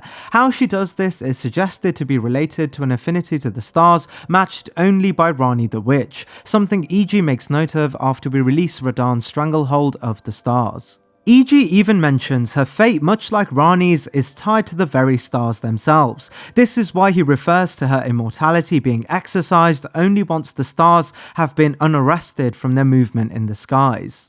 As we progress Selen's questline, we can find her true body bound in the Weeping Peninsula, where she is clamped down and tells us directly she was left a prisoner as she was immortal, and thus those looking to dispose of her could only keep her from the world by trapping her permanently. It's in this dialogue we learn Selen's soul held such an affinity with the primeval current and the stars that she is able to transmute her very life force into a primeval glintstone. This also serves as a great point to speak about the gravity, mind the pun, of the primeval current and the power one is assumed to have for their relation to this immense source of power. Sorceries in the game are often described in terms of their power in prefixes. It's no surprise all three notable primeval sorceries in the game share the legendary prefix. At the height of the primeval sorcery tradition was the founding Reign of Stars. It's described as the product of an ancient astrologist who once glimpsed at the sky and truly saw the primeval current. Just this glimpse would enrich his mind with a power so great it would birth the tradition of sorcery itself. It's suggested Azure would be the first to academize these new teachings, birthing the first and most venerable conspectus known as the Karalos Conspectus.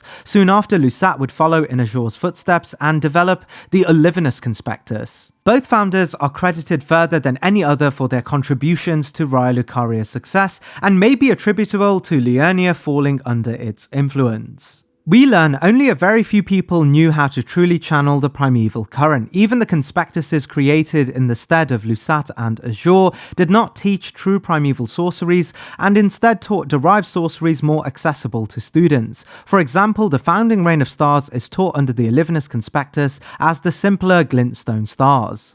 It's thus no surprise that Selen is described as Raya Lucaria's most dangerous scholar by Jeren, a being notorious for having killed many witches in his past, as Selen is one of an incredibly small number of people able to cast sorceries of the primeval current, specifically the very founding Reign of Stars spell and the inspiration Lusat and Azure once looked towards as they formalized their own superior understanding of the primeval current. Bringing us perfectly back to why Selen can transmute her soul into a primeval glintstone, as she, with her fate tied to the stars and a direct pupil of Azure, understood the primeval current well enough to bind her own being into an aspect of it in the Lands Between. If we give her primeval glintstone to a new puppet body created by her old friend Seluvus, we can bring her back to her prime potential, and it's in this state we can witness her true power against Jeren.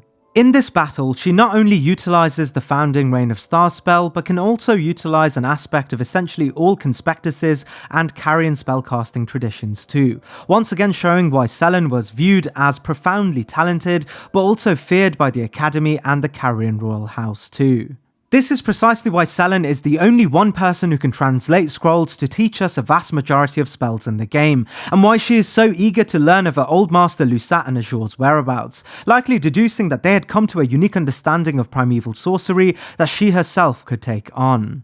This is best shown in our final few dialogues with her, where she asks us to promise to teach her the nature of the stars when we take on the Elden Throne. And thus Selen, at the moment she is reborn in a more fit and healthy body, ranks far beyond the pale, rivaling none other than the master primeval sorcerers Lusat and Azure themselves, testament to Jeren's words referring to her as the most dangerous Raya Lucaria has ever had to offer.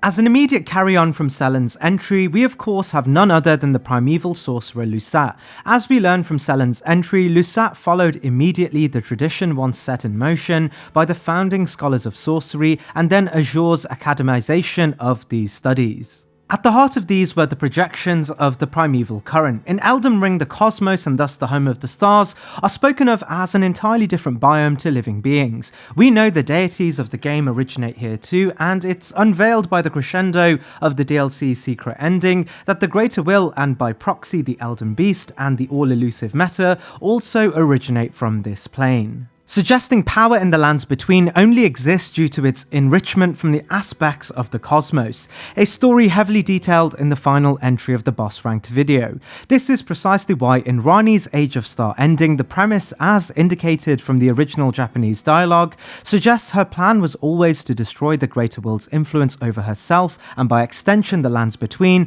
by inheriting the Greater Will's object of influence in the Elden Ring, and ridding the Greater Will's power but also all other meddling deities' influence over the lands between. Why this is relevant to say is to draw your attention to the absolute power found within the stars. No doubt this is also the reason Ymir was obsessed with this too. We learn the first astrologers, by just perceiving the currents of the cosmos, had enriched themselves with a devastatingly legendary spell that called upon cosmic hails from the outer world in their own plane. This spell is later formalized as the founding reign of stars. Naturally, this enrichment of strength would spread quickly, and many would seek to imitate this power for themselves. While most would fail to do so due to the magnitude of the discovery, Azure, however, would successfully do so and translate this knowledge into the first conspectus of Raya Lucaria, birthing the formal art of sorcery. We're told from Lusat's robe that only one other being would come close to Azure's level, this being Lusat. And while Lusat's story isn't entirely clear, he, much like Azure and the founding astrologers,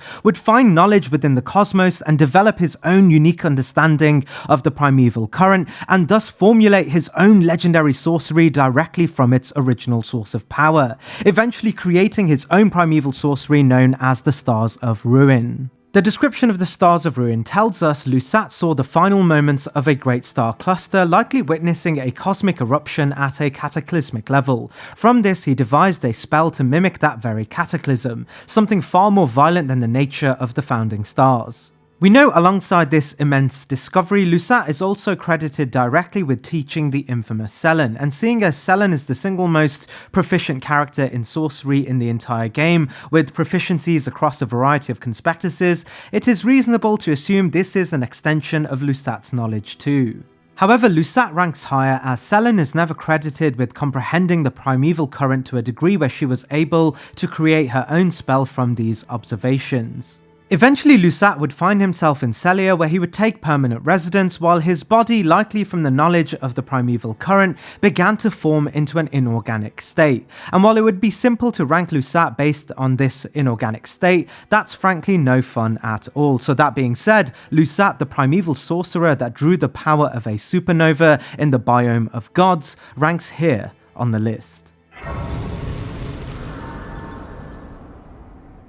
As an immediate follow-up to Lusat's entry, let's pick up where we left off with Azure's story during Lusat's entry. Azure, having formalized the teachings of the primeval current, created an academy in Liurnia. This academy, of course, later being known as Raya Lucaria. While we aren't told the story of Raya Lucaria's establishment, we do know at some point the academy would grow so far in influence it would be the prime authority over all of Liurnia, an authority so powerful it would act outside of its political sphere associated to Leyndell and Marika's order. We know Marika, specifically during her reign under the Golden Order, fought viciously to persecute any individual or even institution posed even remotely antagonistic to it, from the nomadic merchants to the Omen and even the Nox civilization, and it wouldn't be a stretch to assume a similar antagonism was held towards the early days of Lucaria. But clearly even Marika saw an attack against the Academy as far too risky and thus allowed the Academy a degree of political independence that was unseen in the lands between. Of course, we learn after a while, especially after Carrier's influence over the Academy, Marika would finally act against the institution by sending an aspect of herself known as Radagon to launch a full-scale invasion. However, these events happened far after the initial construction of the Academy and paints Marika as tactically waiting to attack the institution only once she was militaristically ready. As no other region of the game was given this much leeway, it's testament to the influence and power held by even the early days of the Academy. This is precisely why Marika only felt it justifiable when an aspect of herself armed with a portion of the Elden Ring was ready to march on the Academy. Naturally, we know the Academy's first conspectus, the Karalos Conspectus, utilized a variety of comet-related spells. This, of course, is related to Azure's greatest spell, the one translated from the knowledge of the primeval current he once saw. This spell was, of course, known as Azure's Comet. Azure's Comet tells us it fires a tremendous comet in a torrent akin to the distant starry expanse, the place said to be the origins of glintstone. It goes on to tell us that Azure was left fearful of the abyss but was able to retain his sanity, something starkly different to the description of Lusat's Stars of Ruin, which indicates upon glimpsing the primeval current, it set him down a path of insanity. This tells us Azure, testament to his sheer intelligence and ability for comprehension, did a better job at understanding the primeval current. It's no surprise out of all of the founding astrologers, only Azure's name remains on the tradition that brought glintstone sorcery to the world, and why Azure, even after glimpsing the primeval current, not only conducted the Academy's teachings, but carried his teachings onto the demi-humans, nearing the end of his natural life. And much like what was previously spoken of for Lusat, the spell that epitomized Azure's life remains the spell that requires the highest amount of intellect to use, and it's no surprise even Renala, despite her reservations to the primeval current, utilizes Azure's mastery in our final stage battle against her. It's for this reason Azure ranks above Lusat, but both represent the epitome of spellcasting.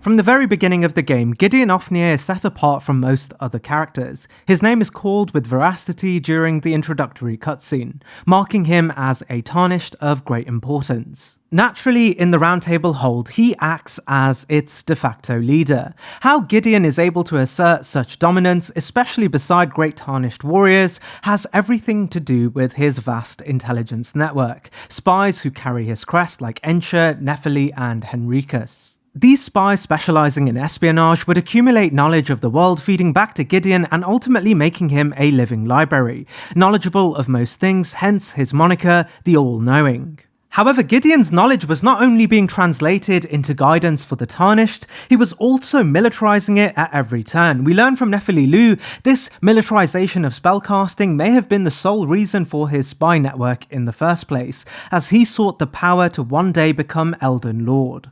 This becomes very apparent when we face off against Gideon during our push towards the Erd Tree in the final sequence of the game.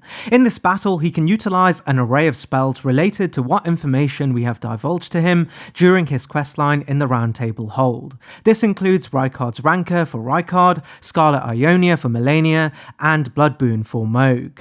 But of course, we weren't his only route to information in the game, as he can utilize extremely potent spells within his base repertoire too. He can use Comet Azure, a spell intimately tied to the primeval sorcery of Azure, Carrion Phalanx, a sorcery at the height of mastery of the Carrion Knights themselves, and also Triple Rings of Light, a spell of Michaelian mastery. While all of his spells may be the result of the achievement of others, his ability to cast these spells with ease make him the cumulative power of each of these campaigns in one single being.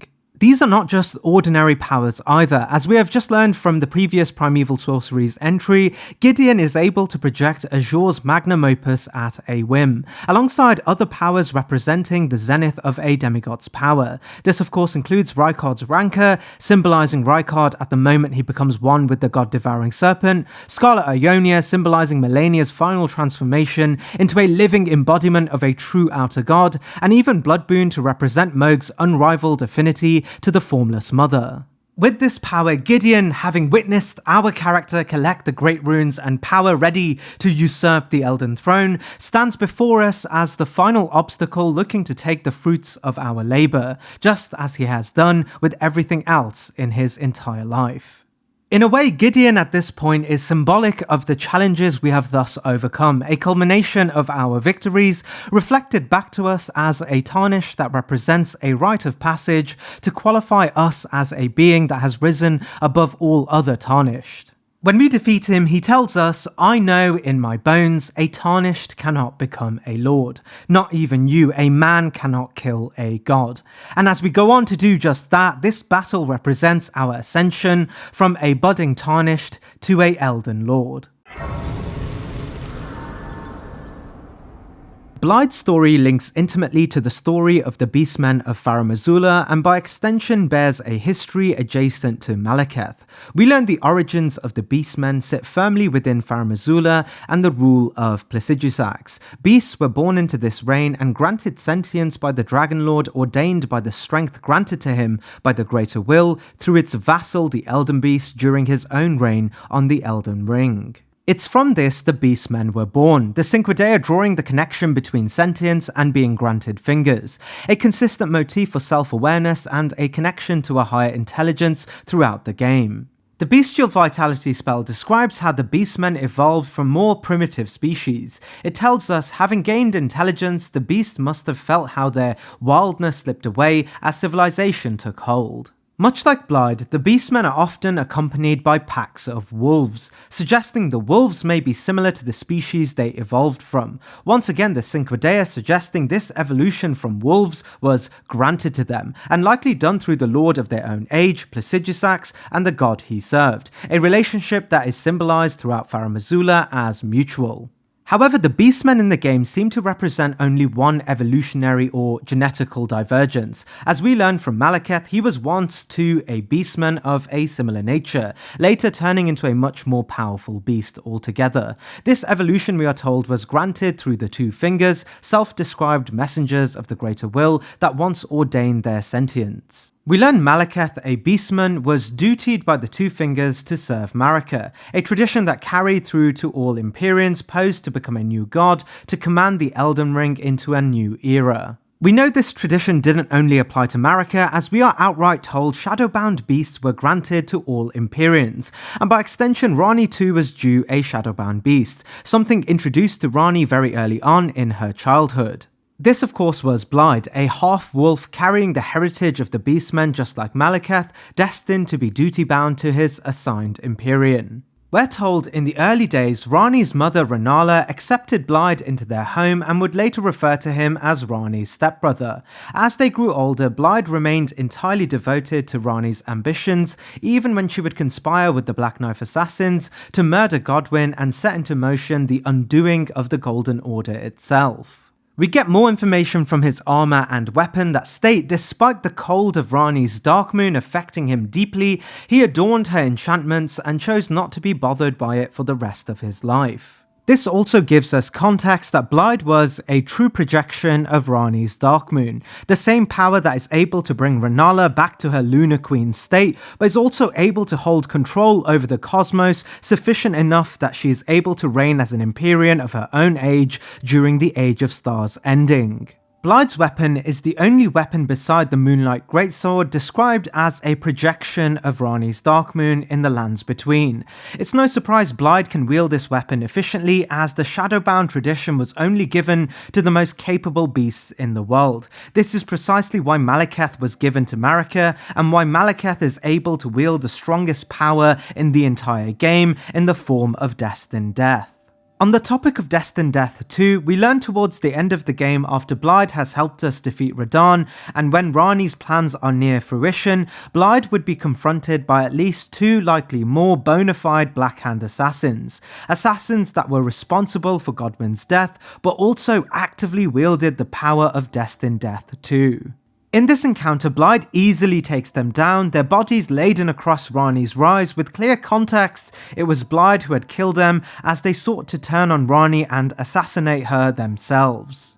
As this is Blaidd's most prominent victory in the game, it's important to know who the Black Knife Assassins were and the nature of their power. As we detailed in the boss ranked video, the Black Knife Assassins were no pushover, their heritage tying them to being of Marika's descent with Numan heritage, consistently referred to as her peers. In each circumstance, the Black Knife Assassins are assumed not only to be Numan, but also extremely powerful Numans referred to as adjacent to pre-ascension Marika. Most importantly is the fact that the Black Knife Assassins were responsible for the Night of the Black Knives, a plot that saw a band of Numan assassins equipped with the Rune of Death infiltrate the royal capital, cornering and killing the immensely powerful Godwyn, known for being Marika's successor and responsible for fighting off the ancient dragons during the siege on Leyndell.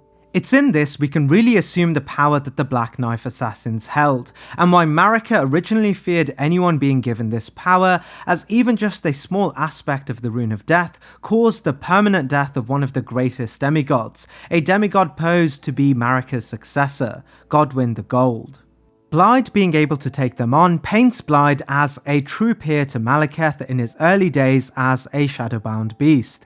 Malekith, when still referred to as Gurranq, as we learn, was responsible for the defeat against the Glowmide Queen, a rival Empyrean that contested Marika for the Elden Ring in the earliest days, representing the art of the Black Flame, something once enriched by the Rune of Death. Blaidd overcoming the Runes of Death utilised by the Black Knife Assassins draws this parallel closer, ultimately placing him far beyond a great majority of other characters already in this game and placing him here on the list. Sometimes in Elden Ring and From Software games altogether, we come across a challenge that seems as ordinary as any other before it, but if you look behind the text, we only realise in retrospect how significant that battle was from a story perspective. Okina, more than any other character, represents this most significantly. Okina comes from a place known as the Land of Reeds. The Land of Reeds is often described as a place known for their unique sword technique and style of fighting, resembling those of samurais from our own world. Our first introduction to Okina can actually come from the literal beginning of the game. If you pick the samurai class in the character selection, you'll begin with a character who wears the distinct armor set known as that of the Land of Reeds.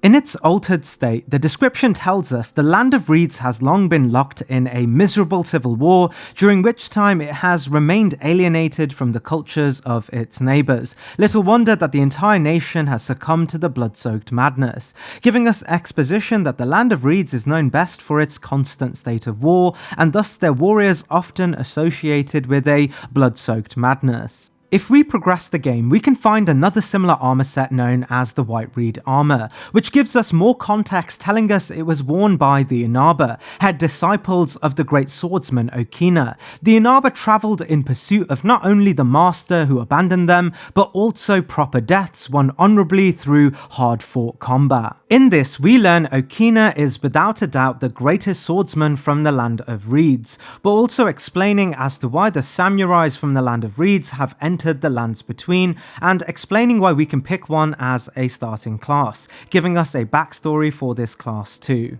We also learn above the ordinary samurais were a class of samurais known as the Inaba, famed swordsmen who assumed roles as head disciples to none other than Okina himself, suggesting the entire nation known as the Land of Reeds had their militaristic bureaucracy underpinned by the talents of Okina alone, and one's closeness to Okina predicated their rank, further testament to how powerful Okina truly was. So we know the influence Okina had to an entire nation, a power so strong he was able to shape their culture alone and even spur many on a self-destructive path to follow him to the lands between. But who actually was Okina? Well, from his mask and sword, we learn Okina's tenure began within the Land of Reeds, where he naturally saw himself in consistent battles during their civil wars.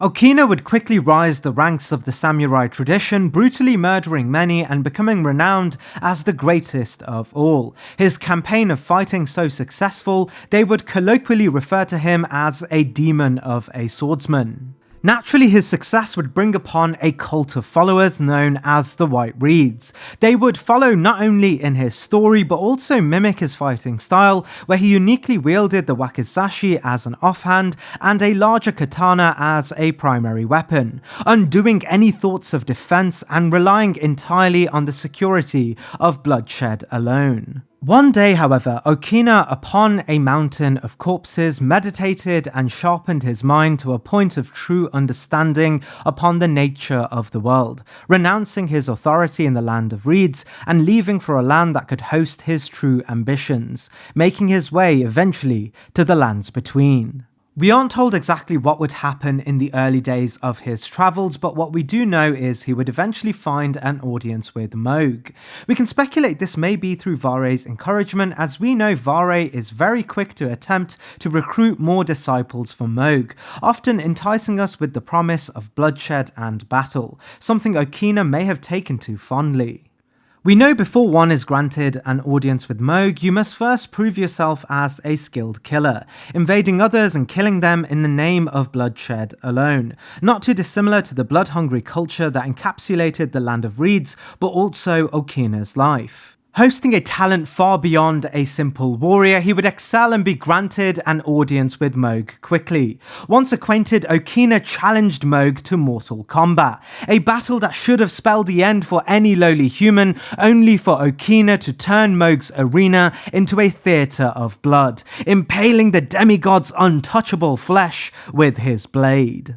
Upon being impaled, Mohg, likely marvelling at the bloodshed as kindling for his formless mother, proposed a question to Okina, to turn his moniker as a demon swordmaster into a self-fulfilling prophecy, allowing for the formless mother to make him a true demon. Accepting this fate, Okina's blade would be cursed with the aspect of the formless mother, and his position consolidated as a peer to Mohg. Okina would become a missionary tasked with the sole objective of spilling blood. For those of you who watched my Elden Ring boss ranked video, you may immediately see parallels between Okina and Rakshasa. In that entry, we spoke about Rakshasa's name relating to a demon in Hindu mythology and the parallels of the demon imagery to another of From Software's previous work, this being Sekiro, and the ability for a person to be such a successful killer that they inherited the karma of those they killed,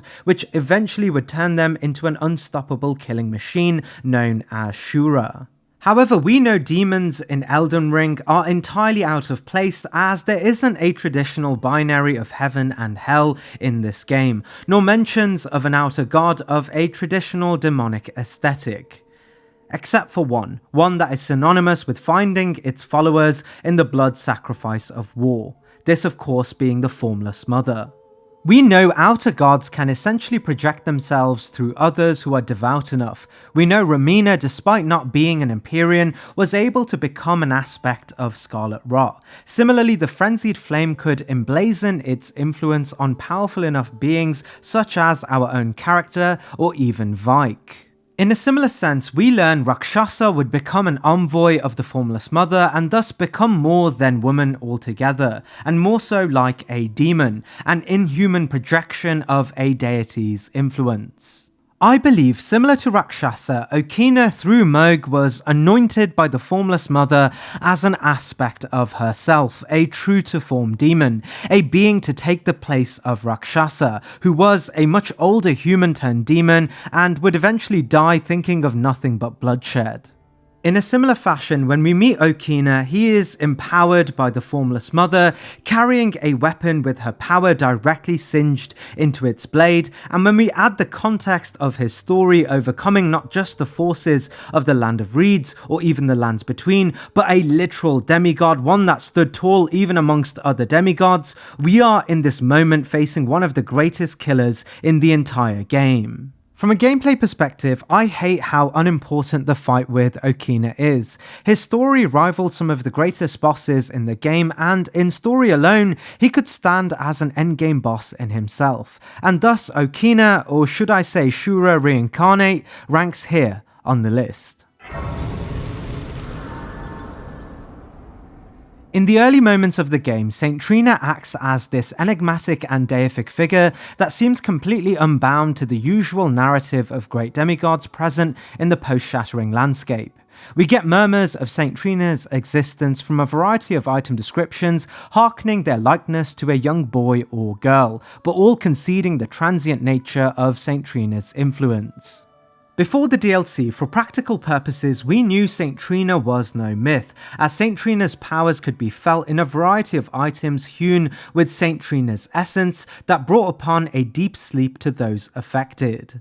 Trina's Lily refers to this as dulling the senses and preventing agitation, which is interesting as thus far most status effects have been referred to as violent in nature, whereas Saint Trina's essence is one of peace rather than inherently harmful. As we progress into the DLC, we learn exactly who Saint Trina was. Saint Trina is a part of Miquella, arguably the most important aspect of Miquella 2. In a similar sense to Saint Trina, Miquella's influence in the main game was also elusive, but one thing bound Miquella's influence to the world: Miquella's unwavering and collective love for all beings. So great was Miquella's love that his former place of residence, the Haligtree, would become a haven away from the war that beset the Lands Between, and many oppressed classes of people sought pilgrimage to the Haligtree for permanent safety and acceptance. Naturally, the DLC follows the story of Miquella, giving us context on his residence at the Haligtree and taking us all the way to the events preceding Mohg's capture of Miquella and the events leading to Laida's troop of great warriors following Miquella into the Lands of Shadow under a supposed charm. This charm, as we learn from the events leading up to its expiry, was entirely related to the part of Miquella referred to as his love. As the events of the DLC progress, Miquella begins discarding parts of himself so that he could free himself from all that bound him to the Golden Order. This unbinding would allow him to pursue a new order, one that he referred to as that of kindness, and unbound by the influence of malicious outer gods, under a new unified order for all beings. The irony, of course, being his choice to divest himself from the part that related him to love, surely a prerequisite for such an inclusive reign. We can actually find the areas of the game that Miquella divested himself, each giving us context as to what was left. However, it's only the aspect of Miquella's love that manifests itself as a deific figure of its own, this of course being Saint Trina, made of his love.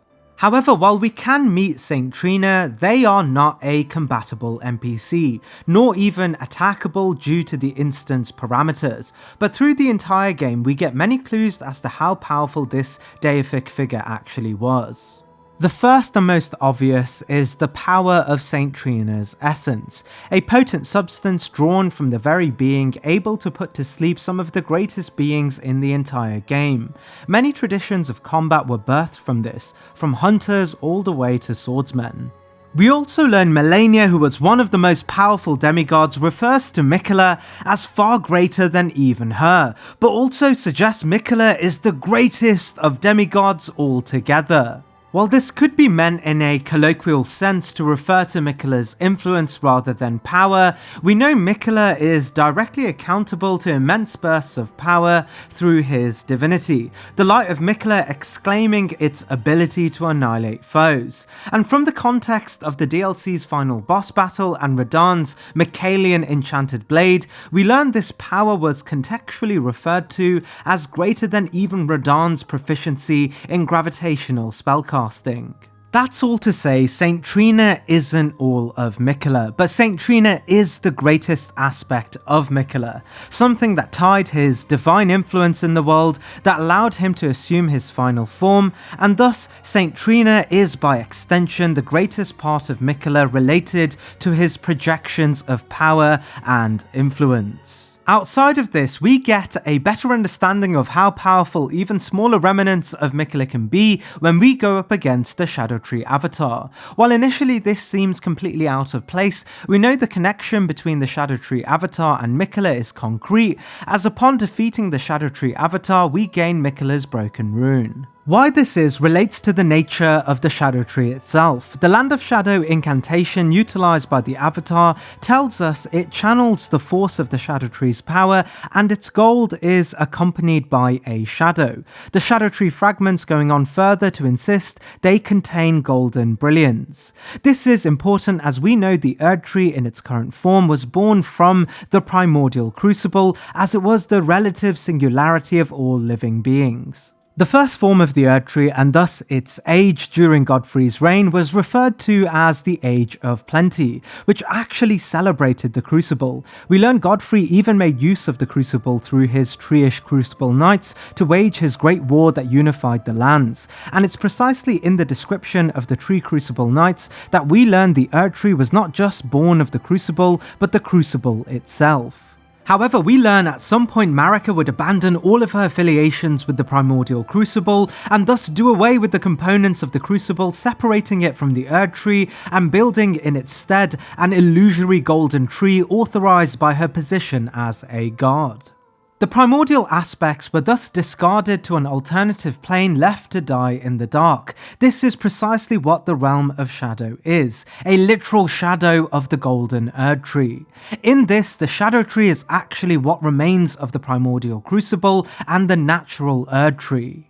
However, much like the Golden Order, and despite withering in its shadow, the Shadow Tree still retained its ability to absorb power. The remembrances in the DLC all unanimously describe them as hewn into the Shadow Tree, a stark departure from the same text in the main game telling us the remembrances were hewn into the Erd Tree. We know a major property of the Erd Tree is its ability to renew life. We are told all that dies is eventually absorbed by the Erd Tree. In a similar sense, everything that dies in the Realm of Shadow is recovered by the Shadow Tree. This includes Miquella's divested body. This is why the Shadow Tree Avatar is even able to spring to life and why it drops Miquella's Broken Rune. It is the manifestation of his divested parts and a manifestation of the same love that created Saint Trina, further reinforced by Miquella's Great Rune having a unique ability to resist charms, something able to repel Miquella's ability to steal hearts in the final boss battle.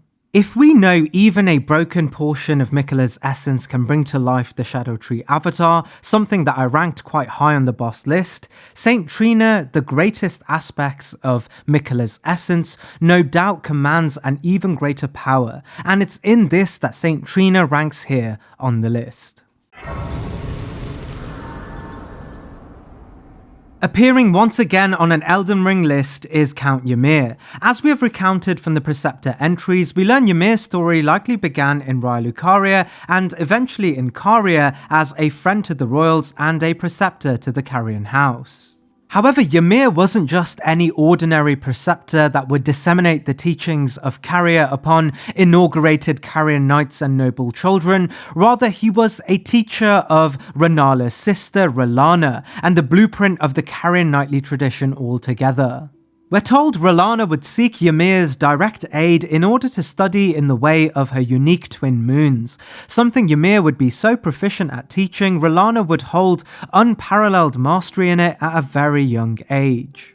However, Ymir, clearly holding a mastery over the traditional glintstone sorcery, standing adjacent to even the Lunar Queen and her sister of the Twin Moons, would one day find himself looking upon the night sky, and this time looking past the moon, pondering the expansive abyss and the origins of the universe itself. As Liurnia was so dead set on glintstones and visible celestial bodies, Ymir would leave the region on a spout of intrigue and build his own institution in the Lands of Shadow, seeking out the true progenitor of the cosmos, the Greater Will.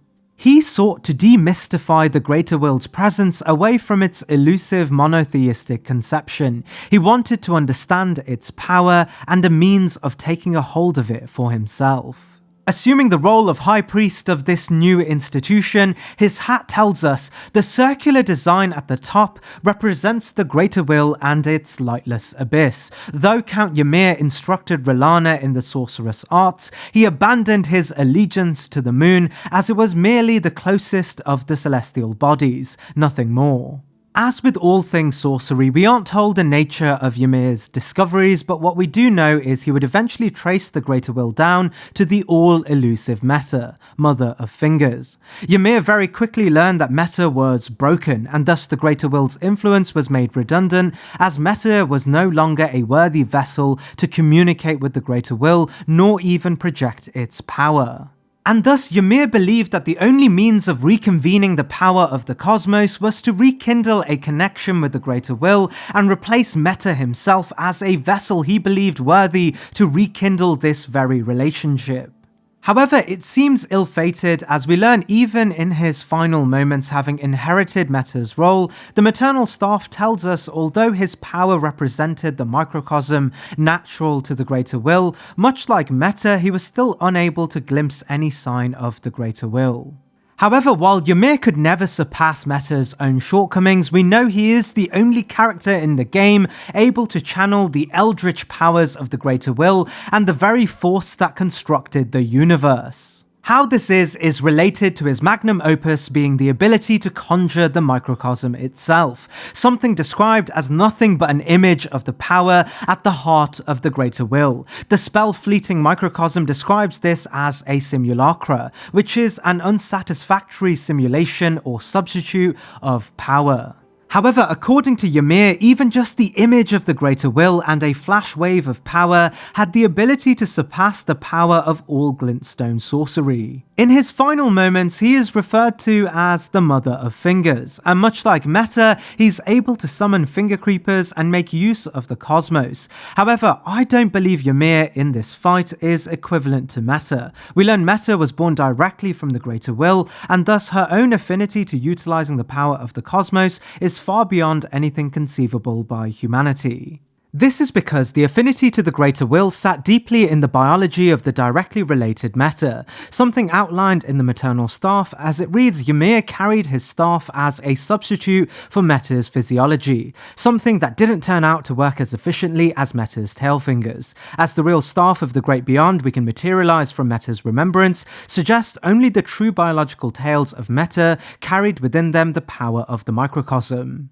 Descriptions even outline how he proclaimed himself the Mother of Fingers in the absence of Meta once she flees from our boss battle, adding further credit that Ymir did not channel the greater will, rather imitated unsubstantially the power of Meta in the hopes of communing with the greater will. However, the lore placing Ymir at the heart of Carrier, but also, as we learn, the monstrous association with Meta, places Ymir far beyond most bosses and characters in the game. A poor imitation of the greatest power in the universe remains far greater than a great representation of a lesser power in the world, ultimately placing Ymir here on the list. While Arnsbach in his early introductions to us represents the image of nothing but pure humility, behind his story lies the truth of a master so powerful he once challenged Miquella, a challenge so great that Miquella would be forced to cast his charm to preserve his own life. Later, after Miquella's charm is broken, tells us Arnsbach insists he's nothing but a worn-down, over-the-hill soldier, but in his day he was the feared commander of the Pureblood Knights, who cleaved open Miquella the Kind with his bloodblade.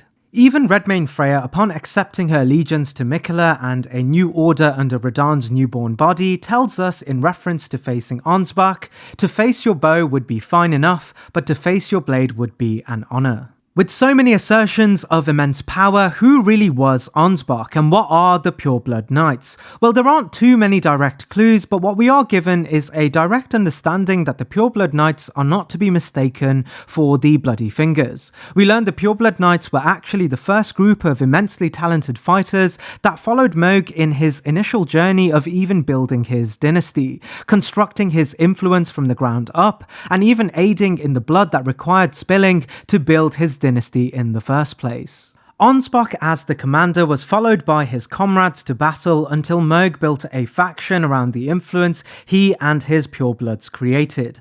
After Miquella's influence, however, we learn Ansbach would leave his post as the commander and the purebloods would disband, their duties overtaken now by the Bloody Fingers. A key weapon art used by the Bloody Fingers is known as the Dynast Finesse, a skill that is clearly derived from Ansbach's unique dynastic sickle blade tied to his unique weapon. This demonstrates that the entire Bloody Finger tradition still owed their influence to the seeds sown once by the great Ansbach, a skill utilized by all missionaries that continue the mission first engaged in by Ansbach and his purebloods. It's not entirely surprising that Ansbach's influence would last so long, but also the nature of his influence unable to be entirely replicated by the Bloody Fingers. As we learn, behind his skill was immense discipline as described by his helm, extraordinary physical ability as described by his bow, but also mastery over blades so great that he would drench battlefields with blood as described by his scythe. This heritage would one day come down to a pivotal moment in both Mohg's dynasty's history, but also Miquella's followers' history. A confrontation between man and God. A confrontation between Sir Ansbach and, as Melania once posited, the greatest of all Empyreans, Miquella. Angered at the influence Miquella was bringing upon Mohg and the prospects of the dynasty, Sir Ansbach challenged Miquella, and in these moments he would make a god bleed. The blood spilled so great it's described as grievous, a true deathly blow, and in the moments before Miquella was to be no more, he, just as he does with us, grasped Ansbach, stealing his heart. And in that moment, his pledge to the dynasty would be no more, and in its place a new allegiance, an allegiance to Miquella the Kind. As we play through the game, everyone recounts Ansbach's power with great detail, and naturally once the charm is broken, Leda knew the primary objective of ensuring Miquella's success is to kill the man who once threatened the god she sought to protect the most, asking for our aid in doing so, likely understanding the nature of the task at hand. At the end of the game, where Miquella is now mounted atop Radahn in Mohg's body, Ansbach comes to our aid to help us defeat them both. Ansbach tells us he holds no ill will that we once killed his master Mohg, and even suggests it's for this reason it has to be us, the player character, that joins him in defeating Mohg again, only this time killing a Mohg that has been taken over by the spirit of Radahn. Ansbach himself knows he once almost killed Miquella, and this is precisely why he is one of the only characters that can aid us in this final boss battle, our joint power having already proven great enough to take on the challenge at hand.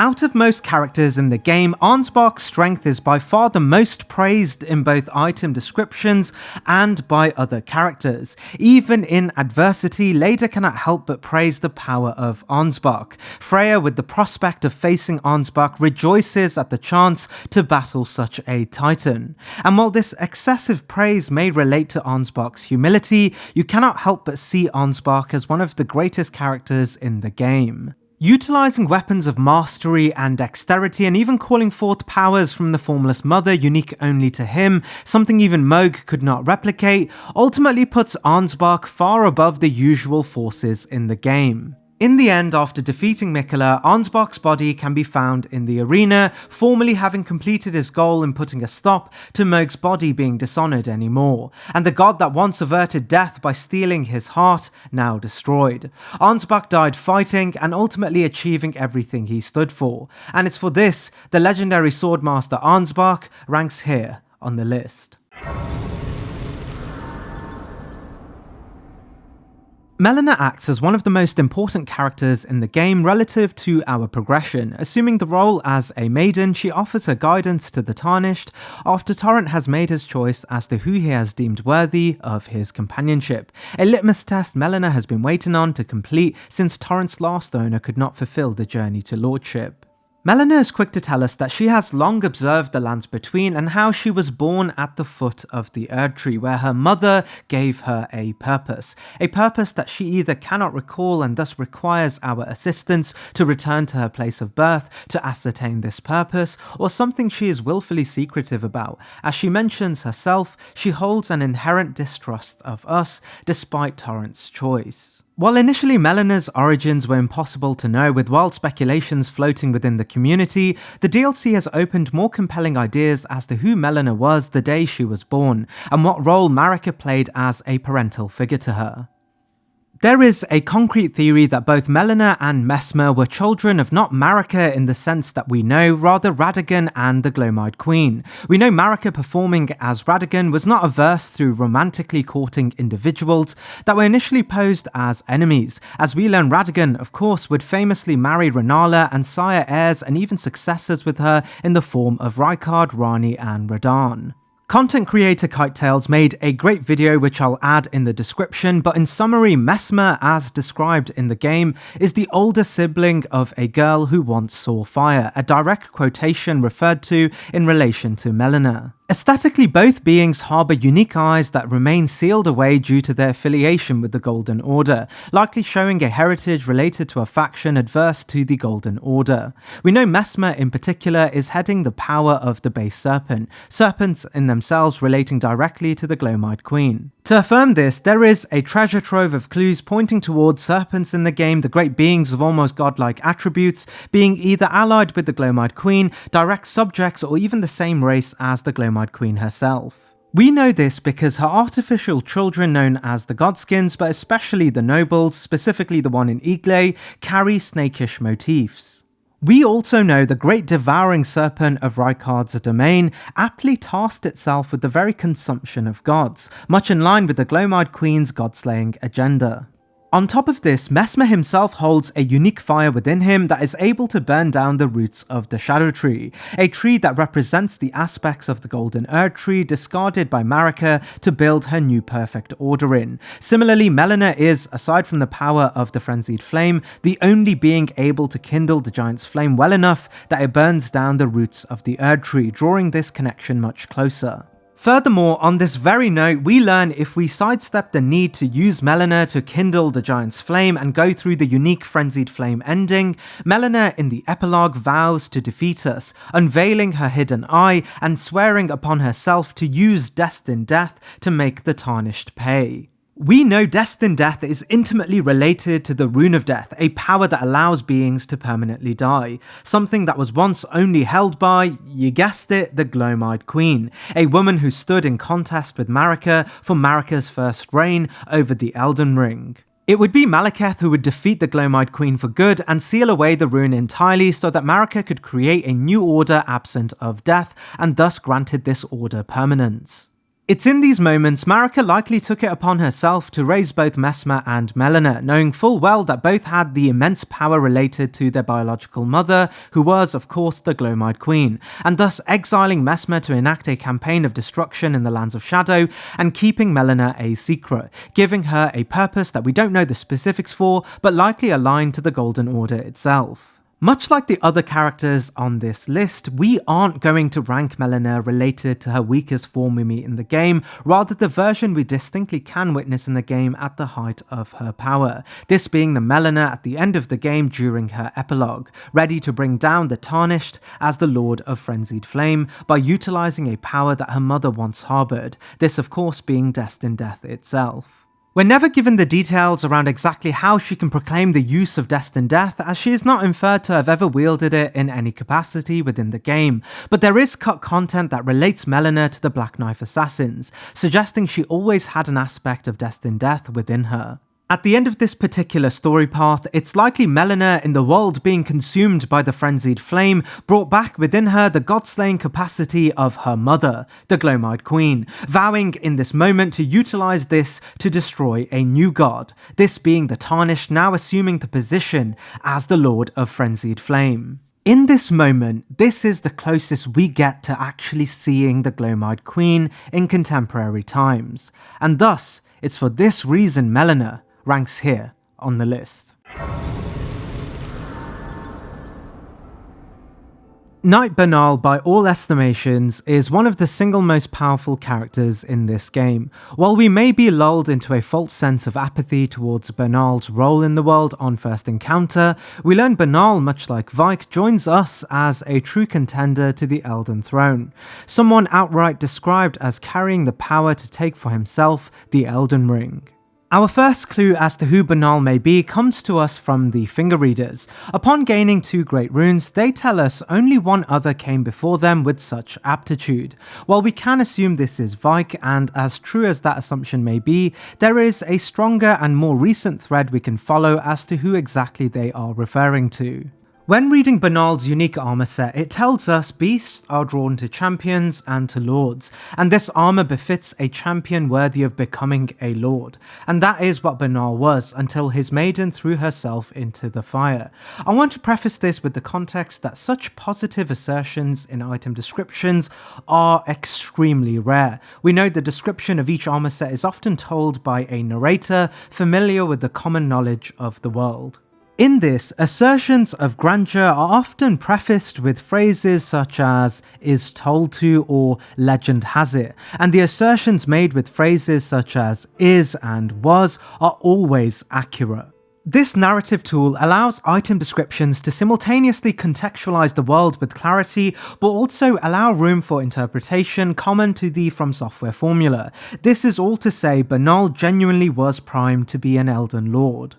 However, we learn he would eventually lose his guiding maiden in a fire. We know from our own journey that a maiden being cast to fire is one of the final rituals required to challenge the Elden Throne and burn down the Erd Tree's roots. And while we know for certain the fire giant still exists, putting doubt on Bernal's story, we do know From Software games often posit a multi-universe for important characters. This is precisely how they make sense of multiplayer co-op, as we can be called into the world of a fellow Tarnished to aid them on a journey we may have already completed.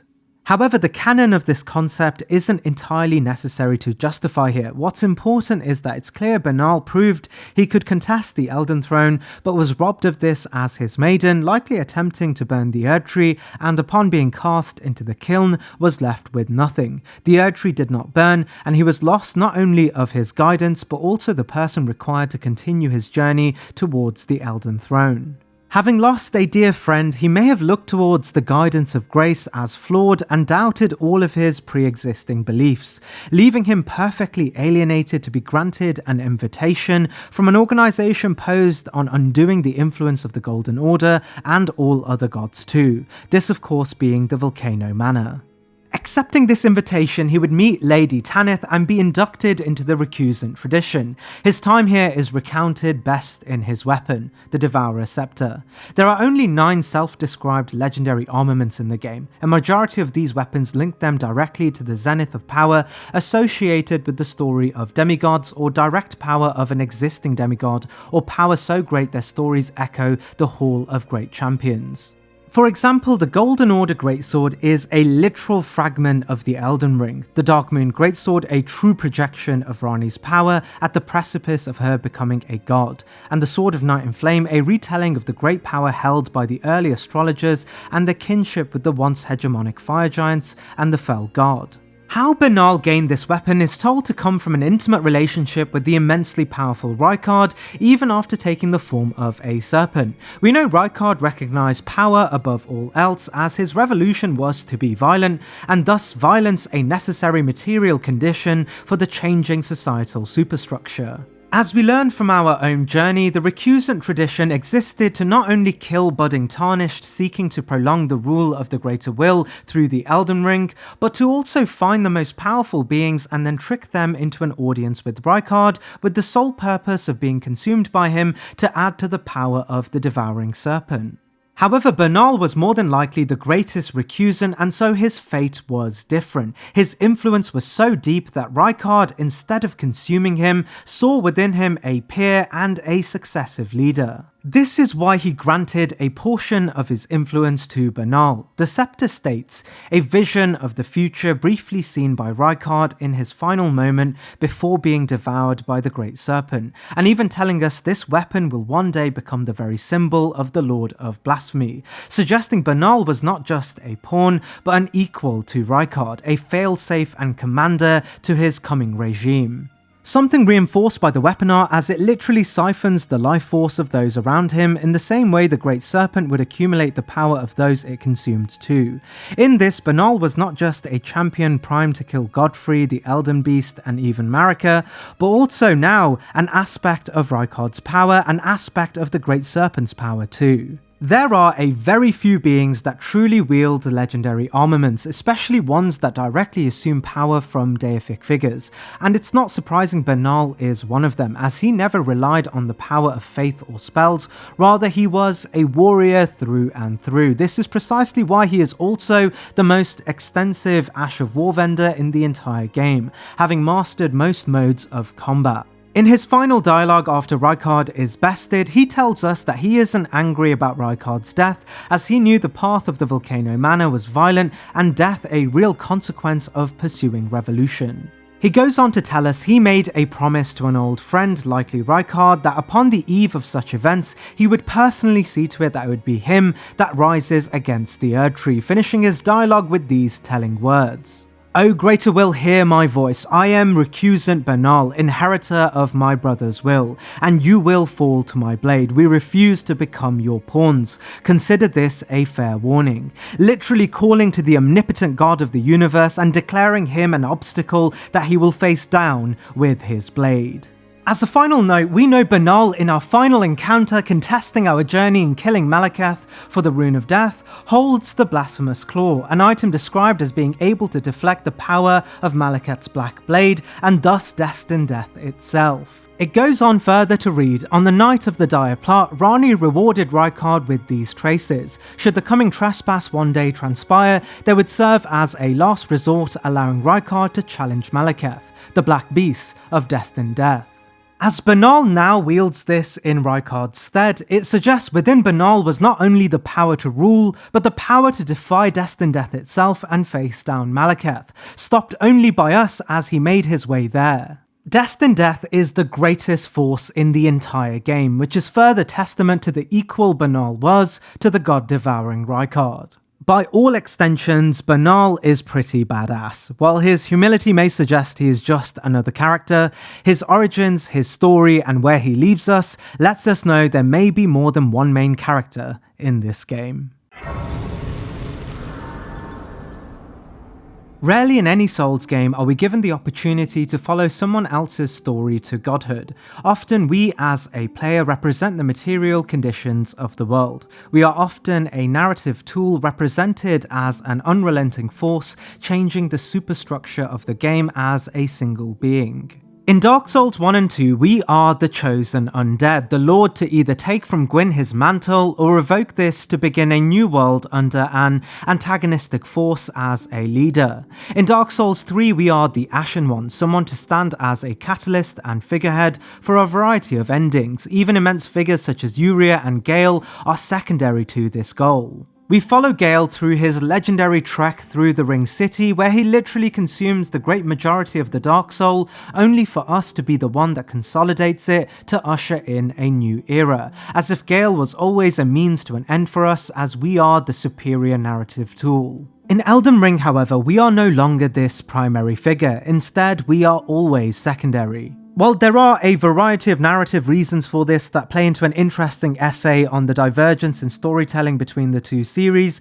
what's relevant to this video is the fact that we are often at the feet of much greater beings that tap into a strength not even us, the narrative catalyst, the weight that shifts the balance of the world's dialectic, can compare to.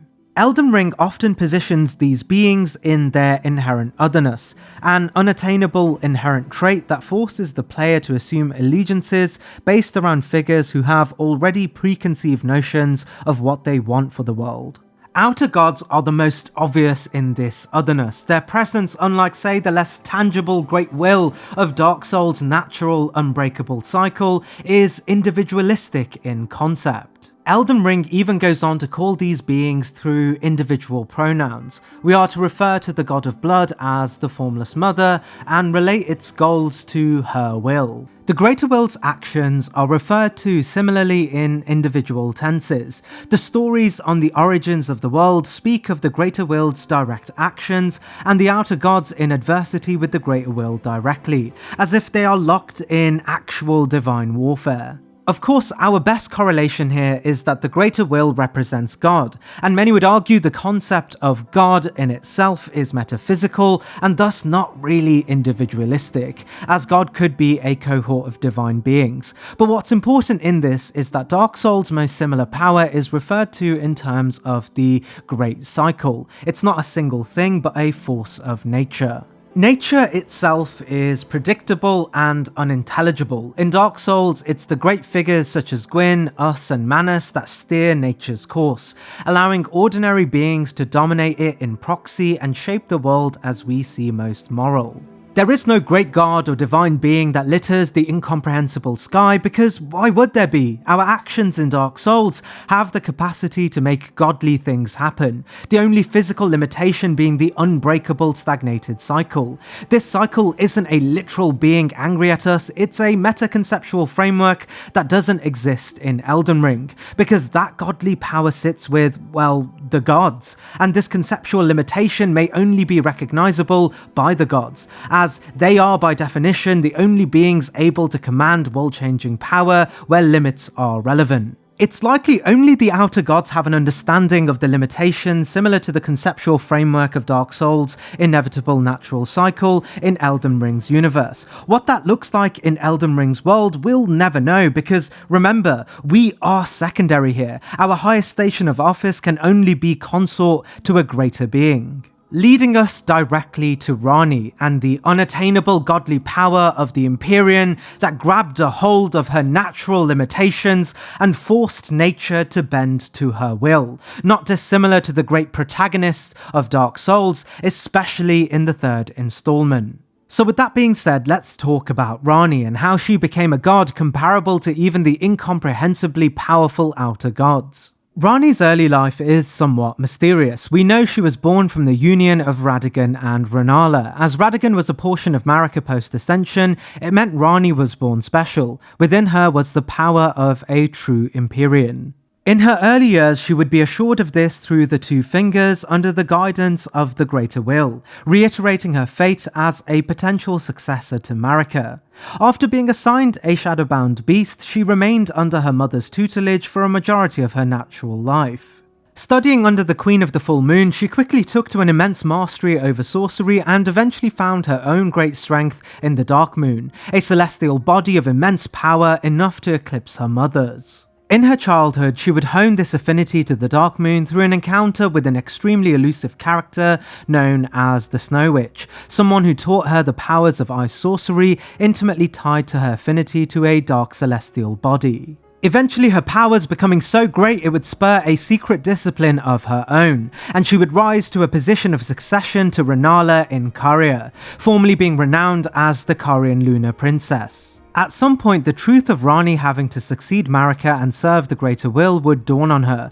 However, this no longer appealed to Ranni, likely due to finding resentment for the Golden Order due to the mistreatment of her mother by Radagon. In rebellion, she sought to repel the Greater Will's goal for her and organised an event that would change the world forever, but also act as a precursor to the formal timeline of the game we enter.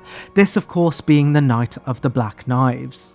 Rani coordinating with her counselors and recruiting a group of Numan women who likely shared heritage to Marika but aligned against her will, would find a way to skillfully steal a major aspect of the Rune of Death from Malekith and imbue a set of knives with its power, ready to deal a lasting blow to the so-called Perfect Golden Order. Rani would also keep fragments of this for Rykard as a failsafe against Malekith, but also an aspect of it for herself. This was to tactically destroy her material body and remain in soul alone, averting any influence upon her by the greater will, and truly materializing a form unbound by the gods, ready to usurp the coming turbulence to befall Leyndell.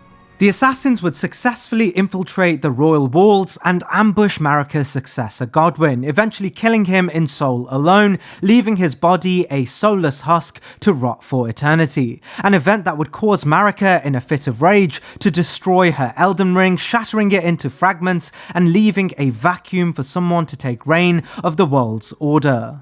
Rani, now unbound to her flesh and thus the greater will's push to replace Marika, saw this not as an opportunity to mend the Elden Ring and continue to use the Elden Ring as a means to impose the Outer Gods' rule on the world. Rather, she saw this as an opportunity to usurp the very limited framework bestowed upon the world by the greater will and allow humans to live absent from their influence, no longer under a superstructure created by the gods to control the lives of men, as she was going to remove this apparatus of domination and journey towards the stars as a god herself, this time on par with the gods that sought to influence the world. All Outer Gods had one means of controlling the world. This was through the Elden Ring bestowed upon the world by the greater will that allowed the creation of physical laws that bound its inhabitants.